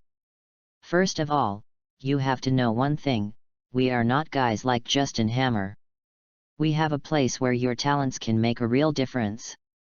Hearing this, Ivan Vank looked even more disdainful. What a loud tone. Braised Egg was not angry either, but patiently began to fool around. After hearing the background of S.H.I.E.L.D., Ivan Vank's expression became serious. If what this guy said is true, it is indeed a big background. It's okay to let me join SHIELD, but you have to agree to one condition. Loudon shook his head, I know what you want to say, but we can't help you take revenge on Tony Stark, but another person can. Ivan Vank was stunned, but seeing Lu Dan's tough attitude, he was silent for a while and said, it's possible, but can you really do it? That guy named Jack is very strong, at least I think he is better than Tony Stark is even stronger. Loudon said, you don't have to worry about this. Besides, we don't want to eliminate him, but to restrict him. He ignored Ivan Vank's face and continued, this is the only thing I can guarantee. In fact, you have no other choice. Instead of staying in prison for the rest of your life, it is better to continue your research. What do you think? Ivan Vank had a complicated expression, and then sighed, he really had no choice. Then you are welcome to join S.H.I.E.L.D., and we will provide you with the best conditions. Lu Dan smiled, but actually he felt a little helpless. Who would care about Ivan Vanko if he could get help from Tony Stark? Just when a group of people left here and prepared to return to the headquarters, a purple rainbow light fell from the sky and landed in the parking lot. Boom! The terrifying impact destroyed all the cars in the parking lot, leaving Llewellyn and his party in a very embarrassed state after being hit by the wave. Damn it, that BD fired missiles at us. Llewellyn cursed secretly, quickly took out his weapon and hid in the bunker, observing the surroundings cautiously. At the same time, armed personnel from the base rushed to the scene. At this time, a figure walked out of the dust of the ruins of the parking lot. Guo Feng. Nick Fury was shocked, but he did not walk out of the bunker, but ordered his men to surround Guo Feng. Guo Feng ignored the guards around him and looked at Llewellyn's bunker. Fury, you are so brave. You dare to even ask for a guy like Ivan Vanko. Have you forgotten what happened to Obadiah and Justin Hammer? Immediately, Guo Feng pointed a small flame and exploded Llewellyn's bunker. The braised egg got up in disgrace after being blown away. He instinctively wanted to fight back, but he calmed down the moment he pulled the trigger. However, the surrounding guards were not so calm. The moment they heard the explosion, they opened fire on Guo Feng. However, the dense rain of bullets stopped less than 1 meter away from Guo Feng. Cease fire quickly! Llewellyn shouted anxiously. If Guo Feng was angered, all these people would die. When the guards ceased fire, the bullets hovering around Guo Feng suddenly changed direction. Puff puff puff. These bullets all hit the guards' limbs. Although they were not fatal, they immediately lost their ability to move. Llewellyn frowned and asked Guo Feng, Guo Feng, are you going to be an enemy of S.H.I.E.L.D? Guo Feng sneered, are you kidding? You already chose to be my enemy when you took away Ivan Vank. Now this level is just a small lesson. Llewellyn's face was gloomy. He couldn't believe that Guo Feng was so arrogant. Hand over Ivan Vank and I won't embarrass you. Why bother? Guo Feng, Ivan Vank has been defeated by you. Why are you still holding on to such a person? Guo Feng sneered, you also know that he is a loser. But why are you so keen to recruit him? To create S.H.I.E.L.D's unique armor project? Are you kidding? It's because of the Rubik's Cube. After hearing Guo Feng's words, Llewellyn's expression was suddenly shocked. You must know that the research on Tesseract is a top-secret project of SHIELD. Since it took over after killing Hydra, the research on Tesseract has not stopped for a moment. However, over the years, S.H.I.E.L.D has not made much progress in its research on the Tesseract, which is the main reason why Llewellyn is so keen on Tony Stark. Llewellyn did not ask how Guo Feng knew about this, but said earnestly, you actually know the Rubik's Cube. I don't want to explain so much. That thing is extremely important to us. As long as we can crack the Rubik's Cube, the whole Earth will get it huge amounts of progress. Then we won't have to worry about those threats. Chapter 29 Kamal Taj's Appointment. Guo Feng was speechless. Anyone who knows the Marvel Universe knows that the Tesseract is not a treasure of civilization, but a Pandora's box. Of course, Guo Feng did not intend to tell Llewellyn about the secret behind Tesseract. Not to mention whether Llewellyn would believe it or not. He himself had no idea of becoming a prophet to save the world. Do you think that the fate of all mankind can be protected by entrusting it to the Tesseract? But I can't control your stupid idea, but Ivan Vanko must die today. Guo Feng's attitude was beyond Llewellyn's expectations, but he still did not give up trying to dissuade Guo Feng. Of course it would be best to be able to persuade, but at the very least it could delay time. When Coulson brings Ivan Vank back to the headquarters, the overall situation will be decided. At that point, Llewellyn believes that Guo Feng will compromise. Although Guo Feng is very powerful, can he still withstand those strategic-level weapons? However, Guo Feng did not continue chatting with Braised Egg at all, turned around and flew away. Damn it, this guy knows Coulson's location. Llewellyn looked ugly and quickly contacted Coulson. At this time, Coulson's helicopter just left New York and flew toward the sea. There will be special supersonic aircraft to deliver them to the headquarters. Next to the helicopter, there were 2 fighter jets escorting it. At this moment, a purple rainbow light flashed across the sky, and in the blink of an eye, 2 fighter jets were shot down. By the time Coulson reacted, Guo Feng was already standing in front of him. "Long time no see, Coulson." Coulson looked at Guo Feng in disbelief. "Jack, why are you here? You should know this. Yvonne Vank is right behind. Don't stop me, otherwise the helicopter will crash." Guo Feng said calmly, and then walked towards the hatch at the back, which was made of alloy. The door was opened easily by him. "Stop, Jack, you can't do this." Coulson wanted to organize, but Guo Feng's cold eyes responded to him. Coulson immediately stopped what he was doing and said helplessly, "By doing this, you are an enemy of SHIELD. You are an enemy of the official world. Don't scare me with this, Coulson. The matter about Yvonne Vanko is completely done by your director. Compared to a little person like Yvonne Vank, do you think the world's official will stand by you if they know about the Tesseract? Behind you." Coulson's expression changed drastically. Before he could say anything, Guo Feng had already entered the back. When Yvonne Vank saw Guo Feng appear, he was stunned for a moment, and then said calmly, "Did Tony Stark ask you to kill me?" "Sure enough, the Stark family are all insidious bastards. If you stay in jail honestly, nothing will happen to you. At least I won't consider killing you in the short term." Guo Feng looked calm. Yvonne Vank wanted to say something else, but Guo Feng didn't give him a chance. He broke his neck with one hand and burned his body to ashes. After witnessing the death of Yvonne Vank, Coulson's expression suddenly changed. He couldn't believe that Guo Feng really dared to kill Yvonne Vank. Guo Feng glanced at him and said, "Goodbye, Coulson. When you see Fury, tell him that if you want revenge, just come." Guo Feng continued, "For the sake of your service in the Stark Group for a period of time, I have to tell you that Captain America Rogers is not dead.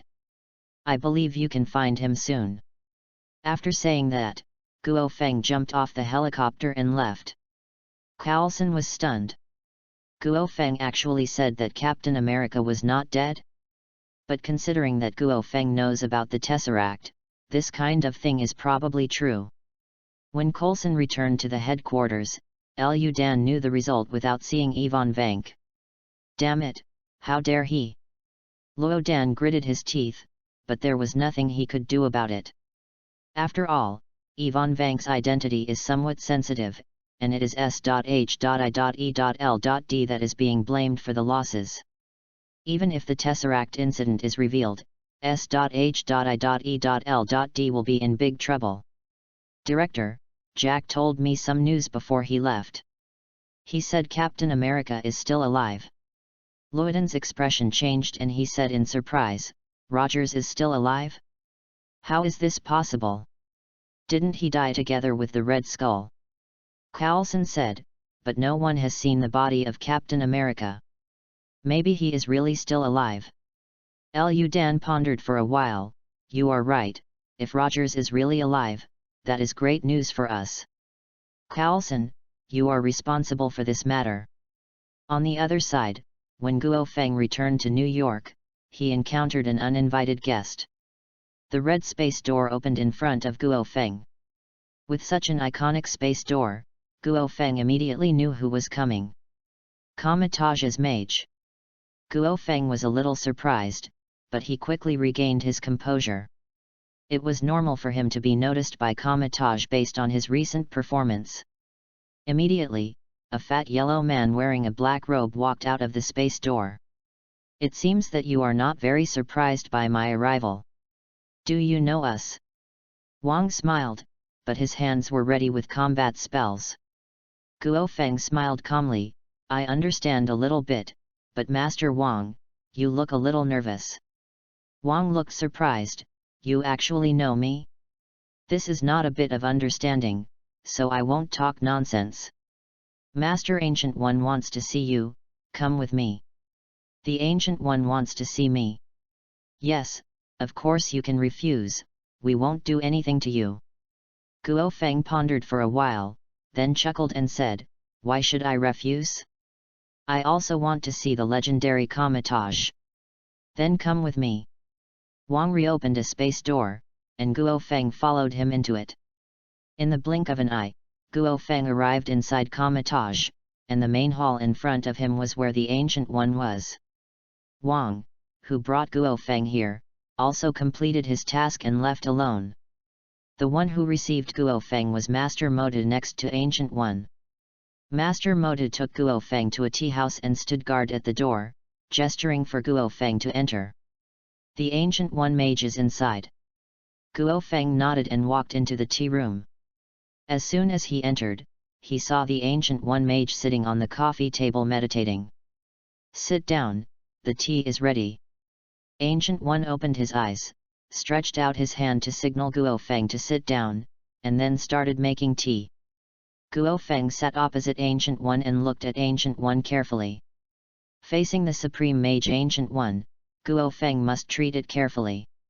After all, this guy is not a cat or a dog like Yvonne Vank.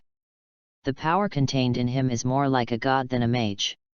At least so far, Guo Feng is not sure that he can get any advantage from Ancient One. Chapter 30 Meeting with the Ancient One. Relax, Guo Feng, Comitage is not your enemy, and you are not our enemy. Ancient One seemed to see Guo Feng's thoughts, and said patiently, the power in you should be dragon yet, it's a very powerful force, even I can't see through it.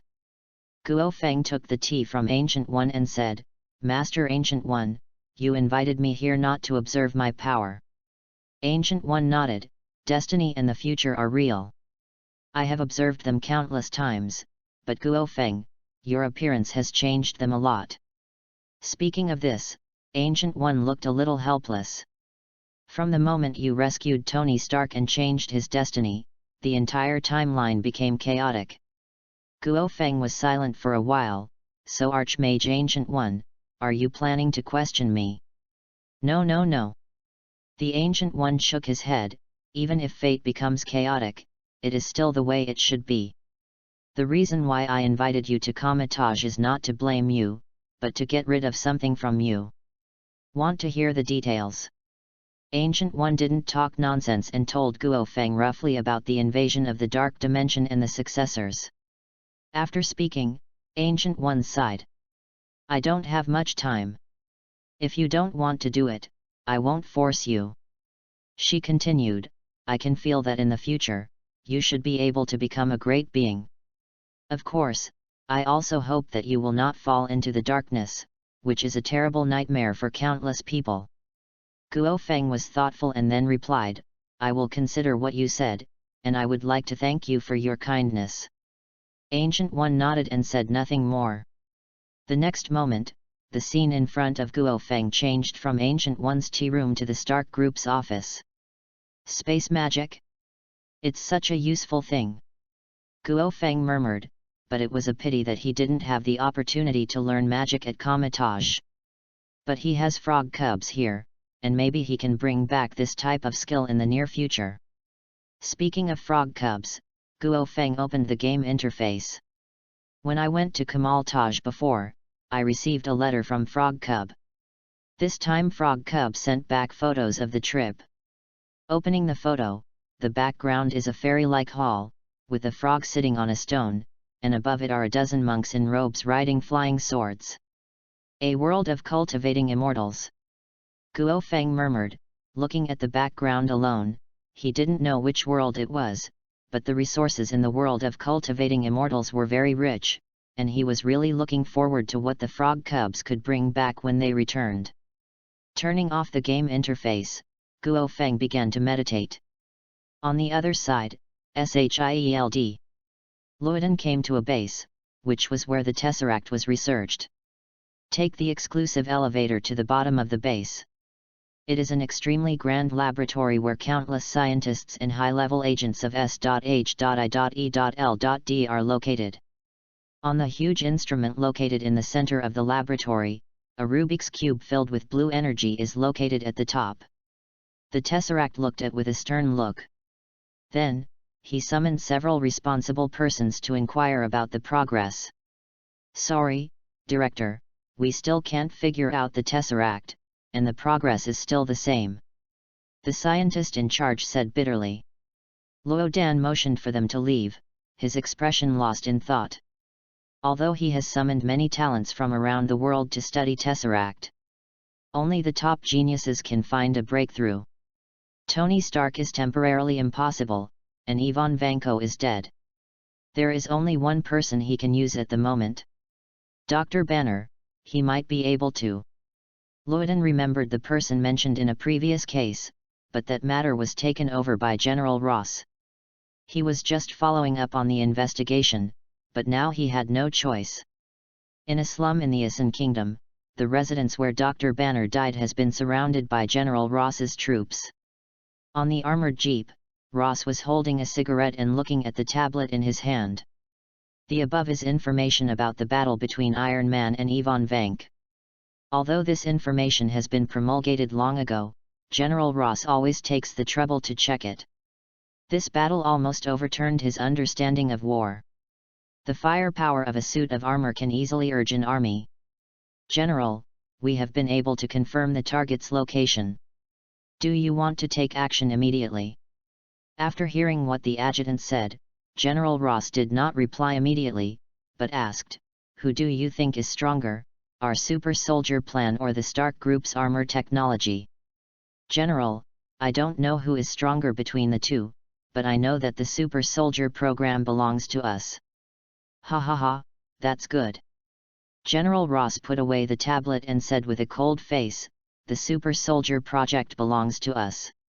After I get all this, I will let Stark Group build an exclusive armor for us. We will be the strongest fighting force on Earth. Act immediately and arrest Banner." Following General Ross's order, the surrounding troops began to take action, and fierce firepower directly focused on Dr. Banner's residence. The simple bungalow was instantly destroyed, and in the light of the fire, a burly green figure rushed out. Seeing Hulk appear, the firepower output around him became even more fierce. But no matter what kind of weapon, it can't harm Hulk, but it makes Hulk's anger continue to grow. A roar. Hulk began to counterattack, charging towards the army's defense line. In less than a few minutes, the first line of defense deployed by General Ross was torn apart by Hulk. Lifting up a Stark with one punch, Hulk looked at General Ross's location with angry eyes. General Ross looked at Hulk calmly. "It's such a powerful force to make the soldiers stand back and use that thing." The next moment, several armored vehicles approached Hulk, but these armored vehicles were not equipped with cannons and machine guns, but rather special capture devices. Hulk continued to charge, and at the same time, the armored vehicle also launched the capture device. The flashing blue light of the power grid hits Hulk, and the extremely high-intensity electricity instantly paralyzes Hulk. Hulk stopped charging and struggled desperately. But then, more power grids came and paralyzed Hulk, almost making him unable to move. Finally it worked. General Ross smiled and waved his hand for specialized personnel to imprison Hulk. But when these people approached Hulk, the paralyzed Hulk was able to move, although the range of movement was not large. Chapter 31 Help from S.H.I.E.L.D. But at this time, General Ross's power grid was exhausted. "Quick, control him." General Ross completely lost his composure, but Hulk's movements became wider and wider. With a roar, Hulk broke free from the control of the power grid, broke through General Ross's counterattack again, and then quickly left the scene. At this time, General Ross's troops suffered heavy losses and were unable to organize combat forces to continue chasing Hulk. In a certain corner of the scene, several S.H.I.E.L.D.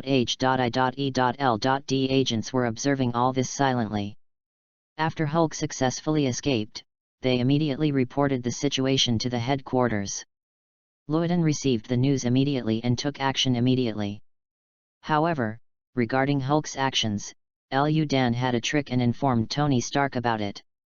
The person responsible for communicating with Tony Stark is Natasha Romanoff.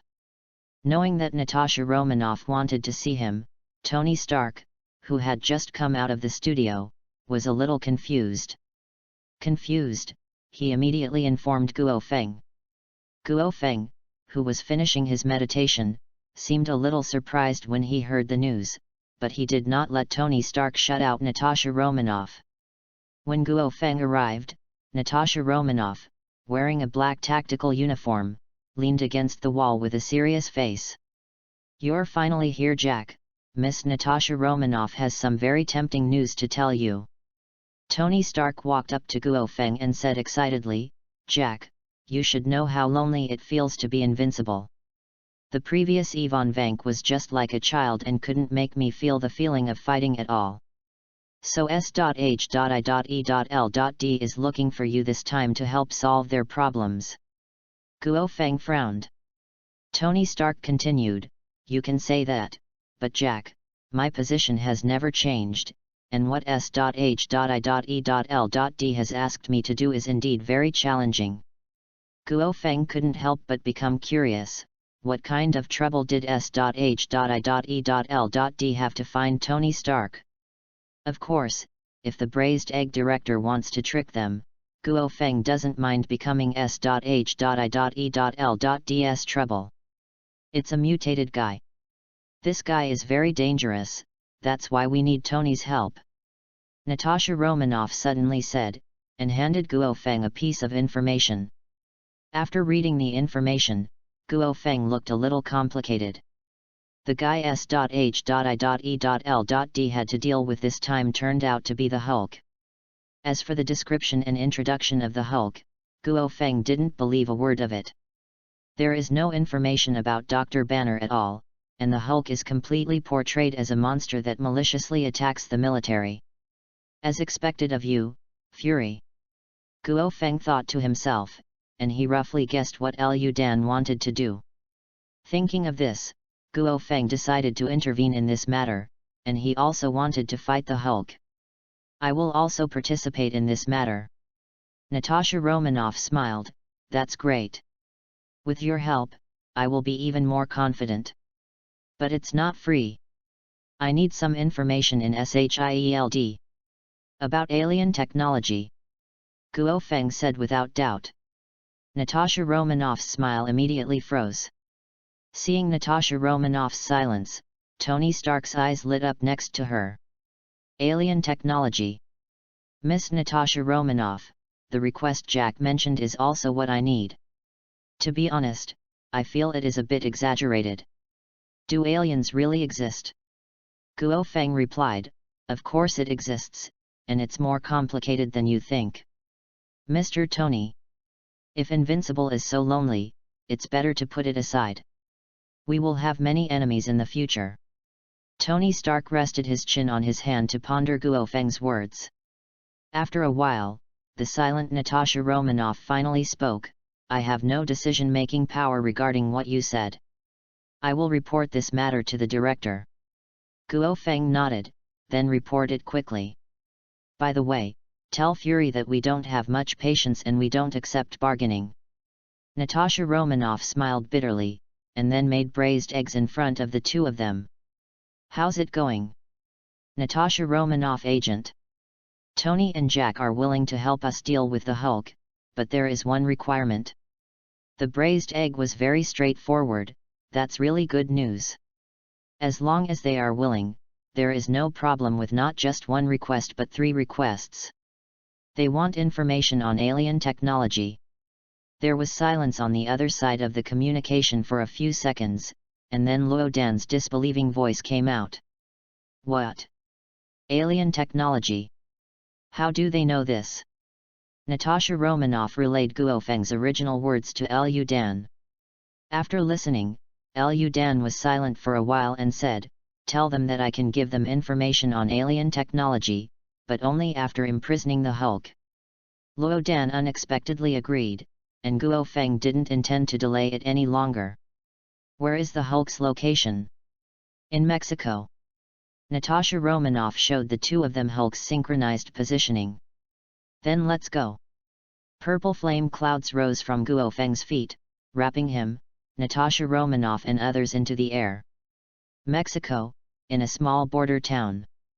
The embarrassed Dr. Banner carefully came to a tavern and sat in the corner drinking alone. "Damn it, why is this happening?" Dr. Banner growled unwillingly. Some time ago, he was a world-renowned physical scientist, but because he was turned into a green monster by gamma rays, countless people hunted him. What Dr. Banner didn't know was that there were several S.H.I.E.L.D agents following him when he entered the tavern. Confirm target, Dr. Banner. After receiving the news, Lu Dan, who was far away at the S.H.I.E.L.D headquarters, immediately contacted Natasha Romanoff. Natasha Romanoff, discovered the specific location of Dr. Banner. "I will send a Quinjet to pick you up immediately." "No need, Chief, we're already here." "What?" Lu Dan was confused. He suspected that Natasha Romanoff was joking with him. The distance from New York to Mexico is quite long. Even if a missile flies there, it will take some time. But how long will it take to get a reply from Guo Feng? "I'm not kidding, Director. In fact, I don't know the process very well either." At the border of Mexico, Natasha Romanoff, with her hair a little messy, looked full of wonder. When she arrived here from New York, she felt as if she had traveled through time. Tony Stark looked at Natasha Romanoff with some empathy. Guo Feng's flying speed broke his cognition every time, making it impossible for the aircraft carrying the armor to follow and could only wait here for a while. In about 10 minutes, the aircraft arrived here and delivered the armor. This time Tony Stark still chooses the anti-wind series of armors, and they are the latest third-generation machines. In the eyes of Tony Stark, the Hulk is a low-end version of Guo Feng, and the performance of this armor is completely usable.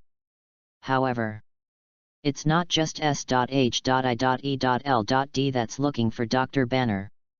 General Ross, who had failed before, also came, and this time he brought more sufficient military power and equipment. Chapter 32 Armor and Flesh.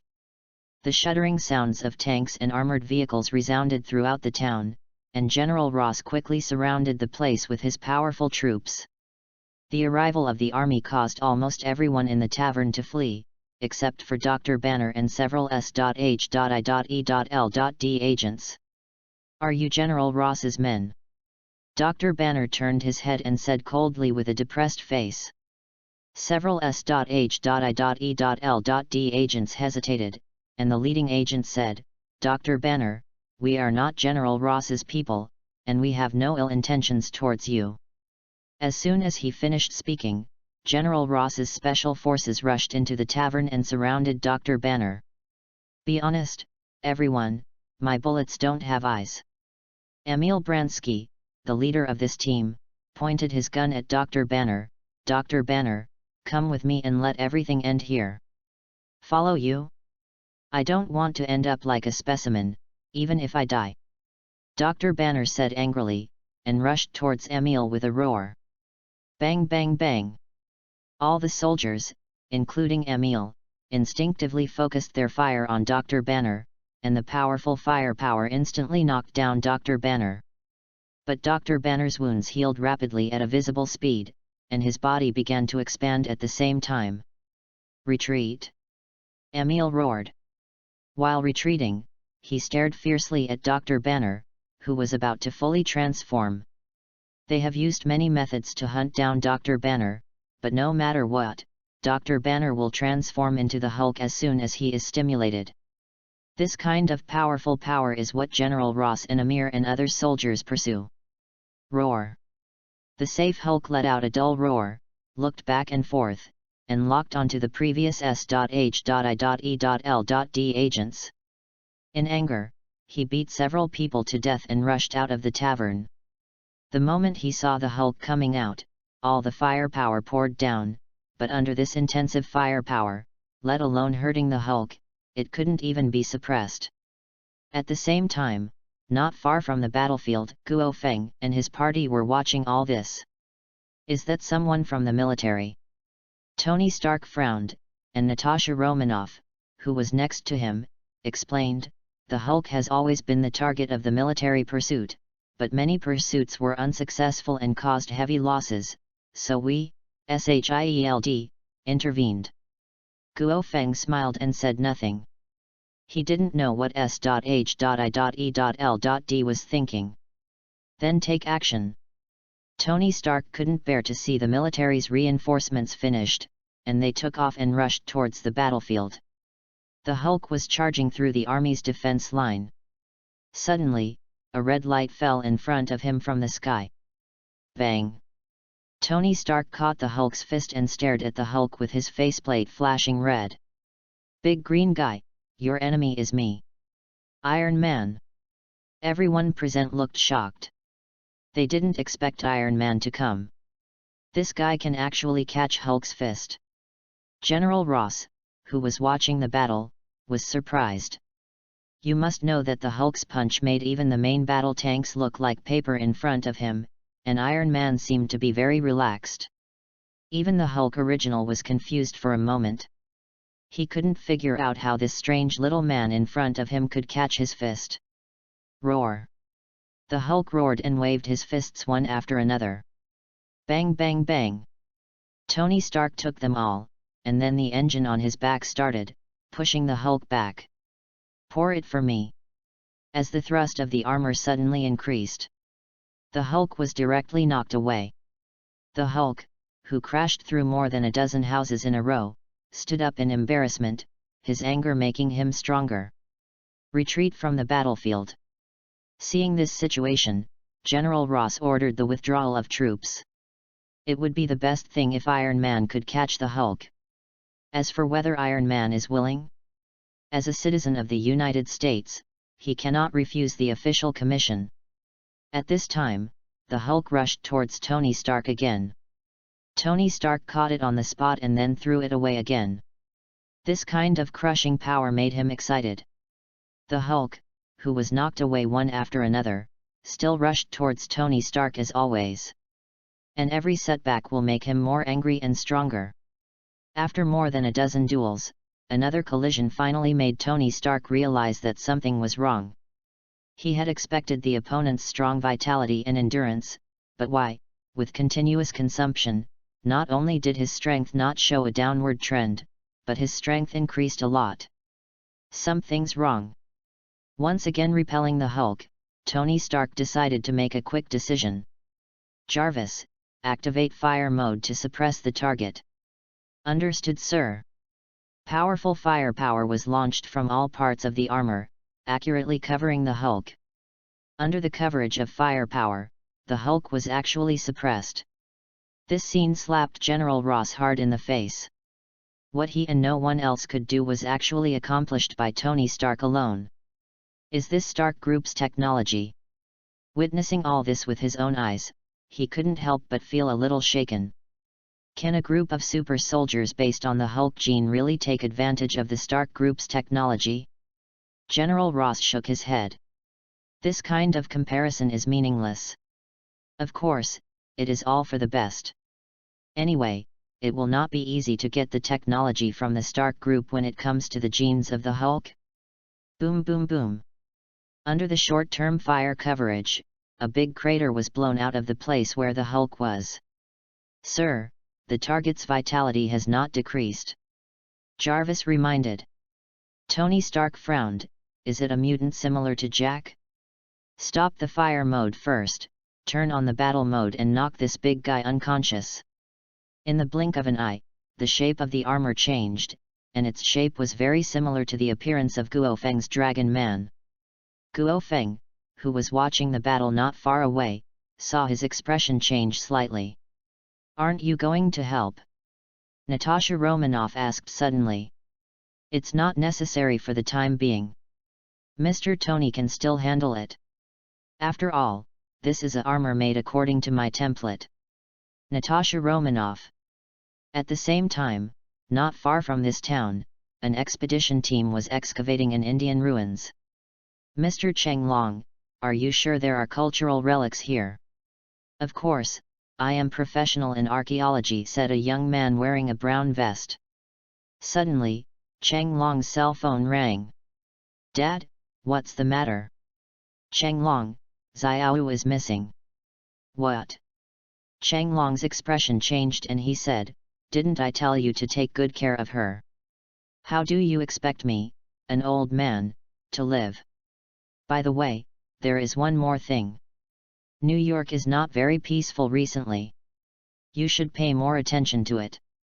Dad said seriously, "One more thing, bring some specialties to Dad when you come back."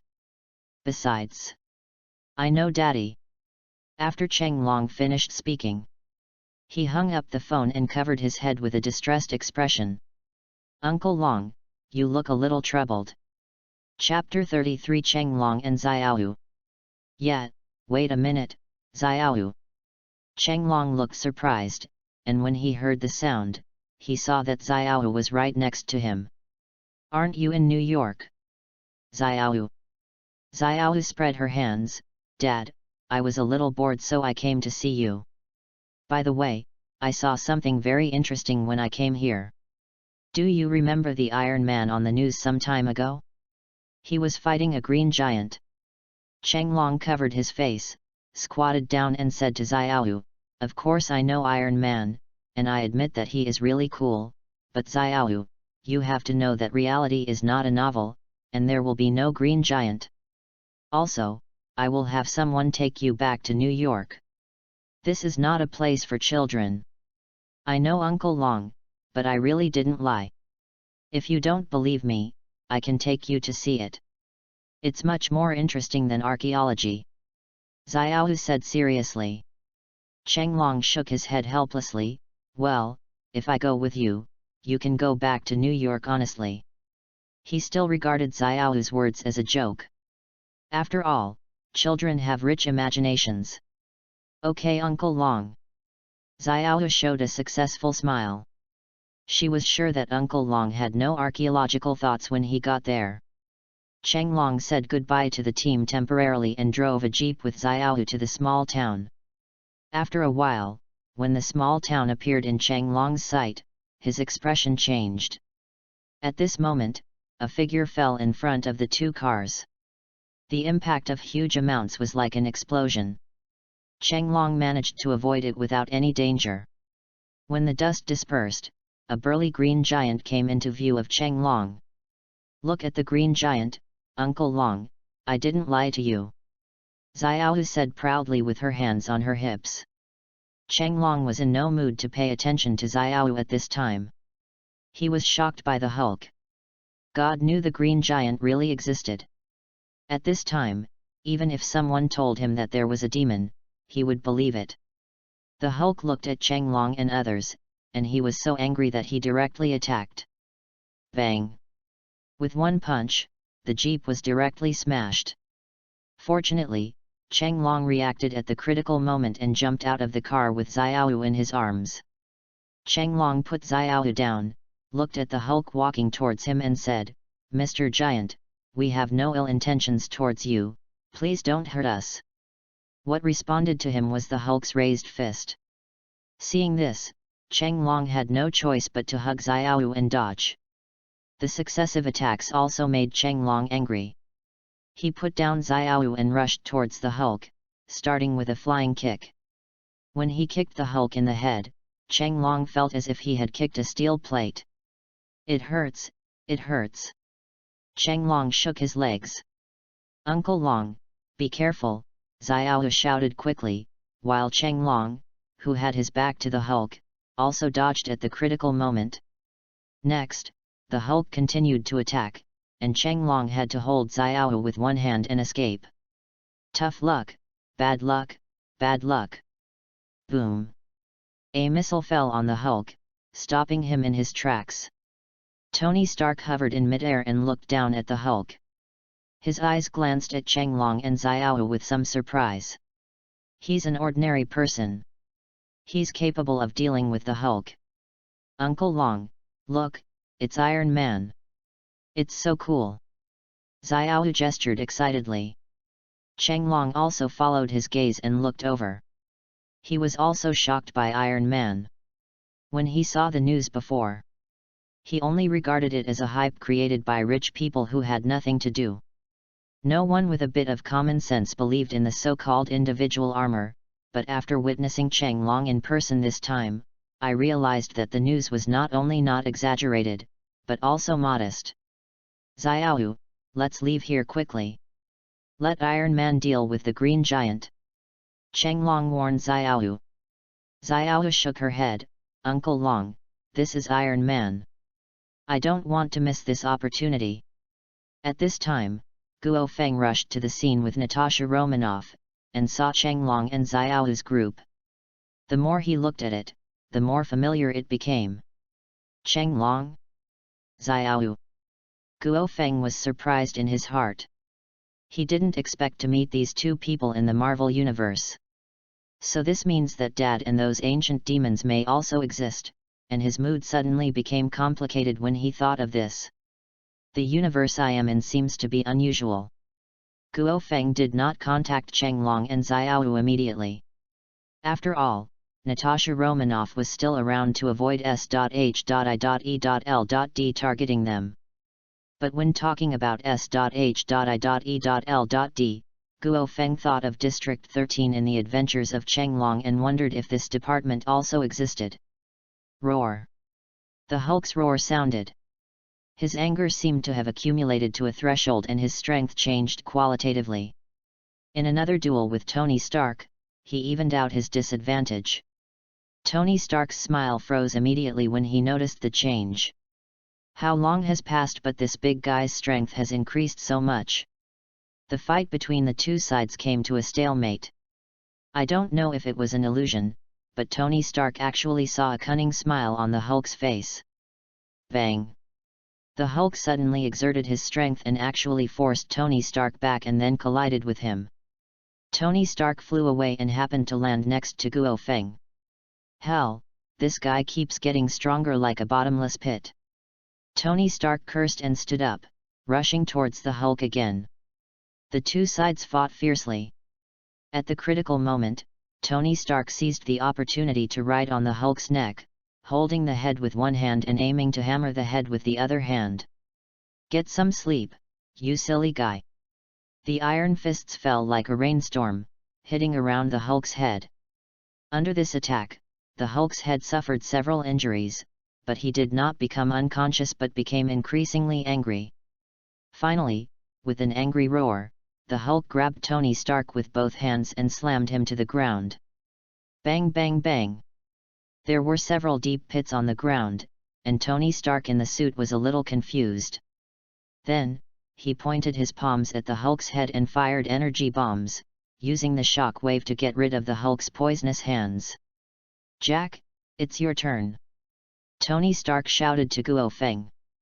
So far in the battle, he has almost reached his limit, and the Hulk is still getting stronger. Good.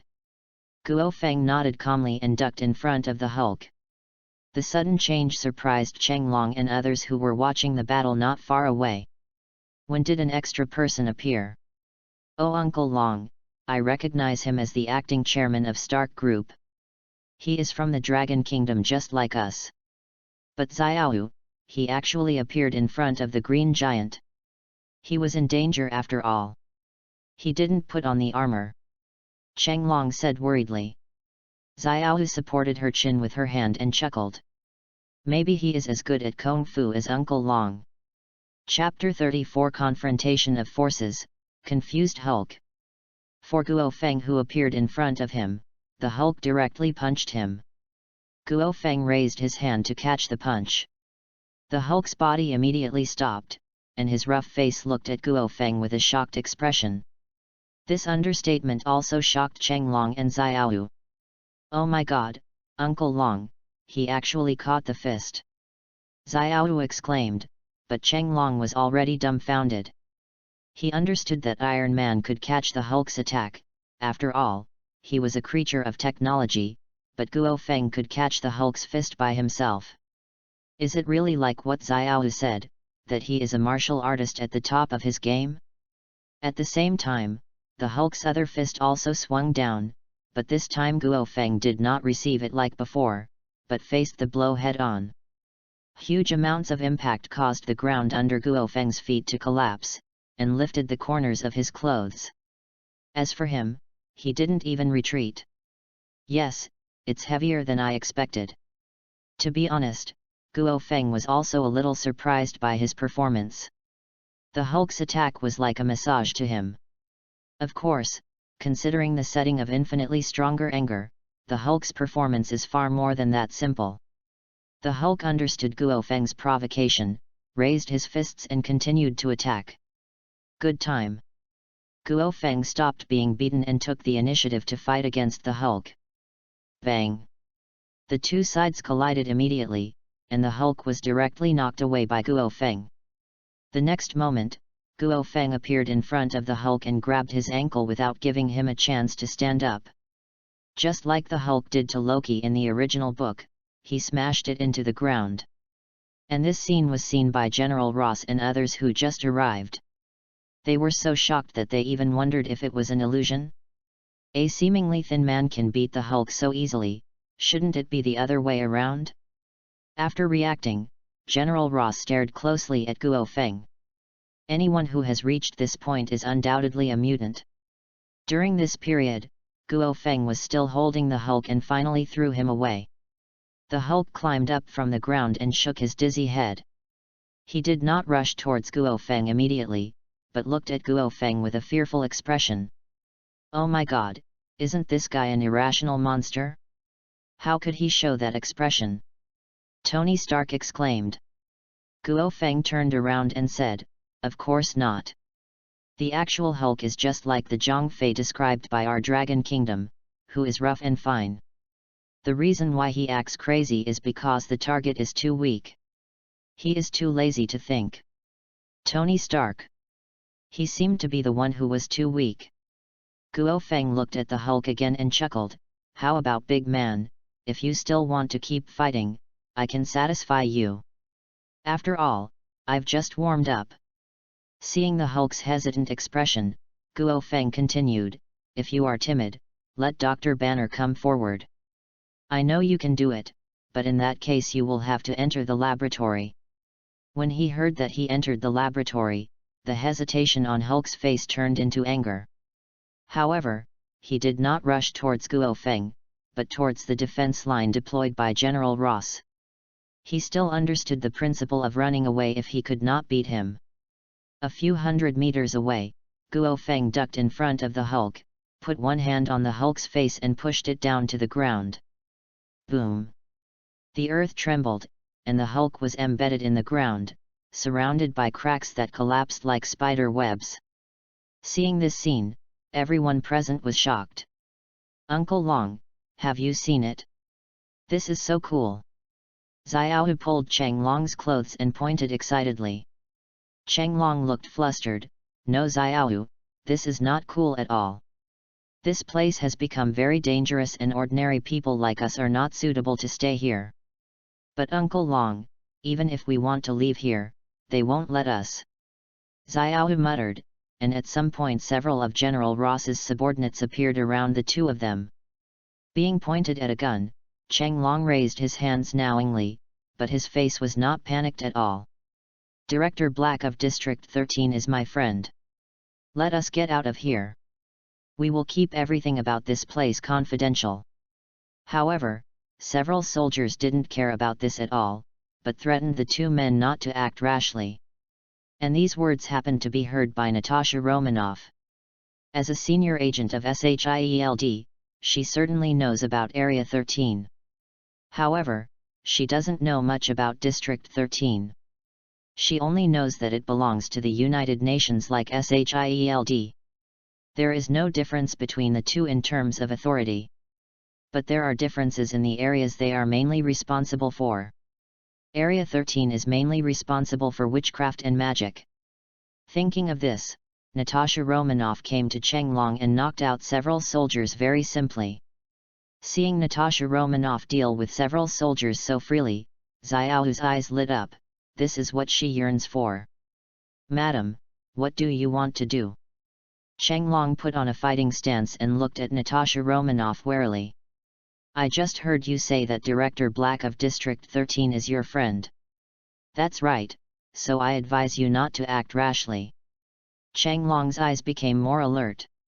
Natasha Romanoff smiled and said, "Okay, you can take this cute little girl out of here." After saying that, she turned and left. Changlong looked puzzled, and then wanted to pull Xiao away from here. But when he lowered his head, Xiao was no longer there. On the other side, after being hit hard by Guo Feng, the Hulk fell to the ground without moving for a while. Guo Feng had already let go of his hand and leaned down to look at the Hulk. "Well done, Jack, just leave the rest to us." General Ross stood in the car, holding a loudspeaker and shouting here, but he was not that excited. The Hulk was once the most perfect biological weapon he considered, but today that perfect giant was defeated by Guo Feng, who looked just like an ordinary person, with the purest power. Although he covets this power, General Ross currently does not have the courage to take Guo Feng's idea. "It's not over yet, General Ross. Tell your people not to move. I won't be responsible if you accidentally die. After all, ordinary people are very fragile," Guo Feng said with his back to General Ross. Faced with his warning, General Ross hesitated. But the Emir under General Ross stood up directly and said, "Jack, don't forget that you are a citizen of the United States and are obliged to obey General Ross's orders. Now I order you to cooperate with us in capturing the Hulk." "Emil, you idiot!" General Ross's face changed greatly. "Are you teaching me how to do things?"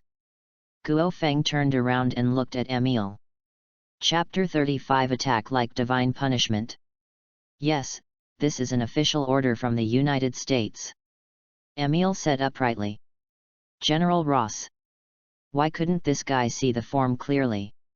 He quickly yelled, "Colonel Emil, how could you be so rude to Mr. Jack? Get out of here." "But General, this is our only chance. Isn't our super soldier plan just for this moment?" Emil was suddenly excited, but when he faced General Ross's cold eyes. "Colonel Emil, what we are pursuing was defeated by Mr. Jack, and the initiative is in his hands. Now as a Major General, I order you to stand down. Then let the man from the Dragon Kingdom become our research object, and we can get him to cooperate. Don't forget, General, that the United States is behind us, and we have mushroom bombs." Emil's expression became crazy. He is more enthusiastic about the super soldier program than General Ross. Guo Feng watched all this silently. Emil's madness did not surprise him. After all, this guy was the predecessor of hate. After what Emil said, General Ross hesitated. Then he looked at Guo Feng and said, "Mr. Jack, please cooperate with us in capturing the Hulk." Guo Feng showed a playful smile. "Then what? Do I still have to cooperate with you to study me afterwards? If you are willing to cooperate, I promise you that I will give you a generous reward afterwards. Please believe in the generous American officials. Leave this kind of talk to children. I will never agree to your conditions." Guo Feng's tone turned cold. "From the moment I took over this battle, the initiative is all in my hands. If you want me to cooperate, you can. Use your strength to prove it." Bang! There was a gunshot, and a sniper not far away shot Guo Feng in the temple. The special bullets equipped with the anti-material sniper rifle can penetrate even the Hulk's skin. This is also one of the back UPS arranged by General Ross. If the Hulk cannot be captured alive, he will be killed. But now General Ross is left to Guo Feng. The moment he heard the gunfire, General Ross raised the corners of his mouth. "Fake, you bastards!" Tony Stark, who came over, was immediately angry. He knew that Guo Feng would probably be fine, but he couldn't tolerate this kind of behavior of firing black guns at his friends. The special bullet successfully hit Guo Feng's temple. Not only did it fail to penetrate, it also deformed and collapsed. Seeing that Guo Feng was safe and sound, General Ross and others were dumbfounded. "The power is pretty good. I haven't had a headache in a while." Guo Feng's face turned cold instantly. If you can't afford to take a cold shot, then there's nothing to talk about. Let's all die. Roar. The Hulk got up at this time and glared at Guo Feng, but then he showed a hesitant look. Instinct told him that Guo Feng's current state was very dangerous, so in order to avoid being beaten, he lay down again. It's impossible to be cowardly. This is called accumulating anger points so that you can turn defeat into victory at the critical moment. Jack, you can't attack us, we are official. Bullets can't kill you, but mushroom bombs. You have to consider the consequences clearly. General Ross said quickly. You are only allowed to shoot and I am not allowed to fight back. Are you kidding me? Guo Feng sneered. At the same time, the clear sky became dim. Within a few breaths, doomsday-like thunderclouds had enveloped the sky. Everyone present looked shocked. It was the first time in their lives that they had seen such a terrifying thundercloud. The strong sense of oppression made it difficult for them to breathe. Jarvis, didn't you tell me that the weather here is sunny today? What's going on with this thundercloud? Tony Stark, who was hovering in mid-air, quickly landed. I'm sorry, sir, this is not a natural occurrence. After my calculation, this thundercloud seems to come from Mr. Jack. Are you kidding me? Thunderclouds are from Jack? Hell, that's outrageous. Tony Stark's expression suddenly became complicated, and the power shown by Guo Feng once again broke his concept. I'm not joking, sir, there is a record in my database of the file you compiled. Mr. Jack said that he is an Eastern Dragon, and the Eastern Dragon's command of wind and rain is a talent in legend. Facing Jarvis's popular science, Tony Stark was no longer in the mood to listen. Because just now, the thunderclouds in the sky showed a terrifying eye of the storm, striking down thunder and lightning like a waterfall. The location where the thunder and lightning fell happened to be where the sniper who attacked Guo Feng had ambush. It was a forest 3 kilometers away from Guo Feng, with a mountain next to it. After the sniper failed to shoot, he had already got into the car and evacuated, but the speed of evacuation could not be compared with that of thunder and lightning. Boom! The sea of thunder poured down, and in an instant a dazzling white light filled the sky, accompanied by a roar that destroyed the world.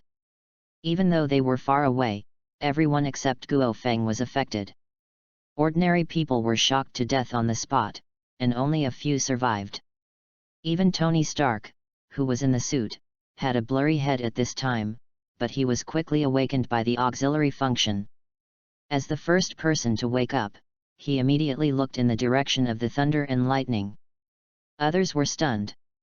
The forest and several connected mountains have completely disappeared, leaving only an abyss-like chasm, in which the remaining thunder and lightning can be vaguely seen. Tony Stark knew that it had become a restricted area. Moreover, he believed that this level of destruction was deliberately controlled by Guo Feng.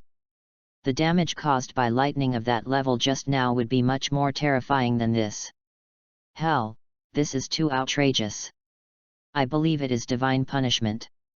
Tony Stark exclaimed, the shock on his face has not faded yet. Also witnessing this scene soberly like him were Cheng Long, Xiaoyu, and the Lying Hulk. Uncle Long, have you seen it? Xiaoyu pulled Cheng Long's clothes, but Cheng Long, who was in shock, did not respond. Seeing that Cheng Long didn't establish himself, Xiaoyu said to herself, I just witnessed everything. This is so cool. Uncle Long, I want to worship him as my teacher. He must be the legendary immortal cultivator in our country.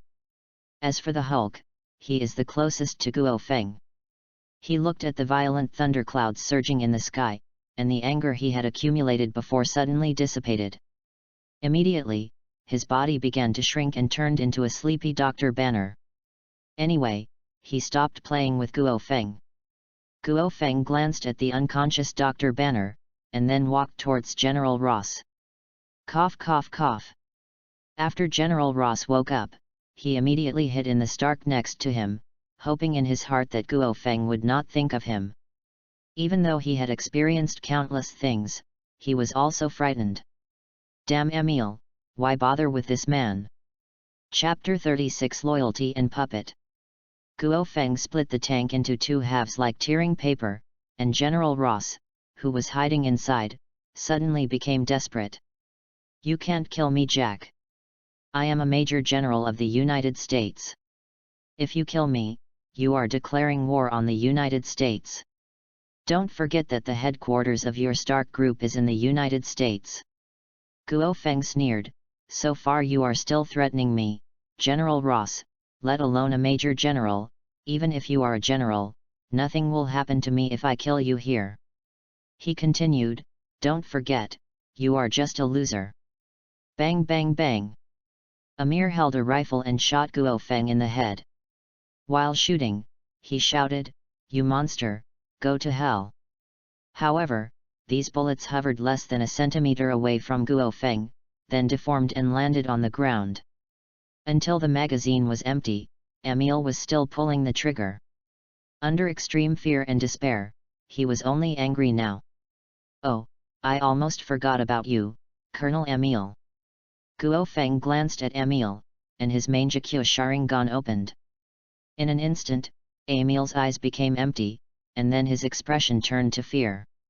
He no longer paid attention to Emil Guo Feng, who was trapped in the illusion, but focused his attention on General Ross again. The corner of his mouth raised, "Don't worry, General, I won't kill you. Although I'm still very angry now, the value of your life is indeed greater." Hearing this, General Ross breathed a sigh of relief, thinking that Guo Feng had compromised.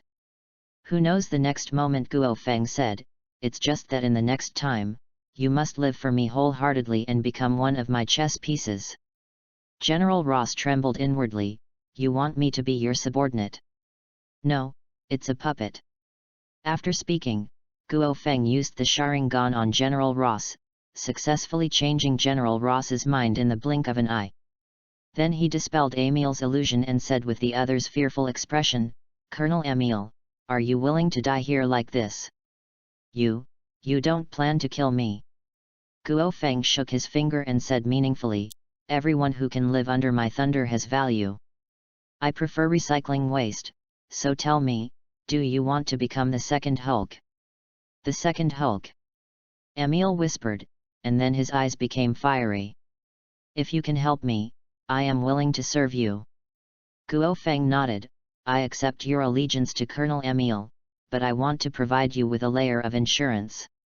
The next moment, he launched Tsukuyomi against Emil. "I will not control your will, but if you have anti-me thoughts, believe me, death will be generous to you." "I understand, sir." Emil lowered his head humbly. He could feel the power imprinted on himself, and a desperate fear surged into his heart at the slightest bad thought. Guo Feng pointed at General Ross, "Take him back with you. I think you should know how to explain what happened today." Emil helped General Ross up. "I promise to satisfy you, but sir, what you promised me. Just wait until I notify you and let's go." At the same time, the violent thunderclouds covering the sky began to dissipate, and Guo Feng came to Tony Stark carrying the unconscious Dr. Banner with one hand. "The matter has been resolved, we can go back." "Ah, it's over." The visor of the armor opened, revealing Tony Stark's surprised face. He looked at Dr. Banner in Guo Feng's hand and then looked up at the sky. "You know, Jack, I almost PD myself because of you just now." Guo Feng chuckled and joked, "You are so old, how can you not be scared?" "Tony Stark." His tone was helpless. "Jack, I originally wanted to ask you to help test the performance of the new generation of armor after this incident, but now it seems that I have to forget it. The previous plan has to be broken and restarted." Guo Feng patted him on the shoulder and said, "You can come to me at any time if you need a test." Immediately, he brought Dr. Banner in front of him. "Bring him back to the Stark Group. Remember, no one who wants to hand this person over before I come back. I will make it clear to you about him later." Then Guo Feng glanced at the unconscious Natasha Romanoff in the distance and added another sentence. "Take that woman back and keep it in your hands for the time being." Tony Stark hesitated, nodded, took Dr. Banner, put him and Natasha Romanoff on the aircraft and left. After Tony Stark left, Guo Feng looked at Cheng Long and his party not far away. "Uncle Long, he's here." Xiaohu pulled Cheng Long's clothes excitedly. Cheng Long's face suddenly became serious, and the next moment, Guo Feng appeared in front of them. Cheng Long was startled and pretended to be calm. "Sir, we just have no intention of getting involved in this matter. I promise you that I will never tell others about today's events. Please don't embarrass us." Guo Feng smiled and said nothing, looking at the two of them up and down. This made Cheng Long a little confused. He carefully asked in Longguo dialect, "Mr. Jack, for the sake of being from Longguo, can you let us go? Ordinary people like us are no threat to you." He pointed at the heavenly sting in the distance. "Look, if we dare to leak the news, you can strike us with lightning. Am I just a demon who likes to destroy in your eyes? And Mr. Cheng Long, I hope you can call me the custom of the Dragon Kingdom. By the way, my name is Guo Feng." Guo Feng chuckled. Cheng Long looked surprised. "You actually know my name?" Then he breathed a sigh of relief and smiled. "Sorry, I misunderstood you, Guo Feng, a very good name." "Thank you, but Mr. Cheng Long, you and your niece can't leave here for the time being. I have something I need your help with." Cheng Long hesitated immediately, but Xiaohu on the side said simply, "No problem, we are happy to help you, but can you agree to my request?" "Xiaohu."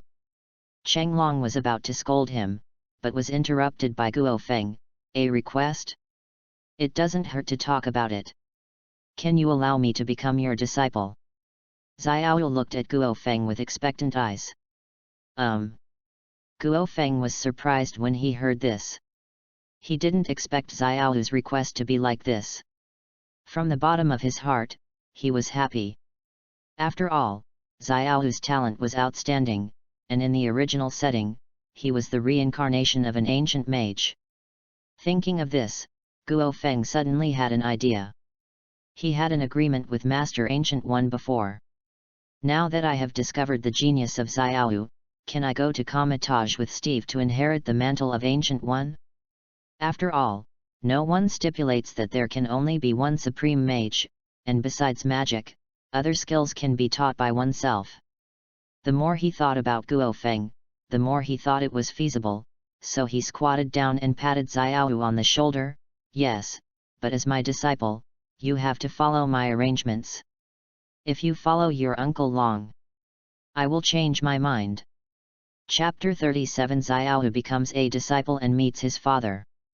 Xiaohu cheered with joy and then promised, "Master, I promise I will listen to you." Guo Feng laughed and said, "You are a clever little guy, but calling me master is a bit cliché. Just call me teacher." "Okay, teacher." Xiaohu, who was full of joy, behaved very well, which made Cheng Long next to him look stupid. Is this still his naughty niece? She is so well behaved in front of outsiders. Guo Feng looked at Cheng Long and said, "Well, I won't talk nonsense anymore. I want you to take me to meet Dad." "You are looking for Dad?" Cheng Long said in surprise. "Mr. Guo, let me ask, what do you want Dad for? If it is to purchase antiques, I can do it for you, so don't bother him. Just take me to see my father. Don't worry, I won't embarrass him. Besides, as his nephew, you know too little about him." Guo Feng smiled mysteriously. "He's not just good at Kung Fu." "Okay, tell me the address." Cheng Long smiled helplessly and told Guo Feng the address of his father's antique shop. At the same time, he was also puzzled by Guo Feng's words. In his impression, isn't his father an old man with great Kung Fu? Could it be that he can also do magic? Oh! Dad's antique store is actually in Queens, New York. Guo Feng was a little surprised. He thought it was in San Francisco as before. Cheng Long explained, "Actually, my dad's antique shop used to be in San Francisco, but a while ago he suddenly said that he would move to New York." Today he told me that New York is not peaceful recently, and I don't know what his old man thinks. Then let's ask Dad face to face. Okay, it's time for us to set off. Departure. But Mr. Guo, we don't have a vehicle to leave. Chenglong looked confused.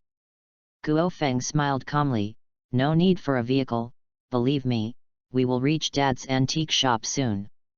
After saying that, purple flame clouds rose into the sky, and under the shocked eyes of Chenglong and Xiaoyu, they were swept up and flew into the sky with Guo Feng. Queens, New York. An old neighborhood, like many streets in Queens, is filled with gangs and various criminal gangs. But there is a shop that is very conspicuous here, an old antique shop in the style of Guilong country. The store door opened, and Dad walked out leisurely, with his hands behind his back. Several gang members near the entrance of the antique store showed fear for a moment when they saw Dad, and then greeted him humbly. They knew that Dad had been harassed by many people since he moved the antique shop here, but no one had a good ending. There were even whole gangs who came to trouble Dad. But facing hundreds of people, this thin-looking old man actually defeated them all with his bare hands. Go, don't stand in front of the store if you don't want to buy something, or do you want to cause trouble for me, said the father, glaring. Don't dare, let's leave now. Dad did not look at the other people, but looked at the sky and murmured, Chenglong, you have brought a big trouble to Dad. The purple flame cloud quickly fell in the alley next to Dad's antique shop, and then Guo Feng walked out with Chenglong and Xiaoyu, who looked shocked. Guo Feng's eyes were fixed on his father, and his advanced level of knowledge and domineering gave him a strong sixth sense. Although the old man looks like an ordinary old man in the original work, he feels similar to the previous Ancient One. Is he an archmage of the same level as Ancient One? It seems that in the universe he lives in, even his father has been strengthened at an epic level. Guo Feng thought to himself, and he could not determine his father's level.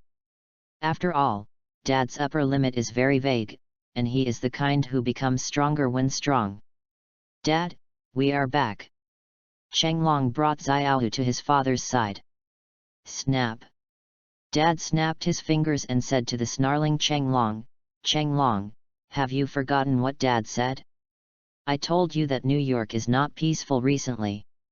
Not only did you come back, you also brought Dad a problem. Xiaoyu interjected, but Dad, teacher, he is not a trouble, he also saved us. Her expression suddenly became excited, and Dad, we came back in a purple somersault cloud, which is much faster than a plane. In response to Xiaoyu, her father snapped his fingers, but he was much gentler. You actually still want to be your disciple. Xiaoyu, becoming a disciple is not a child's play. Oh my, it really gives Dad a headache to see what your uncle and nephew are doing. Dad covered his head in distress, and then looked at Guo Feng with sharp eyes. You have been trying to find out about Dad from the beginning. Do you want to fight with Dad? Guo Feng's expression remained unchanged, but isn't Mr. Cheng also trying to find out my bottom? But I guess you didn't notice anything. Of course, if you want to stretch your old bones, I'll be with you at any time. Dad was silent for a while, then sighed. Forget it, you young people are more persistent, so I, an old guy, won't fight you. He turned around with his hands behind his back and said to Guo Feng, come into the store and talk. Although you are a trouble, you saved them both after all. Dad has repaid the favor for them. Guo Feng nodded and followed his father. As soon as he entered the store, his father asked Chenglong to take Xiaoyu to do his homework. Seeing the two people leaving, Dad took out a hand and waved it gently, and a green magic door appeared. Dad walked in without saying a word, and Guo Feng hesitated for a while before following him. After entering the magic door, the scene changed instantly. Guo Feng found himself in a quaint tea house. Through the window, he could see a mist-shrouded mountain, like a legendary fairyland. While making tea, Dad said, in the words of our Dragon Kingdom, this is Dad's cave. Young man, Dad has noticed the aura of Komatage in you. Have you been there? Guo Feng took the tea and asked, Mr. Cheng actually knows Komatage, then you should know the Ancient One Archmage. Dad took a sip of tea and continued, you mean the Ancient One Archmage? Of course I know, Dad. She was the first person Dad met when he was studying at Kamal Taj. She is a very good mentor. Guo Feng was surprised. He didn't expect to get such an answer after asking casually. The father continued, you have met the Archmage Ancient One, and you should know what Komatage and the entire magic world have to face. Chapter 38, Daddy's Secret. The Archmage Ancient One has told me about this issue, but Cheng Long, I also have a question to ask you, that is, do those ancient demons really exist? Such as the Holy Lord? Dad looked surprised, it seems you know a lot of secrets, but I can't give you an accurate answer to this question. Demons are a taboo and it's best not to get involved. I understand. Guo Feng nodded, he already knew the answer from his father. One more thing. Dad said seriously, I don't disagree with you accepting Xiaoyu as your disciple, but she is still a child. Try not to let her get close to threats. One more thing, Xiaoyu's studies cannot be delayed. Guo Feng replied, I'll try my best. Cheng Long, you also know that the world will gradually become less peaceful. Some dangers are inevitable, and I have a proposal. Then, he informed his father about the next Supreme Mage and asked Xiaoyu to inherit the mantle of the Ancient One. Even if Guo Feng wants to hide this kind of thing, his father will know it sooner or later, so it is better to discuss it in advance than to end it in the end. After hearing this, Dad fell into deep thought. Yes, but before that, Dad will test Xiaoyu's talent. If it doesn't meet the standard, Dad will choose to give up. Speaking of this, Dad looked at Guo Feng with some complaints. Young man, you have brought Xiaoyu's fate forward a lot, but it is already a foregone conclusion, and Dad will not stop it. After saying that, Dad took out a squid tentacle from his arms and threw it to Guo Feng. This is Dad's magic token. You can use it when you need Dad's help. Just think of it as repayment for saving Cheng Long and the others this time. Favor. The next moment, Dad summoned the magic door. It's time to go, young man, don't come until Daddy has tested Xiaoyu's talent. Sorry to trouble you, Mr. Cheng. Guo Feng walked towards the magic door very wisely. When the screen turned, he actually returned to the Stark Group's office. Tony Stark, who had just entered the door, happened to see this scene and said in surprise, a green door. Jack, can you do this? Guo Feng did not answer, but asked, how are Dr. Banner and Natasha Romanoff doing? Talking about this, Tony Stark hesitated and said, Jack, I told you not to be angry. The guy named Banner is still here with us, but the female agent ran away. Run away?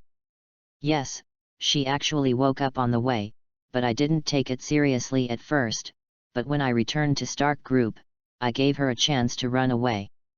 Guo Feng was not angry. It was not surprising to him that Natasha Romanoff ran away. After all, she is the first sister of the Marvel Universe. Although she is immortal, luck is on her side.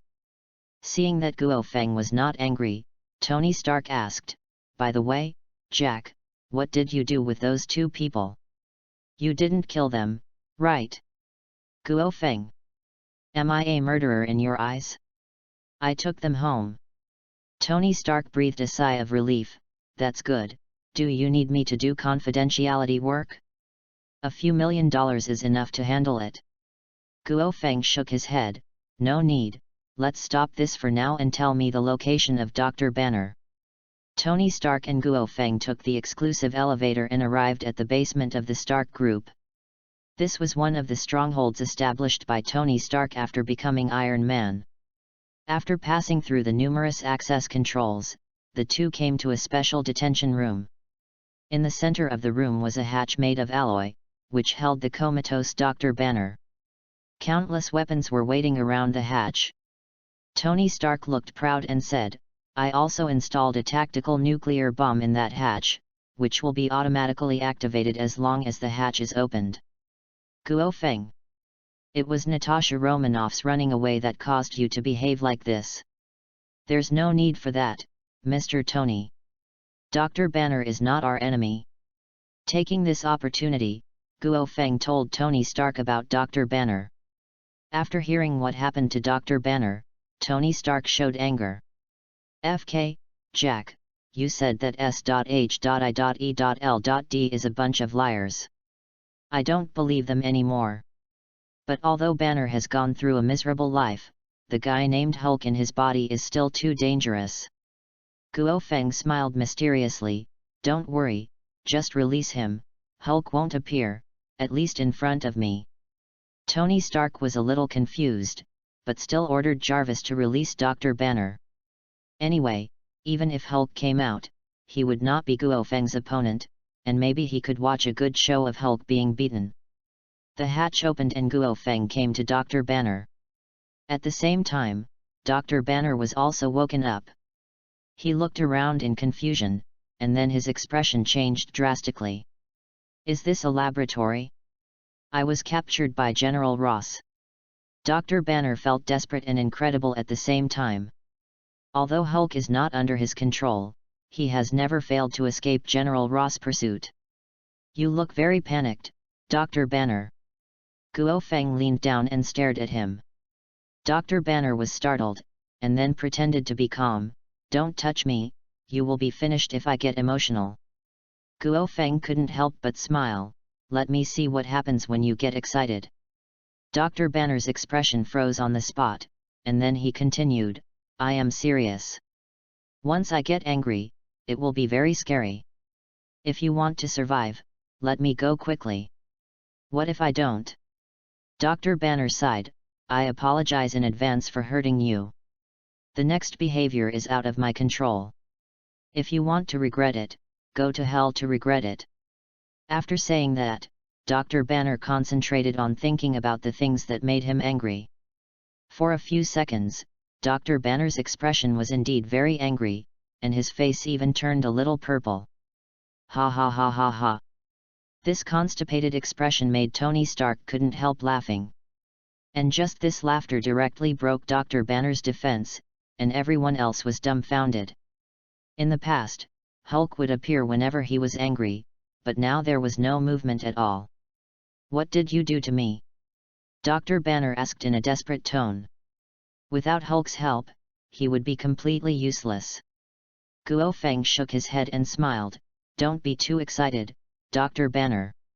I do have my reasons for Hulk not coming out, but it's not what you think. He's just sulking. Dr. Banner stood with despair, waiting for the fate of being studied next. Chapter 39 S.H.I.E.L.D. is coming again. Seeing Dr. Banner like this, Guo Feng stopped scaring him and said directly, we are not General Ross's people.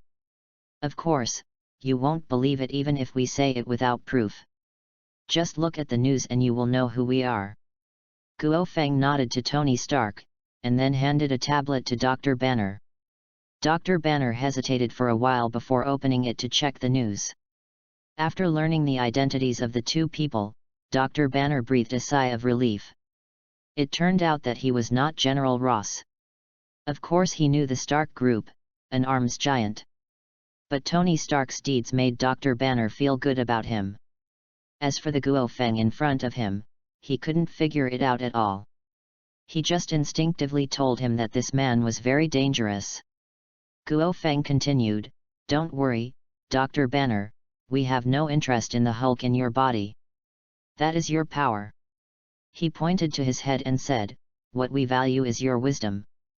You and Mr. Tony are both outstanding scientific research geniuses. There is a saying in our dragon country called Strong Alliance. I don't think you will refuse us. Although Guo Feng's tone was very polite, Dr. Banner knew that he had no right to refuse, but he was not disgusted with the result. He had already had enough of being on the run, and working in the Stark Group might be a good start. On Tony Stark's side, news suddenly came from Jarvis. After understanding, his expression changed. He came to Guo Feng and said, "Jack, the people from S.H.I.E.L.D. are here, and the leader is director Nick Fury." He said with some regret, "But I didn't meet Natasha Romanoff this time. What a pity." Guo Feng. He doesn't believe that Tony Stark wants to capture Natasha Romanoff to wash away his shame. Even if this guy is just a lustful person. Let's go and meet that braised egg. By the way, Dr. Banner, you have to come with us. Ah! Dr. Banner was stunned for a moment, but followed him honestly.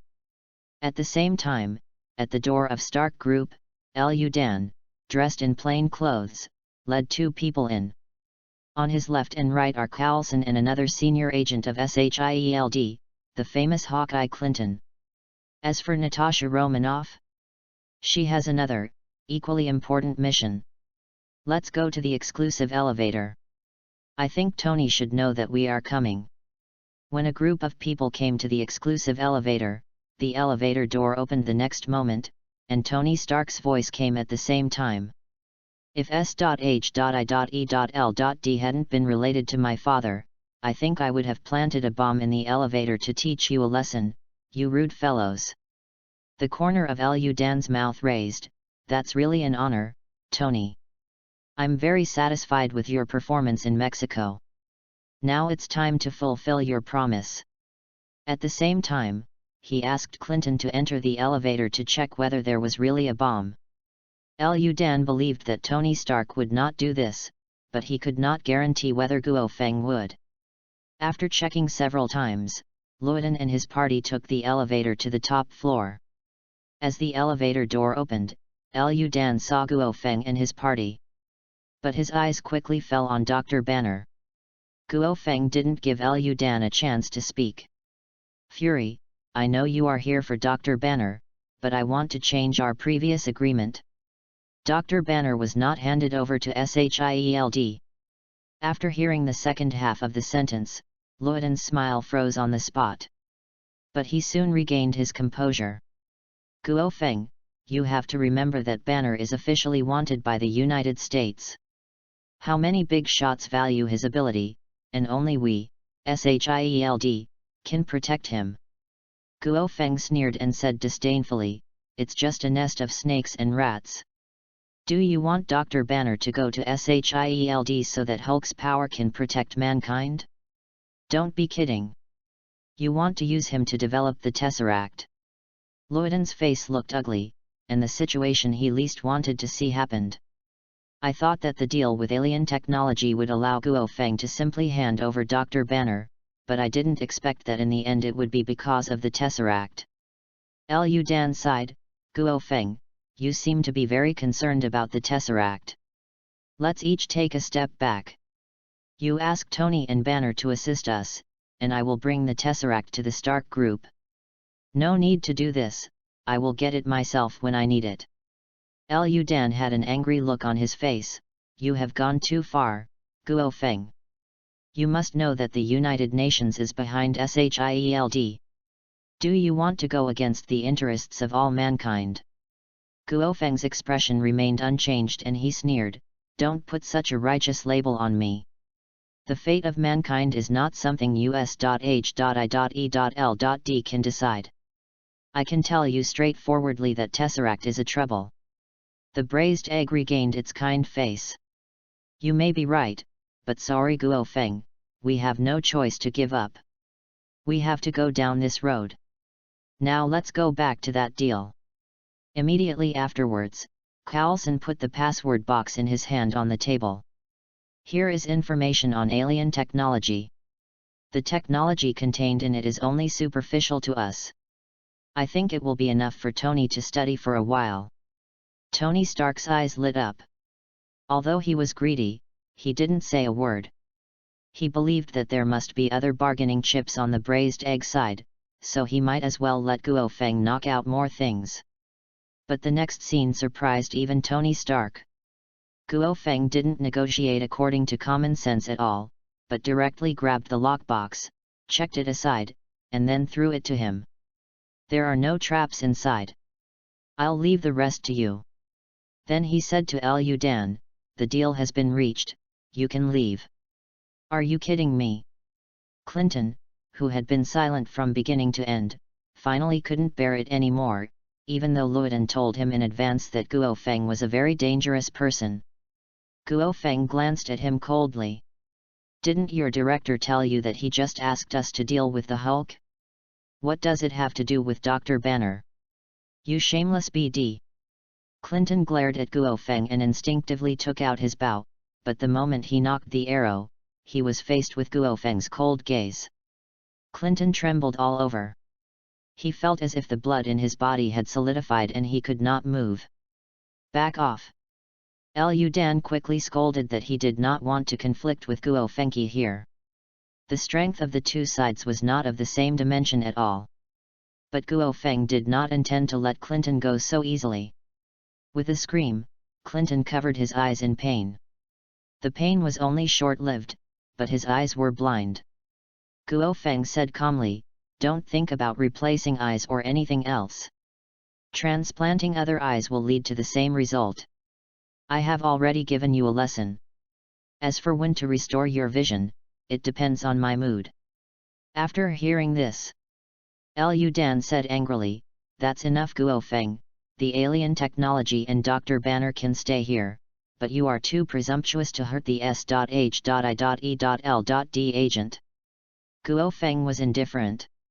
Instead, he pointed at Luodan's other eye. "If you still want to argue here, I don't mind losing your one eye." Chapter 40 The Holy Lord appears, W.A. Long's invitation. Lu Dan suppressed his anger and said, "Guo Feng, you have won today's transaction. Dr. Banner will stay with your Stark group for the time being."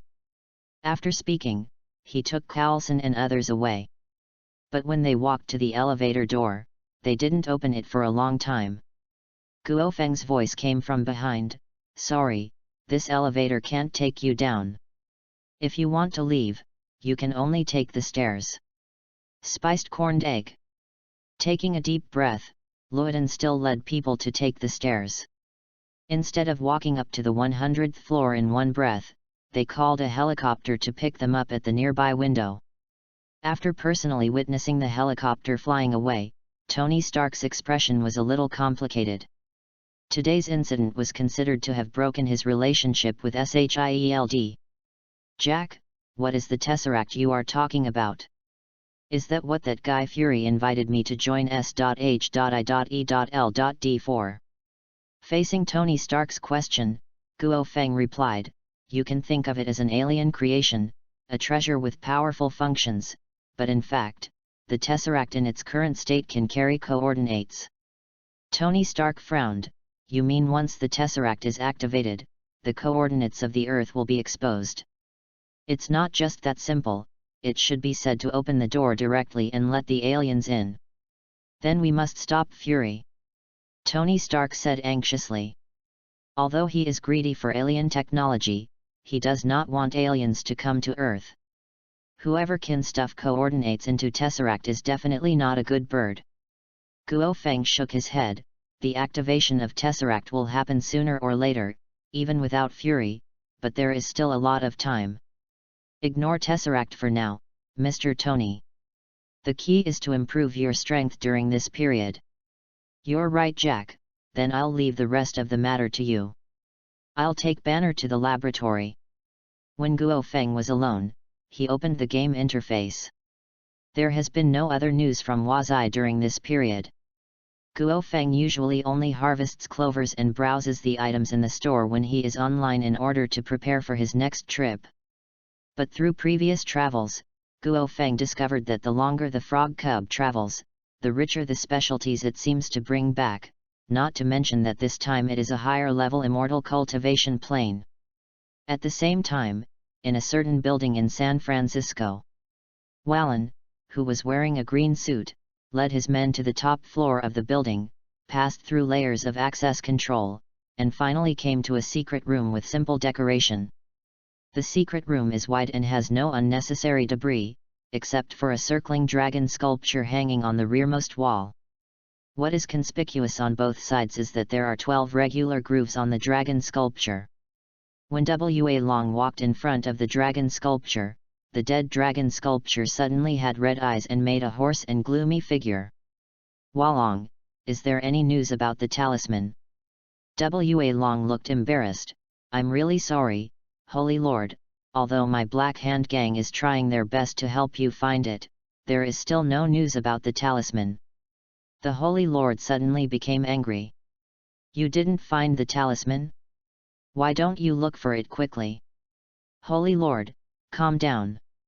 I also want to help you find help as soon as possible, but think about the expense of having so many people moving. Expenditure." The Holy Lord's tone became even more angry. "I remember I gave you a treasure a few days ago. How long has it been since then? Valen, you are taking me for granted." Seeing the flames appearing in the Holy Lord's mouth, W.A. Long said quickly, "Of course I dare not fool you, Holy Lord, but my old rival Jinpin has often attacked my territory in recent times, causing relatively large damage." Seeing the flames extinguished, Valen breathed a sigh of relief and continued, "And Holy Lord, my helping you find the talisman has attracted Jinpin's attention. Although he doesn't know what I am looking for specifically, it will definitely be possible to cause trouble in secret." The Holy Master was silent for a while, and then said, "Then call Jinpin over, and you can go find the talisman together." Forward. Valen was confused. He only wanted to ask the Holy Master to increase money when he asked about Jinpin. He never expected that the Holy Master actually wanted to ask Jinpin to do things together. Putting aside the relationship between the two, the most important thing is the Golden Rooster King's treasure. He is not willing to share it with Jin. The Holy Lord could tell what Walong was thinking at a glance and promised, "Don't worry, the Golden Rooster King's treasure belongs to you, but I have to get the talisman before I can give it to you." After speaking, several ghostly ninjas carrying treasures came out of the shadows under the Holy Lord. The moment he saw the treasure, Walong immediately smiled. "Don't worry, Holy Master, I will definitely let Jinpin help you find the talisman." After leaving the Holy Lord's secret room, Valen sent someone to Hell's Kitchen to contact Kingpin. Jinbing was also a little surprised when he learned that Valen wanted to see him. When he was young, he went to San Francisco to work hard, and Valen was one of his partners, but the two separated later because of some things. One founded the notorious Mafia gang, and he took over Hell's Kitchen. After some thought, Jinbin decided to contact Guo Feng. "What's the matter, Kingpin?" Jinbin simply told Guo Feng about W.A. Long. "Oh. Valen from the Black Hand gang. This is interesting." Guo Feng was a little surprised. He didn't expect that W.A. Long actually existed. Then the statue of the Holy Lord was probably also there, so this matter was worthy of his participation. "Take me with you when you go to meet W.A. Long. Just tell me when you get to the location." Kingpin hung up the phone and his expression became complicated. Until the afternoon, Kingpin arrived in San Francisco by helicopter, and the meeting place was a fishery on the pier. The two sides met with not many people. In addition to himself, Jinbing also had Guo Feng, while Walong brought the Leisud trio. W.A. Long, who was holding a golden scepter, was sitting on a chair and stood up immediately when he saw Jinbin and others entering the door. He said with a smile on his face, "I haven't seen you for a long time, Jinbin. I have been thinking about you all these years. After all, you were my best friend. You are also W.A. Long, but the two of us are busy people. If there is no big business, I will be angry." Jinbing said coldly. W.A. Long narrowed his eyes, but he didn't care about Guo Feng next to him from beginning to end. Then he snapped his fingers, and several figures carrying treasures appeared in the shadows.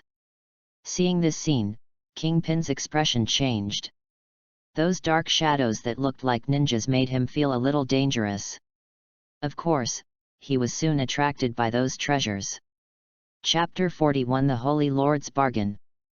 The treasures given by the Holy Lord are of course not simple gold and silver treasures like the original work. Precious gold and silver treasures are just the lowest things. There are also all kinds of extraordinary treasures and medicinal materials inside, which even the ignorant will be fascinated by when they see them. Wallen smiled and said, "These are only part of the deposit. As long as you agree to cooperate with me, there will be more treasures waiting for you." Jinbin's expression returned to calmness. "Walong, what you said is indeed very attractive, but before we cooperate, can you tell me what the person behind you wants?" Valen thought Kingpin was willing to cooperate and said with a smile, "Of course, that's what the person behind me meant." Immediately afterwards, Wallen informed Jinbin about the talisman. He did not say what the talisman was specifically, but only emphasized the characteristics of the talisman. Jinbin was thoughtful. He was more interested in the talismans than the treasures given by the Holy Lord, so he took Guo Feng to a place alone to talk. Valen silently watched the two people leave with a confident expression. As a former partner, he knew Jinbin's character too well. He was a cunning and greedy person. This guy might have some ideas about the Holy Lord's talisman. But so what? Wallen, who has seen the strength of the Holy Lord, can guarantee that even if Jinpin is greedy for the talisman, he will not be able to get it. Jack, from the look of you, you should know what the spell Valen is talking about is. He definitely hides a lot, and I really want to know the whole story. Facing Jinbing's inquiry, Guo Feng replied, "Wa Long indeed concealed important things. Those spells are good things. Each spell symbolizes a great extraordinary power." He continued, "The most important thing is that there is no price to use these powerful extraordinary powers. As long as you master them, you can use your abilities unscrupulously. There is such a good thing," Jinbin said with great interest. However, he knew very well in his heart that if Guo Feng dared to tell him about the talisman so simply, he either had no interest or was determined to get it. If it was the latter, he could only stop thinking about it. As Jinbing thought, Guo Feng did want to get the 12 talismans, but not to collect them one by one. You must know that the talisman is a treasure formed after the Holy Lord's original ability was broken up, and there is only one way for the talisman to fully exert its ability, which is to reintegrate the Holy Lord. Promise Wallen, I will provide you with some information to help you." Guo Feng spoke, but Jinbing had no reason to refuse. He immediately approached Wa Long and agreed to cooperate. "Believe my friend, this is the most correct choice in your life. Okay, I will take you to meet my boss, of course you must be alone."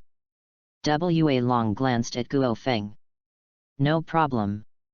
Then several ghost ninjas appeared, grabbed Wa Long and Jinbin and escaped into the shadows, and the trio who followed Wa Long found Guo Feng. "Hey brother, what's your name?" Ah Fen greeted him very familiarly. "Just call me Jack." "What a good name." "My name is A Fen, the guy with sunglasses next to me is named Joe, and the big guy is named Lasu." After saying that, Ah Fen held Guo Feng's arm and said, "Now that the bosses are gone, we are relaxed for the time being. Jack, do you want to come with us to have some fun?" Guo Feng opened Ah Fen's arm and said, "No, I haven't finished what the boss ordered me to do." "You go ahead." "That's really a pity. Leave the contact information here. If you can be with Boss Jinbin, you should be as confident as us. We will definitely have opportunities to cooperate in the future." Guo Feng, who had done a simple disguise, was not afraid that a few people would recognize his identity, but Ah Fen's suggestion aroused his interest. The plan regarding the Holy Lord talisman requires those talents. After Guo Feng left the dock, he chose to return to the Stark group. At the same time, the ghost ninja brought Valen and others to the secret room of the Holy Lord. Jinpin, who was traveling in the shadows for the first time, was deeply surprised. Both the feeling and efficiency were beyond his imagination. It was hard to imagine what kind of existence the master behind these dark ninjas was. Arriving at the empty secret room, Jinbin looked around and spoke in a bad tone. "Wallen, you know, I don't like to play tricks. There is no one else here except a statue. Valen chuckled, don't worry, my friend, why isn't the statue you're talking about my boss? What? At this time, the Holy Lord's pupils lit up with fire, followed by the Holy Lord's hoarse and dark voice. W.A. Long, is this the Jinbin you are talking about? From the perspective of strength and wisdom, he is a very good choice. Valen saluted. Thank you for your appreciation, but Holy Lord, although my friend promised to help you find the talisman, relatively speaking, we need more support. What a greedy guy! The Holy Lord thought in his heart, but on the surface he still supported the two of them. As long as you can help me find the spell, whether it's treasure or power, I will satisfy you. After saying that, a dozen ghost ninjas appeared carrying treasures. Such a large gesture was enough to feed Valen, and even Kingpin was surprised. This move is too arrogant. After dividing the treasures among themselves, Kingpin said goodbye to Valen, and he was going back to Hell's Kitchen to consolidate his strength. The first thing he did when he returned to Hell's Kitchen was that Jinbin contacted Guo Feng to inform him about the Holy Lord. Just go ahead and do this. Collecting charms is not that simple. Clear. After hanging up Jinbing's phone, Guo Feng looked at the store ahead. Dad's antique shop. Just now, Cheng Long told Guo Feng that his father was looking for him, and he knew that the matter about Xiao had come to an end. As soon as I entered the door of the antique store, I immediately saw the father with a straight face. You came faster than Dad expected. Guo Feng nodded and said, how is Xiao's condition? When Xiao was mentioned, Dad's expression suddenly became complicated. I don't know if you knew about Xiao's situation in advance. In the old saying, her talent is like a genius. She has no problem in practicing magic or kung fu.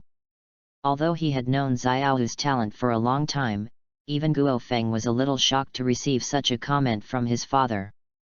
This means that his subsequent plans can be implemented better. Why? Dad sighed and looked a lot lonely. Although he was reluctant to let go of Xiao, his talent was here and Dad had to make a choice. Guo Feng, when do you plan to take Xiao to Comitage? Dad asked seriously. Guo Feng shook his head, it depends on the situation at the Ancient One Archmage.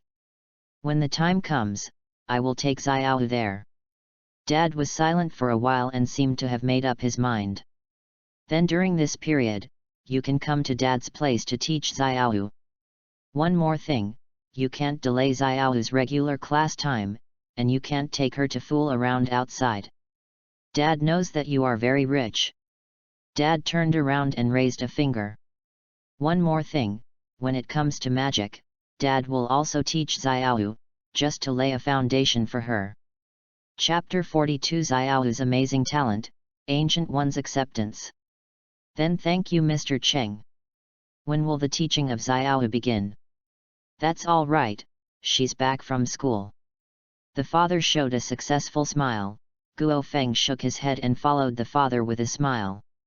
When Xiao came back from school, she saw Guo Feng and his father sorting out magic books in the lobby of the antique store. Xiao came to Guo Feng excitedly, Teacher, are you going to teach me a spell? The kind that summons thunder and lightning. Guo Feng chuckled and said, that can be considered a spell, but mine is not suitable for you. There is someone else who teaches you spells. Who is it? Xiao raised her head in confusion. It's Dad. Dad closed the magic book and looked at Xiao. Xiao? She thought she was hallucinating, and then looked at her father in disbelief. Dad, what did you say? Come and teach me magic. Dad said seriously, Dad, do I seem like a joker? Xiao Yu was stunned for a moment, then cheered. That's great. Dad, I can't wait. I want to learn lightning magic. Snap. Dad snapped his fingers and said earnestly to Xiao, who was covering her head in pain, you can't learn it if you don't even have magic power. Let's start with the very beginning of meditation. One more thing, your teacher's class also starts with meditation. Ah. Xiaohu feels a little aggrieved. Why do you always start with meditation? Teacher, is this true? Guo Feng nodded. Yes, let's start with meditation. This is the most basic thing. You can start learning after you successfully master it. Okay. Xiaohu was obedient and started learning meditation from her father. It has to be said that geniuses are so unreasonable. Xiaohu only spent an afternoon to break into the house. Both mana and energy can be used initially. In the hall, Dad and Guo Feng looked at each other with surprise in their eyes. Dad still underestimated Xiaohu's talent. According to this progress, it won't take long for Xiaohu to become a master. Dad smiled happily. Guo Feng smiled and said nothing. The more Xiaohu performed outstandingly, the happier he became. At this time, Cheng Long opened the door and walked in. His face looked anxious. Guo Feng, Dad, I have something very important to tell you. Seeing the two people looking over, Cheng Long continued, I met Director Black on the way back, and he entrusted me with something. After listening to Cheng Long's words, Guo Feng immediately understood the reason for the matter. The joint operation of the Black Hand Gang and Hell's Kitchen attracted Blake's attention and learned about the spell through intelligence. For these ancient matters, the first thing Blake thought of was Cheng Long. Wait a minute, Cheng Long, you just mentioned the talisman. Dad's eyes suddenly became sharp. Yes, Dad, but I have no clue about this at all, so I wanted to ask you if you know. Dad didn't answer, but went to the bookshelf and took down an ancient book. While flipping through the book, he told the origin of the spell. Holy Lord? Demon? Dad, are you telling a story? Cheng Long didn't quite believe it, but after taking a look at Guo Feng, he understood. Dad closed the book and looked at Guo Feng. Guo Feng, the Holy Lord has appeared, what are your plans? Leave it to Cheng Long and the others. Good. Dad didn't say anything, but turned around and left with his hands behind his back. Cheng Long was immediately confused. What do you mean by leaving it to him? He is just an ordinary person, how could he possibly defeat the devil? Guo Feng, you have to help me. Cheng Long said eagerly. Guo Feng patted him on the shoulder, my identity is relatively sensitive and I can't help you much, but don't forget, there is Dad to help you. After saying that, Guo Feng turned and left. Cheng Long scratched his head, he still didn't know what to do. At this time, Xiaohu appeared, and she said triumphantly, Uncle Long, you are finally back. I have something to tell you. What's up? I know magic and Qigong. Xiaohu deliberately lowered her voice. Cheng Long? He was shocked until he saw what Xiaohu showed. When will my naughty niece know these things? Stark Group. As soon as Guo Feng returned here, he went to the underground laboratory. As soon as they arrived at the laboratory, they saw Tony Stark and Dr. Banner building a spaceship. Although Liu Dan liked to deceive people, the alien technology he agreed to trade was not fake at all. After the data was deciphered, the two of them immediately started research. When Tony Stark saw Guo Feng, he said excitedly, Jack, you came just in time. This spaceship is just one step away from being completed. I might ask you for a test flight then. Forget the test flight, I just want to know how the information provided by S.H.I.E.L.D. is. Speaking of this matter, Tony Stark smiled even more. The information provided by Fury contains a wide variety of technologies. There are some things that I couldn't understand at the moment, but they inspired me a lot and will allow me to quickly iterate on my subsequent armor updates. Oh, by the way, there's a problem with Banner, and it's about you. Guo Feng looked at Dr. Banner aside, and Dr. Banner's expression suddenly became complicated. Jack, can you tell me what exactly you did to Hulk? He hasn't responded these days, as if he's autistic. Guo Feng was surprised in his heart, why did this situation feel so familiar? Are you sure you didn't respond? Dr. Banner nodded. I tried various methods but couldn't get a response from him, but this can be considered a good thing. At least I can live an ordinary life. Guo Feng never expected that he would actually make Hulk autistic. But the problem is not big. Hulk does not need to take action in a short time. He even collected Hulk's DNA long ago and sent it to General Ross before he and Kingpin went to San Francisco. If there are no accidents, Abomination and General Ross's Red Giant will be born. If you think about it carefully, he has more and more villain brothers under his command. After bidding farewell to the two of them, Guo Feng went to a grocery store in New York. The owner of this grocery store was the former Master Wang. It's interesting. As the great mage of Karmatage, you actually don't stay in the New York sanctuary. You actually come here to open a grocery store. Wang Danran said, my position is quite special. I don't need to stay in the sanctuary like other mages stationed abroad. In fact, I am very free. Chapter 43 The first talisman appears. Like going to an underground arena to make extra money. How do you know? Wang said in surprise. Guo Feng smiled mysteriously, like the Ancient One Archmage, I both know something about the future and the past. And this is not the purpose of coming to you. Take me to Karmatage. I have something important to see the Ancient One Archmage. Wang nodded, and then moved his left hand to open the space door. When Guo Feng walked in, he had already arrived in front of Ancient One, and it was still a familiar tea room. Guo Feng, why did you come to see me? Guo Feng got straight to the point.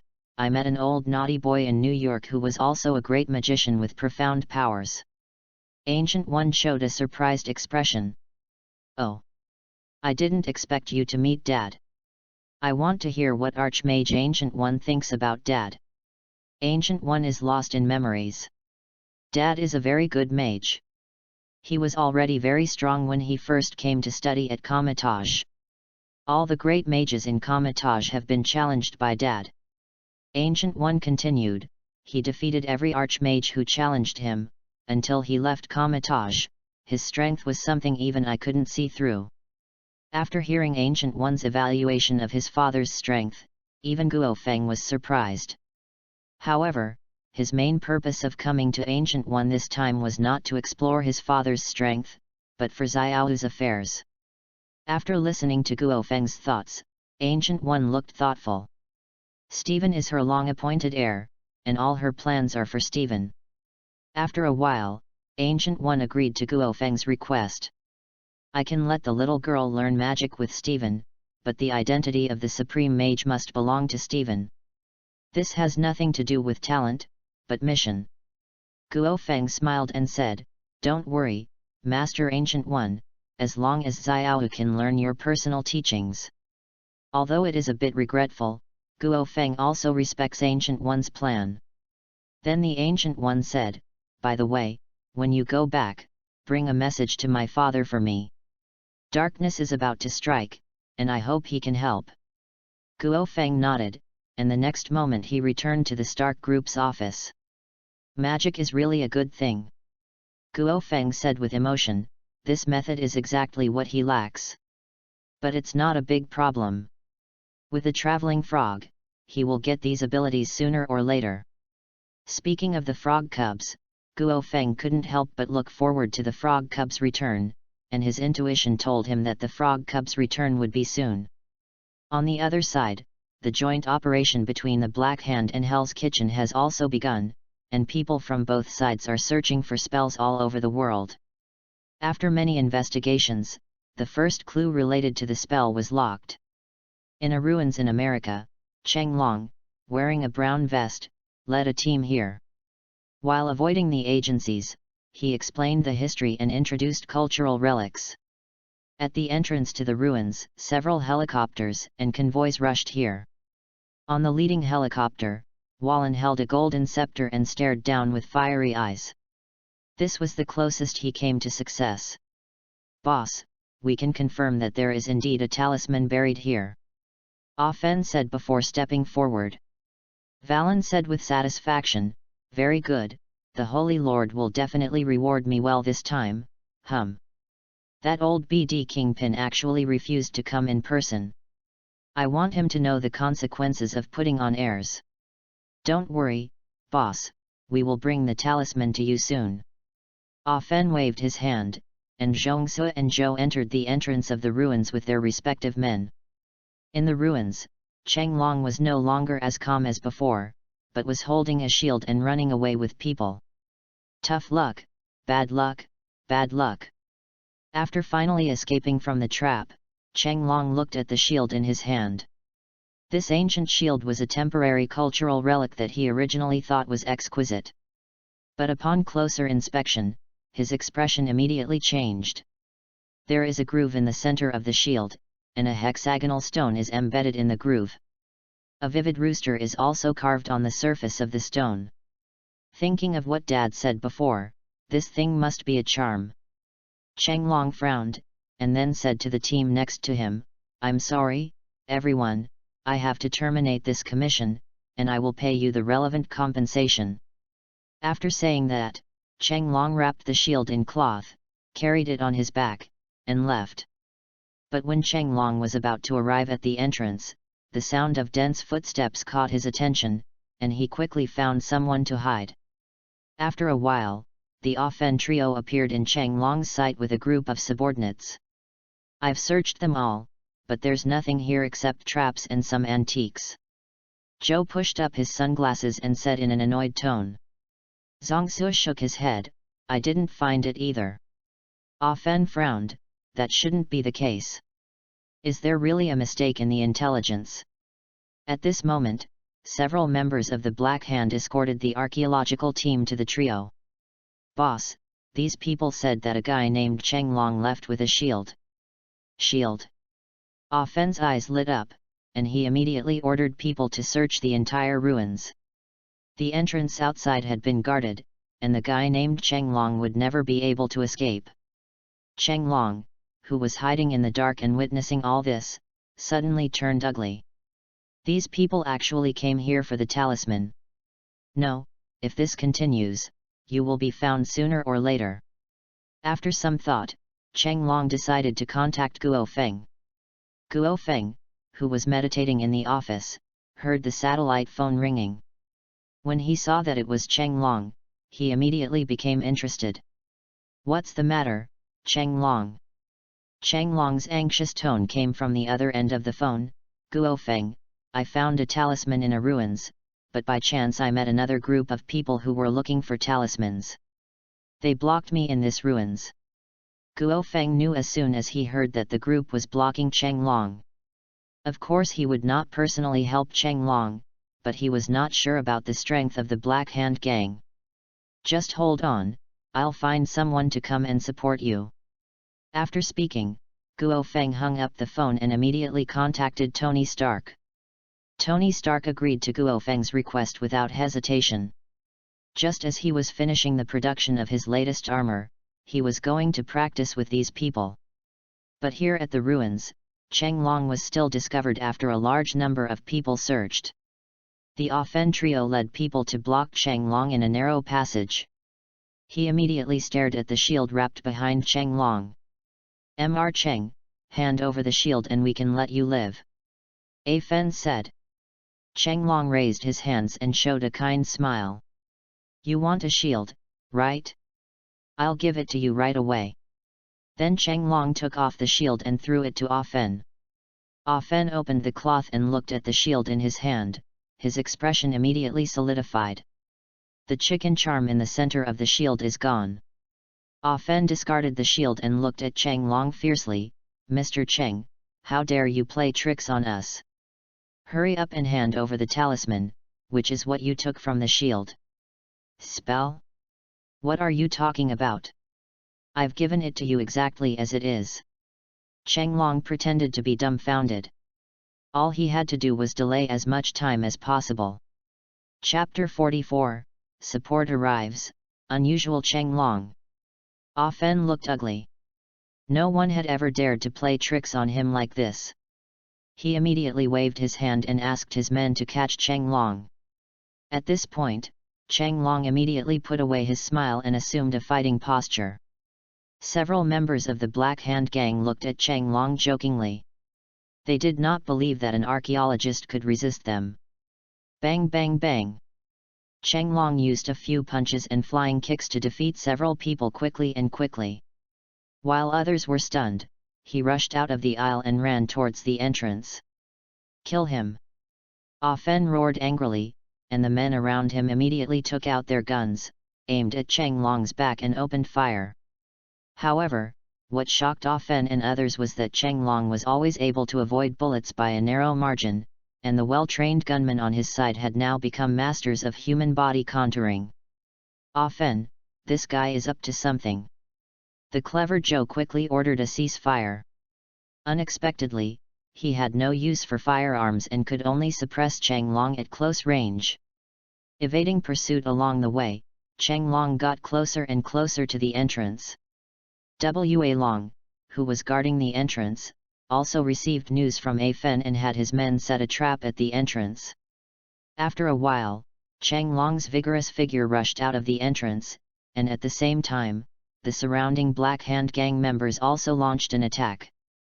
But whether it was a bullet or a trap, Cheng Long always tried his best to avoid it. When Hualong, who was originally confident, saw this, his expression suddenly became ugly. Damn it, this guy used the power of the talisman. Wallen attributed Cheng Long's abnormal behavior to the talisman. Seeing that firearms were useless, Wallen's men even used heavy weapons. Cheng Long's eyes widened. Are these guys so good at playing? Unlucky, unlucky, unlucky! Cheng Long shouted as he ran wildly, avoiding the bombardment of heavy weapons as much as possible, and also killed many of Wallen's men along the way. At this time, the Ah Fen trio also rushed out from the entrance and were dumbfounded when they saw this scene. When Wallen saw the arrival of the trio, he was furious. He pointed at Cheng Long and shouted, "You losers, hurry up and take down that guy for me." Understood, boss?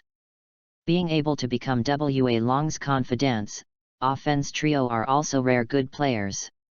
They surrounded Cheng Long and fought back and forth for a while. Zhongsu, the tallest man, seized the opportunity and grabbed Cheng Long's arm to control him. Seeing this opportunity, Zhou and Ah Fen rushed towards Cheng Long. Cheng Long was shocked. He raised his legs to clasp Zhongsu's head and put him down. Then he drove away the remaining two people with two flying kicks. Boom! A rainbow light flew across the sky, and Tony Stark, wearing a light armor, arrived at the scene. Such an iconic figure can be recognized by Valen and others at a glance. Iron Man! Valen exclaimed, then with a fierce look on his face, he ordered his men to fire at Tony Stark. Tony Stark, who was bombarded by concentrated fire, immediately launched a counterattack, and the firepower poured out in an instant defeated the firepower on Valen's side. They are a bunch of trash, and I have to take action at the critical moment. Wa Long cursed secretly, then jumped out of the helicopter and rushed towards Cheng Long. A swift flying kick knocked Cheng Long down, and then the scepter in Wa Long's hand turned into a sharp blade and pointed at Cheng Long's neck. Hand over the charm, otherwise not only you but also your family will suffer. Cheng Long hesitated for a moment, but he felt relieved when he thought about his father and Xiao's situation. Hey, sir, you don't take me seriously. Tony Stark appeared behind Valen, his palm lit up with a red light and aimed at the back of his head. Sensing Tony Stark's murderous intent, Valen glanced at Tony Stark calmly. He said jokingly, "Hey! Isn't this the famous Iron Man Tony Stark? Do wealthy people like you like to meddle in other people's business?" Tony Stark's eyes suddenly became sharp. "Let him go, or I'll blow your head off. Then you can try. If it doesn't work, I'll blow your head off." Valen turned his head, his eyes turning frighteningly red. Tony Stark's expression changed. At this moment, he felt a very dangerous aura on Valen, like a humanoid demon. Not far from the scene, Wang and Guo Feng stood on a cloud and watched all this silently. Wang said to Guo Feng next to him, "That guy has the power of the devil. This is the first time I have encountered him since I have been practicing Kamatage for so long." His expression became serious. "It's not an ordinary demon. The power in his body is very ancient. The master behind it should be a powerful ancient demon." Guo Feng nodded. "You are right, the devil behind Wallen is indeed powerful, but what surprises me is that the stingy devil actually gave Walong such a strong power. In the original work, the Holy Lord only gave Wa Long gold and silver treasures, but now the power Wa Long showed was beyond Guo Feng's expectation. You must know that the current situation of the Holy Lord is in a sealed and incomplete state. The power given to Wa Long can reach this level. It is difficult to imagine the strength of the true Lord. It seems that in the Marvel Universe, the 8 demons are not the original background, and the previous plan has to be changed." At this moment, Tony Stark launched an attack. The corners of Valen's mouth raised, he turned his head to avoid it, and then came to Tony Stark's side in the blink of an eye. Even if Jarvis took over at a critical moment, Valoni was caught off guard. When Cheng Long saw this opportunity, he quickly got up and ran away, but was soon surrounded by the Offen trio. Like Wa Long, these 3 people were also blessed by the power of the Holy Lord. Unlucky, unlucky, unlucky. Cheng Long had no choice but to put up a posture and fight with several people. Cheng Long found the opportunity and punched Joe in the head. "It hurts, it hurts."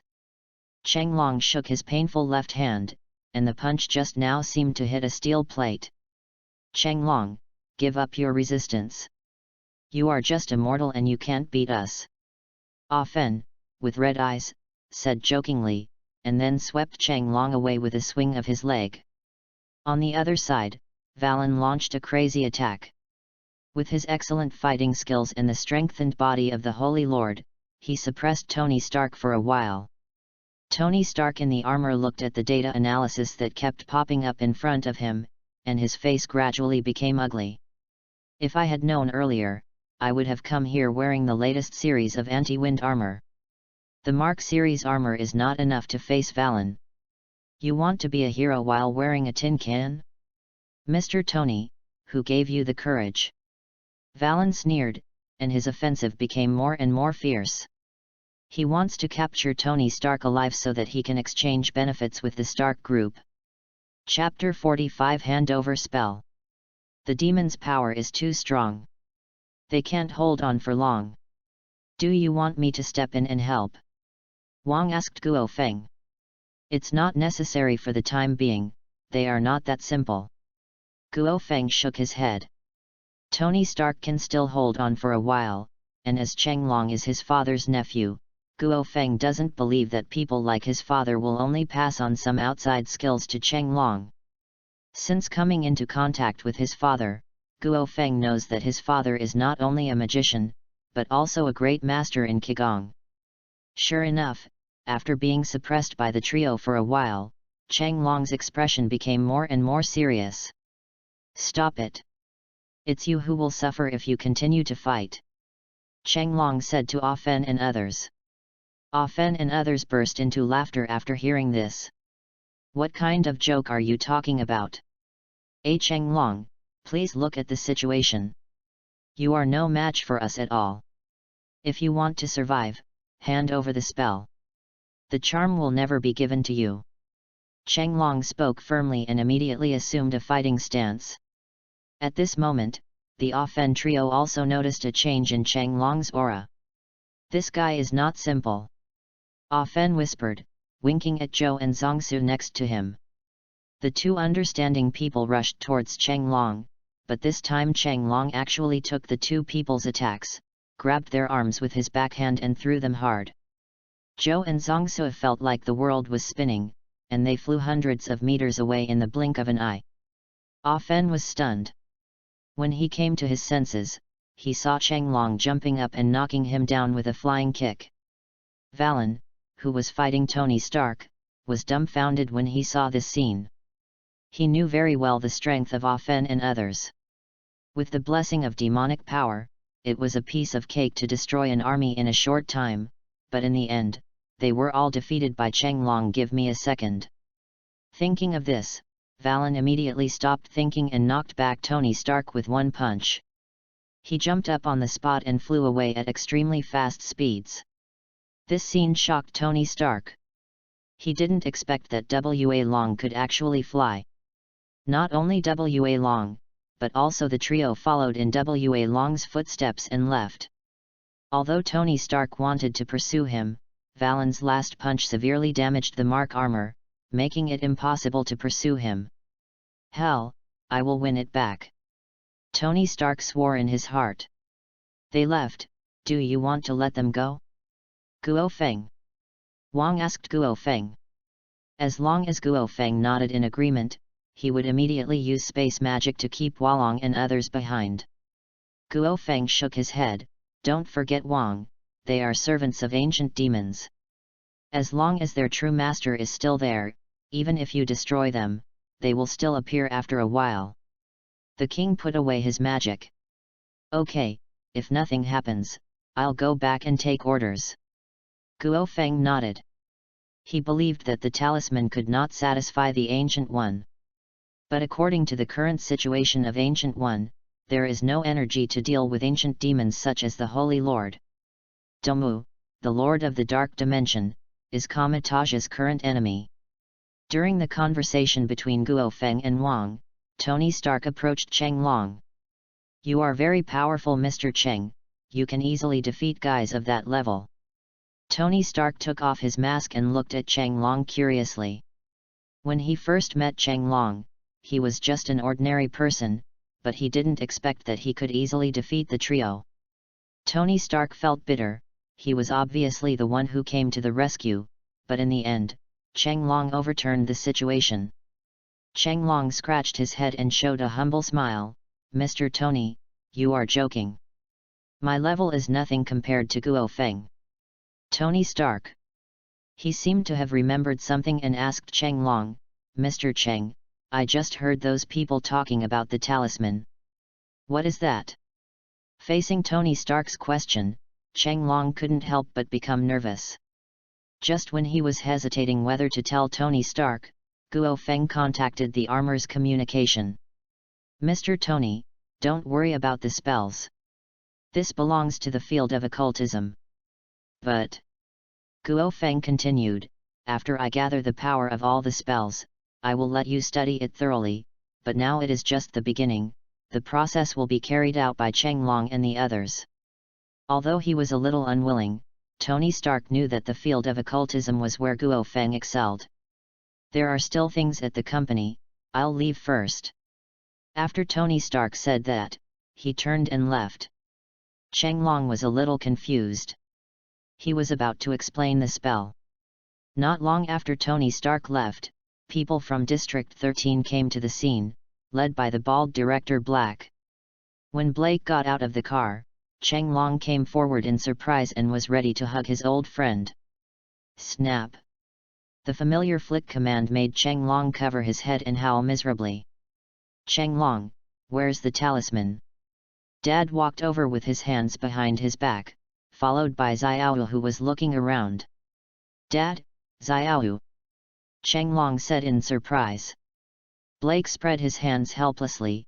I'm sorry Cheng Long, Dad asked me to bring him here, and I also found out who attacked you. He told Cheng Long about the Black Hand Gang. Okay, don't talk unnecessary nonsense. Dad is here just for the talisman. Dad said impatiently, and Blake stopped quickly. Cheng Long handed the chicken charm in his arms to his father. Dad was trying to figure out the spell in his hand, his tone a little solemn. The first zodiac sign has appeared, and the next zodiac signs will gradually emerge. Black suggested, this thing is so dangerous, so just store it in Area 13. Believe me, Area 13 is definitely the safest place in the world. I think Director Black is right, Dad, let's store the spell in Area 13. It will be safe. Snap! Dad snapped his fingers and said to Cheng Long, who was covering his head, District 13 is indeed a good place, but Dad already has a better choice. Blake and Chenglong were confused. What better place than District 13? Dad, you want to put the charm in S.H.I.E.L.D. Blake said quickly. The only place he could think of was SHIELD. Dad shook his head. You don't have to ask about this matter. Your task is to collect talismans, and leave the rest to Dad. After hearing what his father said, although Blake was unwilling to do so, he could only compromise. You must know that the reason why District 13 is able to achieve its current achievements in the mysterious field is because of my father's contribution, and he is also authoritative in handling these issues. That's right, the best candidate chosen by Dad is Guo Feng. It's not because Guo Feng is so powerful, but because he, like the Holy Lord, is a dragon. Chapter 46 The Return of the Frog Cub, the strange object holding the sky bottle. Today is a special day for Guo Feng. The frog cub who traveled to another world finally returned. The frog cub is back. Please check the specialties and souvenirs brought back by the frog cubs. Guo Feng glanced at the last part of the prompt. There was only one specialty brought back from this trip, but something that frog cub spent so long to bring back was definitely a high-quality product. It was a dark green jade bottle that looked very delicate. Guo Feng suddenly felt familiar, and his expression suddenly changed after seeing the prompt. Palm Heaven Bottle, an artifact from the mortal world, the treasure of the Zhuyuan Temple in the immortal world, the first Xiantian object born from chaos, which originated from the first manifestation of the Way of Heaven. It has various wonderful functions, and its current state is completely inactive. Frog Boy. You are so awesome. Guo Feng couldn't help but say the quintessence of the Huxia nation. The world of mortals cultivating immortals is also a place he is familiar with. It is a very standardized world of cultivating immortals. The heavenly palm vase is undoubtedly the #1 treasure. In addition to possessing various powerful powers, it also involves the 2 laws of time and space. Even in the Marvel universe, which has a very high ceiling, the Sky Palm Bottle belongs to the supreme series of treasures. What made Guo Feng happy was that the Palm Heaven Bottle brought back by Frog Cub was complete, but what happened to the inactivation at the back? Regarding Guo Feng's doubts, a message immediately appeared on the game interface as an answer. After reading it, Guo Feng breathed a sigh of relief. It was not as complicated as he thought. The reason why it was not activated was that the bottle spirit of the Sky Palm vase was still sleeping. When the bottle spirit wakes up, it can exert all the power of the Sky Palm vase. The conditions for the bottle spirit to awaken are also very simple, just use the clover in the game to fertilize it. It's really simple. Guo Feng immediately used clovers to fertilize the bottle spirit, and the 1,000 clovers disappeared instantly. When he wanted to continue, he was prompted to wait for the next time. Guo Feng sighed softly and integrated the Palm Sky bottle into himself. After the Palm Sky vase was integrated, his face suddenly became happy. The Palm Sky vase had the function of assisting in cultivating immortals in the settings. This function was very obvious after the integration. Originally, Guo Feng's strength growth rate was not low, but now with the assistance of Pom Pom Ping, the speed has almost been qualitatively improved. Not only that, he also gained insights into the 2 laws of time and space. From now on, you no longer have to envy those mages who can open space doors casually.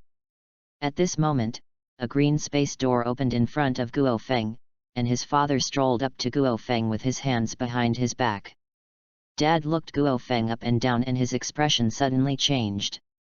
It had been a long time since he had seen Guo Feng, and his feeling about Guo Feng had changed so much. Guo Feng was also surprised to see his father arriving. Mr. Cheng. You must have come to see me specially to ask me for something. Dad walked up to Guo Feng, put the chicken talisman on the table and said. I have obtained the first talisman. You should know how fanatical the Holy Lord is in pursuing the talisman. I would not trust it if I put it anywhere else. You want to leave the talisman to me for safekeeping. Guo Feng said in surprise. What his father did was beyond his expectation. He originally wanted to wait until all 12 talismans were collected before taking them away, but now he was the one to keep them. That's right, putting the talisman here with you is the most suitable one at the moment. The father's expression remained unchanged. One more thing. The father raised a finger and said, the spell is not as important as you think. What is important is the Holy Lord. After saying that, Dad opened the magic door and left. Guo Feng clenched the chicken talisman in his hand with a complicated expression. He threw away the talisman in his hand and immediately stored the talisman in the Sharingan's divine power space, but this was only for temporary storage. Of course he will not hold on to the spell. As his father said, if he wants to obtain this power perfectly, he still needs to rely on the Holy Lord. On the other side, Valen led the trio to the Holy Lord to take his orders. And the kingpin is here too. Hualong glanced at Jinbing, and then locked his eyes on the Holy Lord. One of the 12 grooves of the Holy Lord was actually filled. Tiger talisman. How is it possible? Valen muttered in disbelief. Hualong, where is the talisman? The Holy Master asked. Walan's face suddenly froze and he explained, we have found the talisman, but something happened on the way and it was snatched away by an archaeologist named Cheng Long. But don't worry, I will get the talisman back soon. After hearing what Walan said, the Holy Lord's tone was filled with anger. The talisman was snatched away by an archaeologist? How could you be such a waste? You should have seen the talisman on me. It was found by Kingpin. Although no one expected to find it, Hualong felt very embarrassed when the Holy Lord said it himself.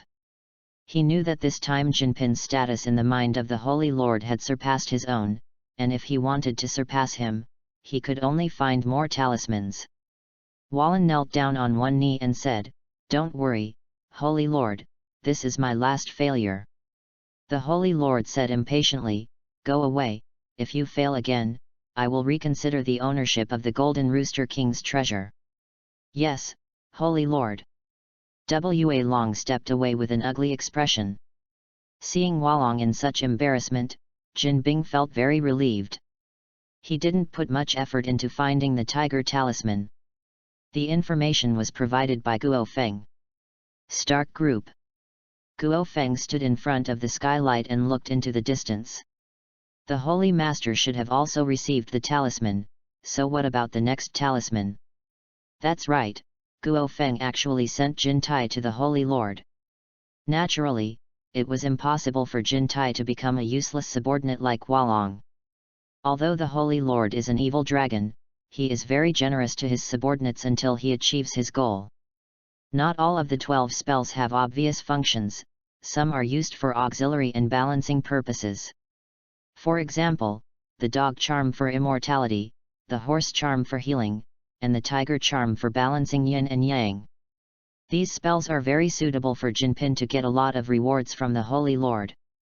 Regarding the chicken charm, although it was taken over by District 13, the news inevitably leaked to SHIELD. Luo Dan was very concerned about this matter, but Tony Stark was involved in the matter. The cautious Luo Dan decided to send Natasha Romanoff to follow up on the matter. Cheng Long naturally became the target of Braised Egg solicitation. But before that, Braised Egg still has one big thing to deal with. In a laboratory at the S.H.I.E.L.D.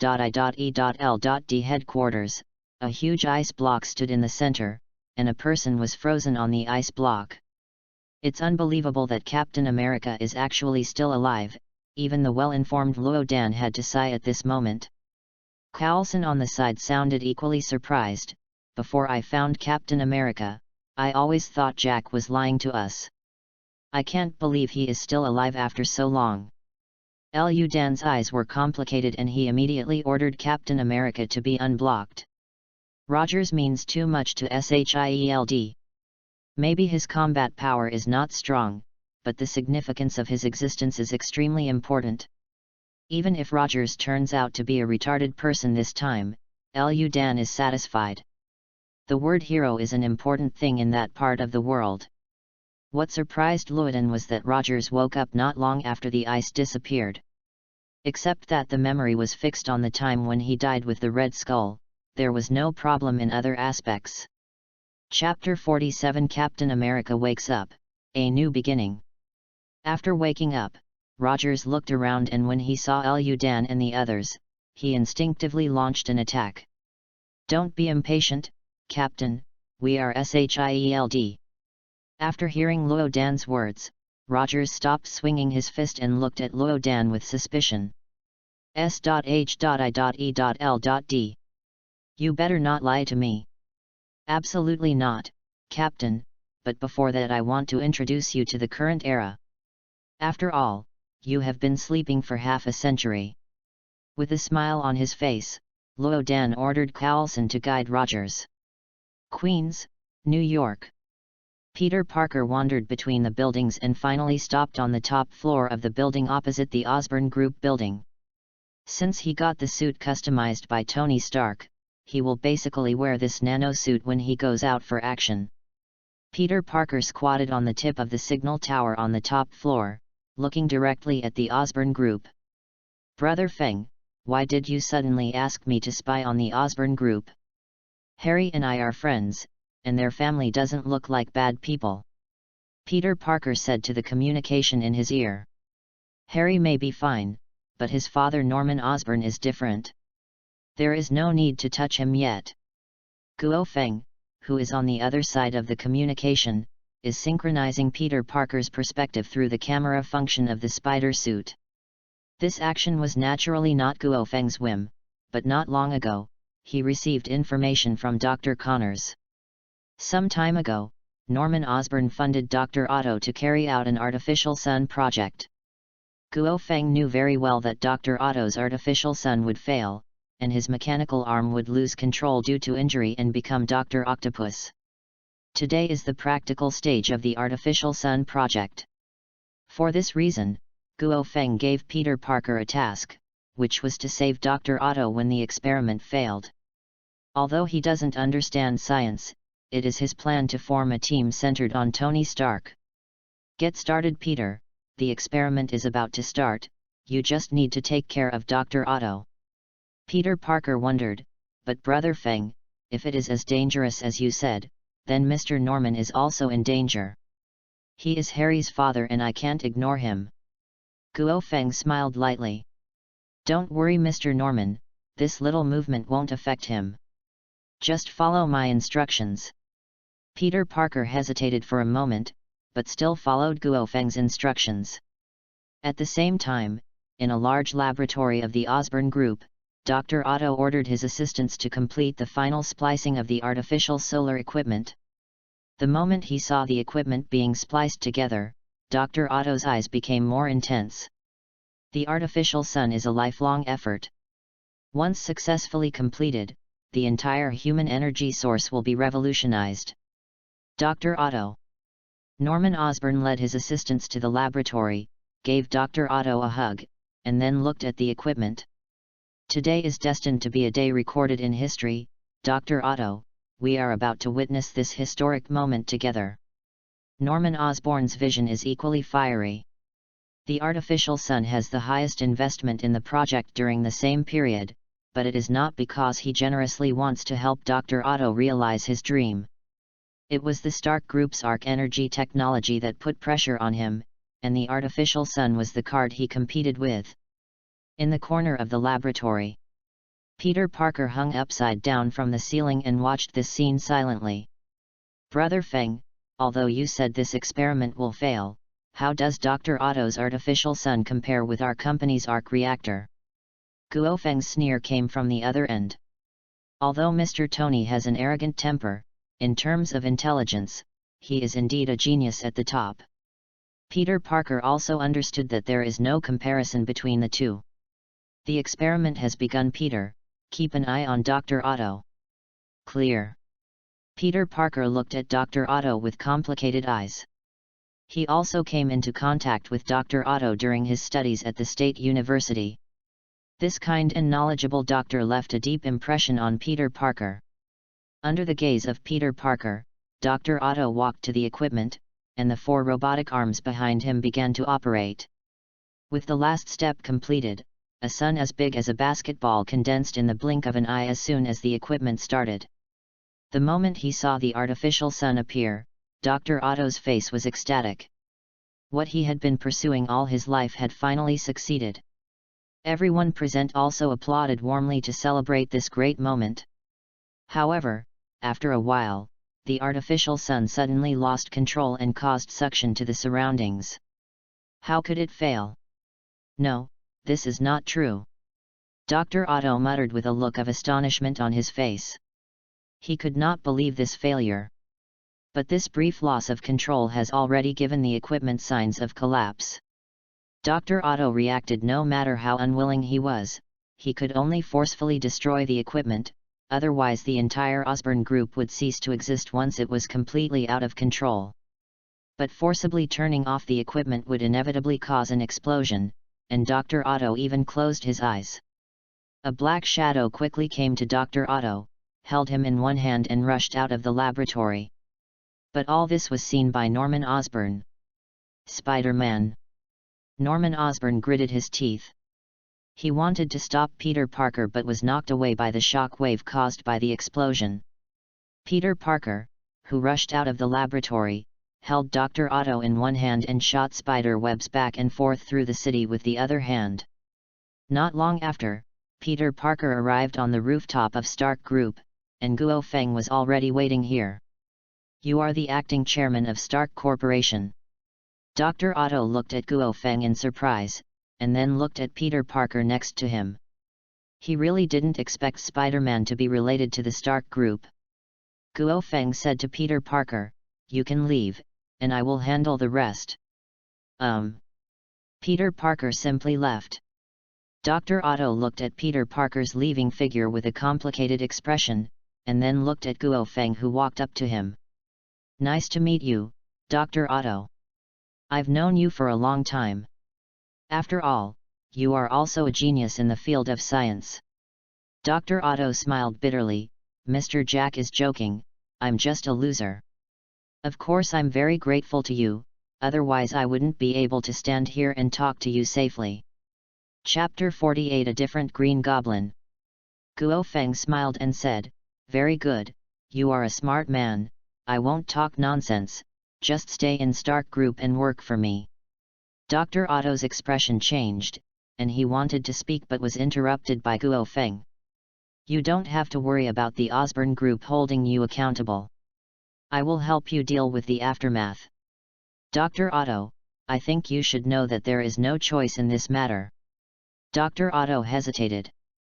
Suddenly, the mechanical arm behind him stretched out to grab Guo Feng, and 4 mechanical claws clasped Guo Feng's limbs. Guo Feng's expression remained unchanged. "Dr. Otto, you did a very stupid thing." At this time, Dr. Otto has not lost control yet, and the robotic arm is completely subjectively controlled by him. "Sorry, Mr. Jack, I have to return to the Osborne Group to continue my career." Dr. Otto apologized, and then the robotic arm tried to lift Guo Feng. But the next scene shocked him. No matter how hard the mechanical arm exerted its force, it could not shake Guo Feng. Guo Feng smiled disdainfully. "Dr. Otto, is this your answer? If so, I should teach you a lesson." "How is that possible? You are just an ordinary person." Dr. Otto said in disbelief. Guo Feng snorted coldly and moved his limbs slightly. The next moment, the mechanical arm was torn into pieces by a terrifying force. Dr. Otto screamed and fell to the ground, looking at Guo Feng with despair. "There is no need to be embarrassed by this kind of garbage. You are going to join my team. Say goodbye to this garbage." Guo Feng stepped forward and grabbed the end of the robotic arm and pulled off the 4 robotic arms with a gentle force. Dr. Otto let out a heartbreaking scream, and then lay paralyzed on the ground. At this time, Tony Stark came here, frowning and looking at the unconscious Dr. Otto. "Jack, although this guy didn't have the eyes to offend you, you were too harsh. The robotic arm is connected to his neurons. Without them, he might become a useless person." Guo Feng crushed the robotic arm in his hand and said calmly, "I want to destroy it precisely because it is connected to the neurons. Dr. Otto is a talented person, but these garbage restrict him." Tony Stark nodded, "I understand. How do you want to reform him?" Guo Feng waved his hand, "You are a professional in this area. All I ask is that he serve us without half-heartedness." "No problem." After speaking, Tony Stark summoned a suit of armor to carry Dr. Otto. On the other side, Peter Parker, who left the Stark group, came to the Osborn group again. Although Guo Feng repeatedly assured that Norman Osborn was fine, he was still uneasy. After all, this was his best friend's father, and he didn't want to cause Harry pain. Just when Peter Parker was about to arrive, a green figure flew towards him at high speed and hit him. Peter Parker's webbing broke on the spot and fell to the ground. Passers-by came around to watch. When they saw it was Spider-Man, everyone picked up their mobile phones to take photos and videos. Peter Parker stood up and shook his dizzy head. When he looked up, he finally saw his attacker clearly. It was a guy wearing a green armor and riding a flying skateboard. Norman Osborn looked down at Peter Parker, with a face full of madness under the ferocious demon mask. "Who are you?" Peter Parker questioned. Norman Osborn didn't answer, but threw out a few pumpkin bombs. Boom boom boom. Several unlucky passers-by were killed, panic spread instantly, and soon only the Green Goblin and Spider-Man were left on the scene. Damn! Peter Parker became anxious and fired spider silk at Norman Osborn. The spider silk stuck to the flying skateboard, and Peter Parker used the force to rush towards Norman Osborn. Norman Osborn's expression remained unchanged as he knocked Peter Parker to the ground with a heavy punch. Peter Parker stood up in embarrassment and looked at Norman Osborn in the sky in disbelief. He understood the gap between the two sides just from the punch just now. He did not choose to hold on, but immediately informed Guo Feng of the news. Guo Feng was a little surprised when he received the news, but he did not blame Peter Parker, but was surprised by the Green Goblin's strength. No, the Green Goblin should be on par with Peter Parker in terms of strength, not to mention the bonus of the spider armor. The one with the advantage should be Peter Parker. "Hold on, Peter, I'll be there soon." The fact has happened, Guo Feng also wants to meet Norman Osborn. On the other side, Norman Osborn did not choose to deal with Peter Parker directly, but instead played with the target on a flying skateboard. Peter Parker was relieved to see that he was being dealt with like this. With his understanding of Guo Feng, he could arrive in less than a minute. And this is also Norman Osborn's purpose.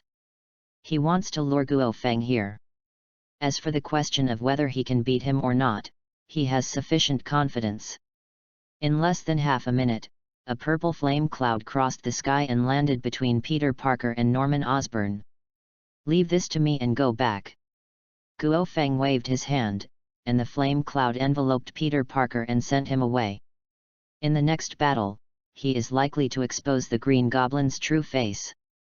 This will be a big blow to Peter Parker, and Guo Feng doesn't want to see it yet. "GGG, Jack, you are indeed here. Didn't you send Peter away because you didn't want him to see my true face?" Norman Osborn crossed his arms, his tone full of joking.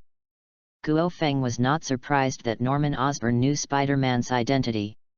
It can be said that Norman Osborn, an old madman, did not attack Peter Parker because of his son Harry Osborn's heart. Even if he became a madman, he still loved his son deeply. The corners of Guo Feng's lips raised. "You're right, it's really bad for Peter to see you looking like an old dog in such a miserable state, but you dare to show up because of Dr. Otto, right?" Norman Osborn frowned.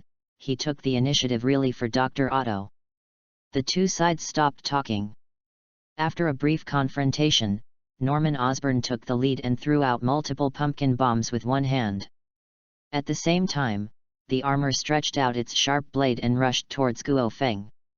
Guo Feng did not avoid it at all and allowed the pumpkin bomb to hit him. After the explosion, Norman Osborn also came to Guo Feng and laughed maniacally. The sharp blade in his hand had already slashed Guo Feng's neck. The sharp blade scratched Guo Feng's neck, leaving a trail of sparks. Under Norman Osborn's horrified gaze, Guo Feng reached out and grabbed the sharp blade and pinched it. Stuck. Chapter 49 Green Goblin. He suppressed his grievance and said, "I can tell you if you want to know, but you have to let me stand up. I think Mr. Jack will give me this dignity." "Certainly." Norman Osborn stood up in embarrassment. Suddenly, a butterfly knife popped out of his hand and stabbed Guo Feng's neck. Guo Feng held the butterfly knife in one hand, and he had already expected Norman Osborn's move. The corner of Norman Osborn's mouth raised, a small opening opened at the end of the butterfly knife and spit out green poisonous gas. The poison enveloped Guo Feng in an instant. "I'm so sorry, Jack, you're going to be the next me."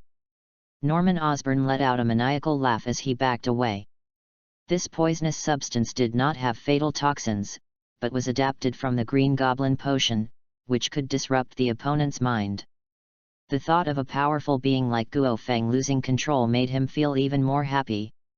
Guo Feng's expression remained unchanged as he was enveloped by the poison. The virus that disturbed his mind was purified by the Zhongtian bottle the moment it entered his body. Under Norman Osborn's expectant gaze, the poison dispersed, but the expected result did not appear.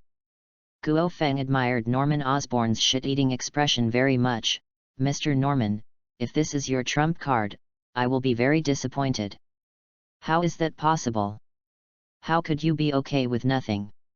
Norman Osborn roared in disbelief, then turned around and ran away on a flying skateboard. Boom! A thunderbolt struck him down from the sky. Guo Feng walked up to him and lifted his neck with one hand. "I have figured it out now. Your power must be related to the devil." Norman Osborn showed a strange smile, and he did not deny Guo Feng's words. "You have won, Jack, for the time being, but that won't be the case next time." The original body of Norman OS was reduced to ashes at a visible speed, accompanied by manic laughter, and finally left behind a damaged Green Goblin armor without a carrier. Guo Feng crushed the armor into pieces and his expression became complicated.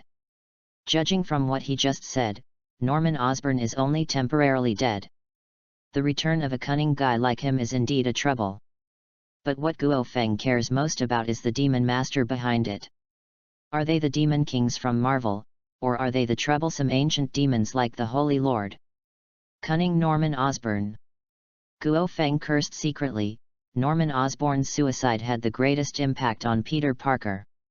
After much thought, Guo Feng decided to explain the situation to Peter Parker. After a while, Guo Feng arrived at the apartment where Peter Parker lived. The person who opened the door was a middle-aged woman with somewhat pale hair. "Hello, who are you?" Aunt May asked. Guo Feng showed a kind smile. "I am the boss of Peter's internship company, and I have something to do with Peter." Aunt May looked at Guo Feng and said, "Wait a moment, I'll go notify Peter." Not long after Aunt May entered, Peter Parker came out. He looked at Guo Feng in surprise. "So fast? How's that guy doing?"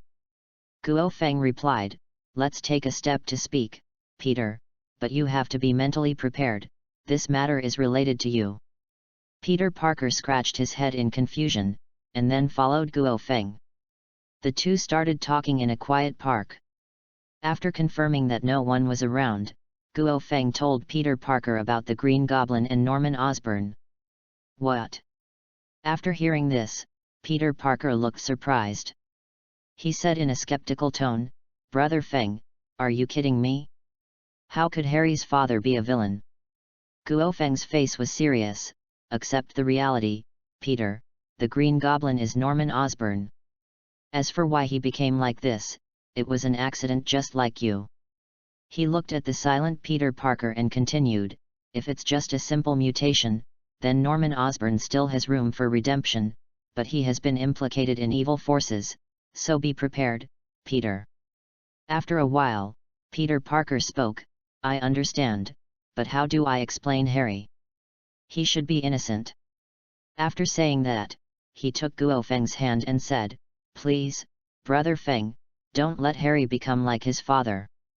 I don't want to lose this friend. Guo Feng was silent for a while and finally agreed to Peter Parker. However, it was a bit reluctant for him to carry out this matter alone. Dealing with demons still required professionals. Dad's antique shop. Dad was sitting in front of the counter, drinking tea leisurely. Next to him, Xiao was concentrating on studying with a magic book. Xiao closed the magic book and asked curiously, "Dad, when can I go to Comitage?" Snap!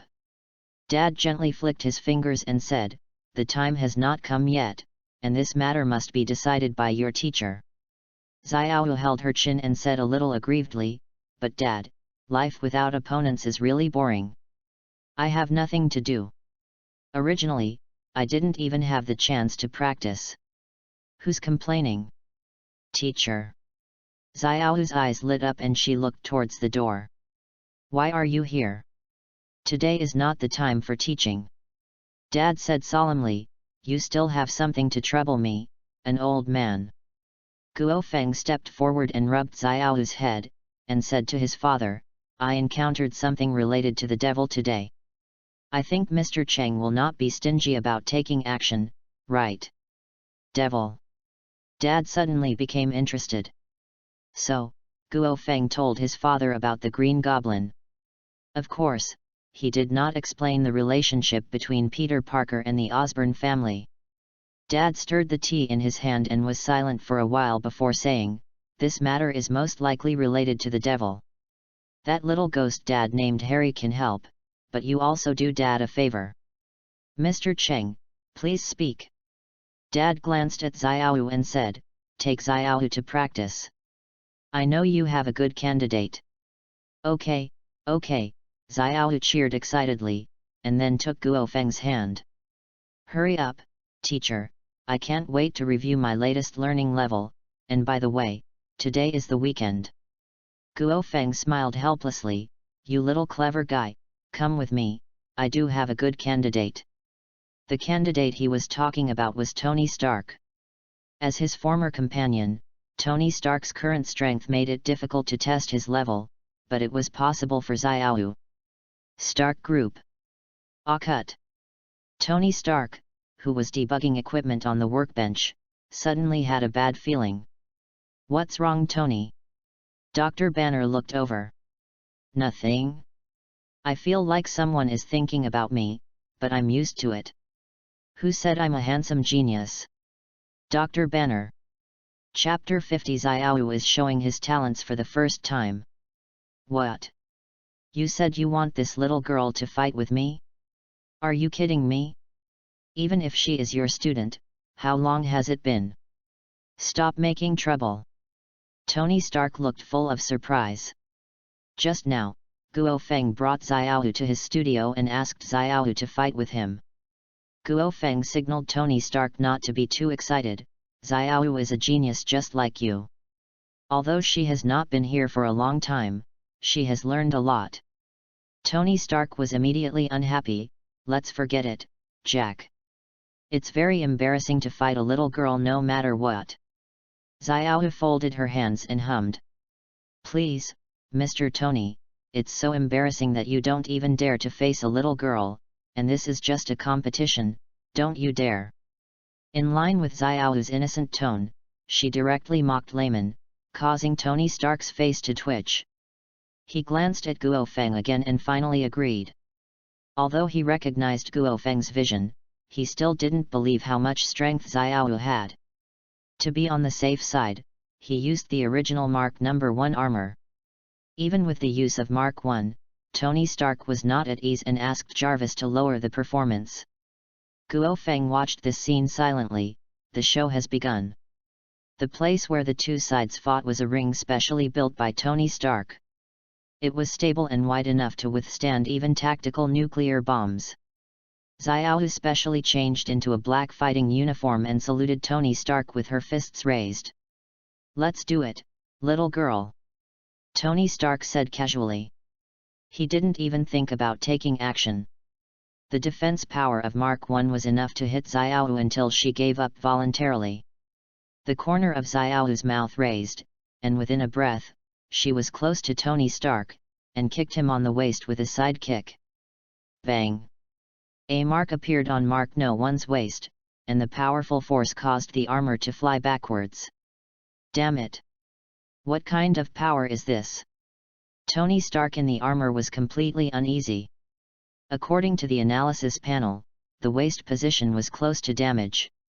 Although shocked by Xiao's power, Tony Stark discovered that it was not a pure power like Guo Feng, but was accompanied by a strange energy. At this time, Xiao had already arrived behind Tony Stark and said proudly, "I'm sorry, Mr. Tony, my martial arts skills are pretty good." Tony Stark forced a smile and said, "Your name is Xiao, right? You're pretty good at it. That was my mistake just now." "Wait a minute." Xiao smiled slyly, "No problem, this is just a discussion." Tony Stark had the urge to vomit blood and quickly returned to the laboratory to remove the Mark I, but he had not yet thought of arming the anti-wind series armor. Judging from Jarvis data analysis, the latest series of Mark armors should be enough to win this competition. After a while, Tony Stark re-entered the ring. The new armor was a nano armor, so he put on a hat by the way. As he walked, the armor gradually spread all over his body. Cool. Xiao's eyes lit up. Tony Stark stretched out his hand and gestured, "Come on Xiao, this time it won't be like last time." Xiao repeated her old trick, coming behind Tony Stark and launching a flying kick. Snort! Tony Stark turned around and grabbed Jade's ankle with one hand. "I caught you, Xiao." "No." Xiao showed a sly smile, and her body turned into a shadow and disappeared. At the same time, another Xiao appeared and slapped Tony Stark on the side. A palm print was left on the belly of the suit. Tony Stark took a few steps back and looked at Xiao in surprise as he pulled away. That was duplication. Xiao nodded, "It's very basic magic, but very practical." "What happened to that palm?" Tony Stark continued to ask. Judging from Jarvis's playback, Xiao's palm was not forceful at all. Xiao answered patiently, "It's Qigong, a very wonderful power, but I've only reached the preliminary level of use." "Okay, the question and answer session is over, let's move on." Xiao jumped up on the spot and kicked several times in mid-air, forming a blue energy wave and flying towards Tony Stark. Tony Stark quickly dodged, and the energy wave hit the spot leaving visible cracks. Tear! Tony Stark took a breath of air. The ground here was made of alloy, and ordinary armor-piercing bullets could not leave traces. As a result, Xiao's casual blow could cause such a degree of damage. Guo Feng, who was watching the battle, was a little surprised. The move Xiao used was Lan Jiao, one of the 6 moves he taught. He didn't expect that Xiao could practice to this extent in such a short period of time. "Jarvis, switch to fighting mode." Tony Stark no longer looked down upon Xiao. Wang! The eyes of the visor glowed red, and Tony Stark came to Xiao in the blink of an eye, swiping the knife with his hand. Xiao's face was excited, her arms were wrapped in black armor and crossed together, blocking the armor's hand knife, and she kicked back with a roundhouse kick under Tony Stark's astonished gaze. The armor blocked Xiao's roundhouse kick, but then, Xiao started a crazy attack. Fists, palms, kicks and fingerings can be switched freely. With the assistance of Qigong and magic, Tony Stark fell into passivity for a while. At this time, Tony Stark was filled with emotion. Was he really facing a little girl? Seeing Tony Stark looking overwhelmed, Guo Feng, who was watching the battle, couldn't help but laugh. This smile almost broke Tony Stark's guard. Jade even summoned magic duplication to surround Tony Stark and attack from all sides. Tony Stark looked ugly after being beaten. In a normal battle, he would have activated the fire system.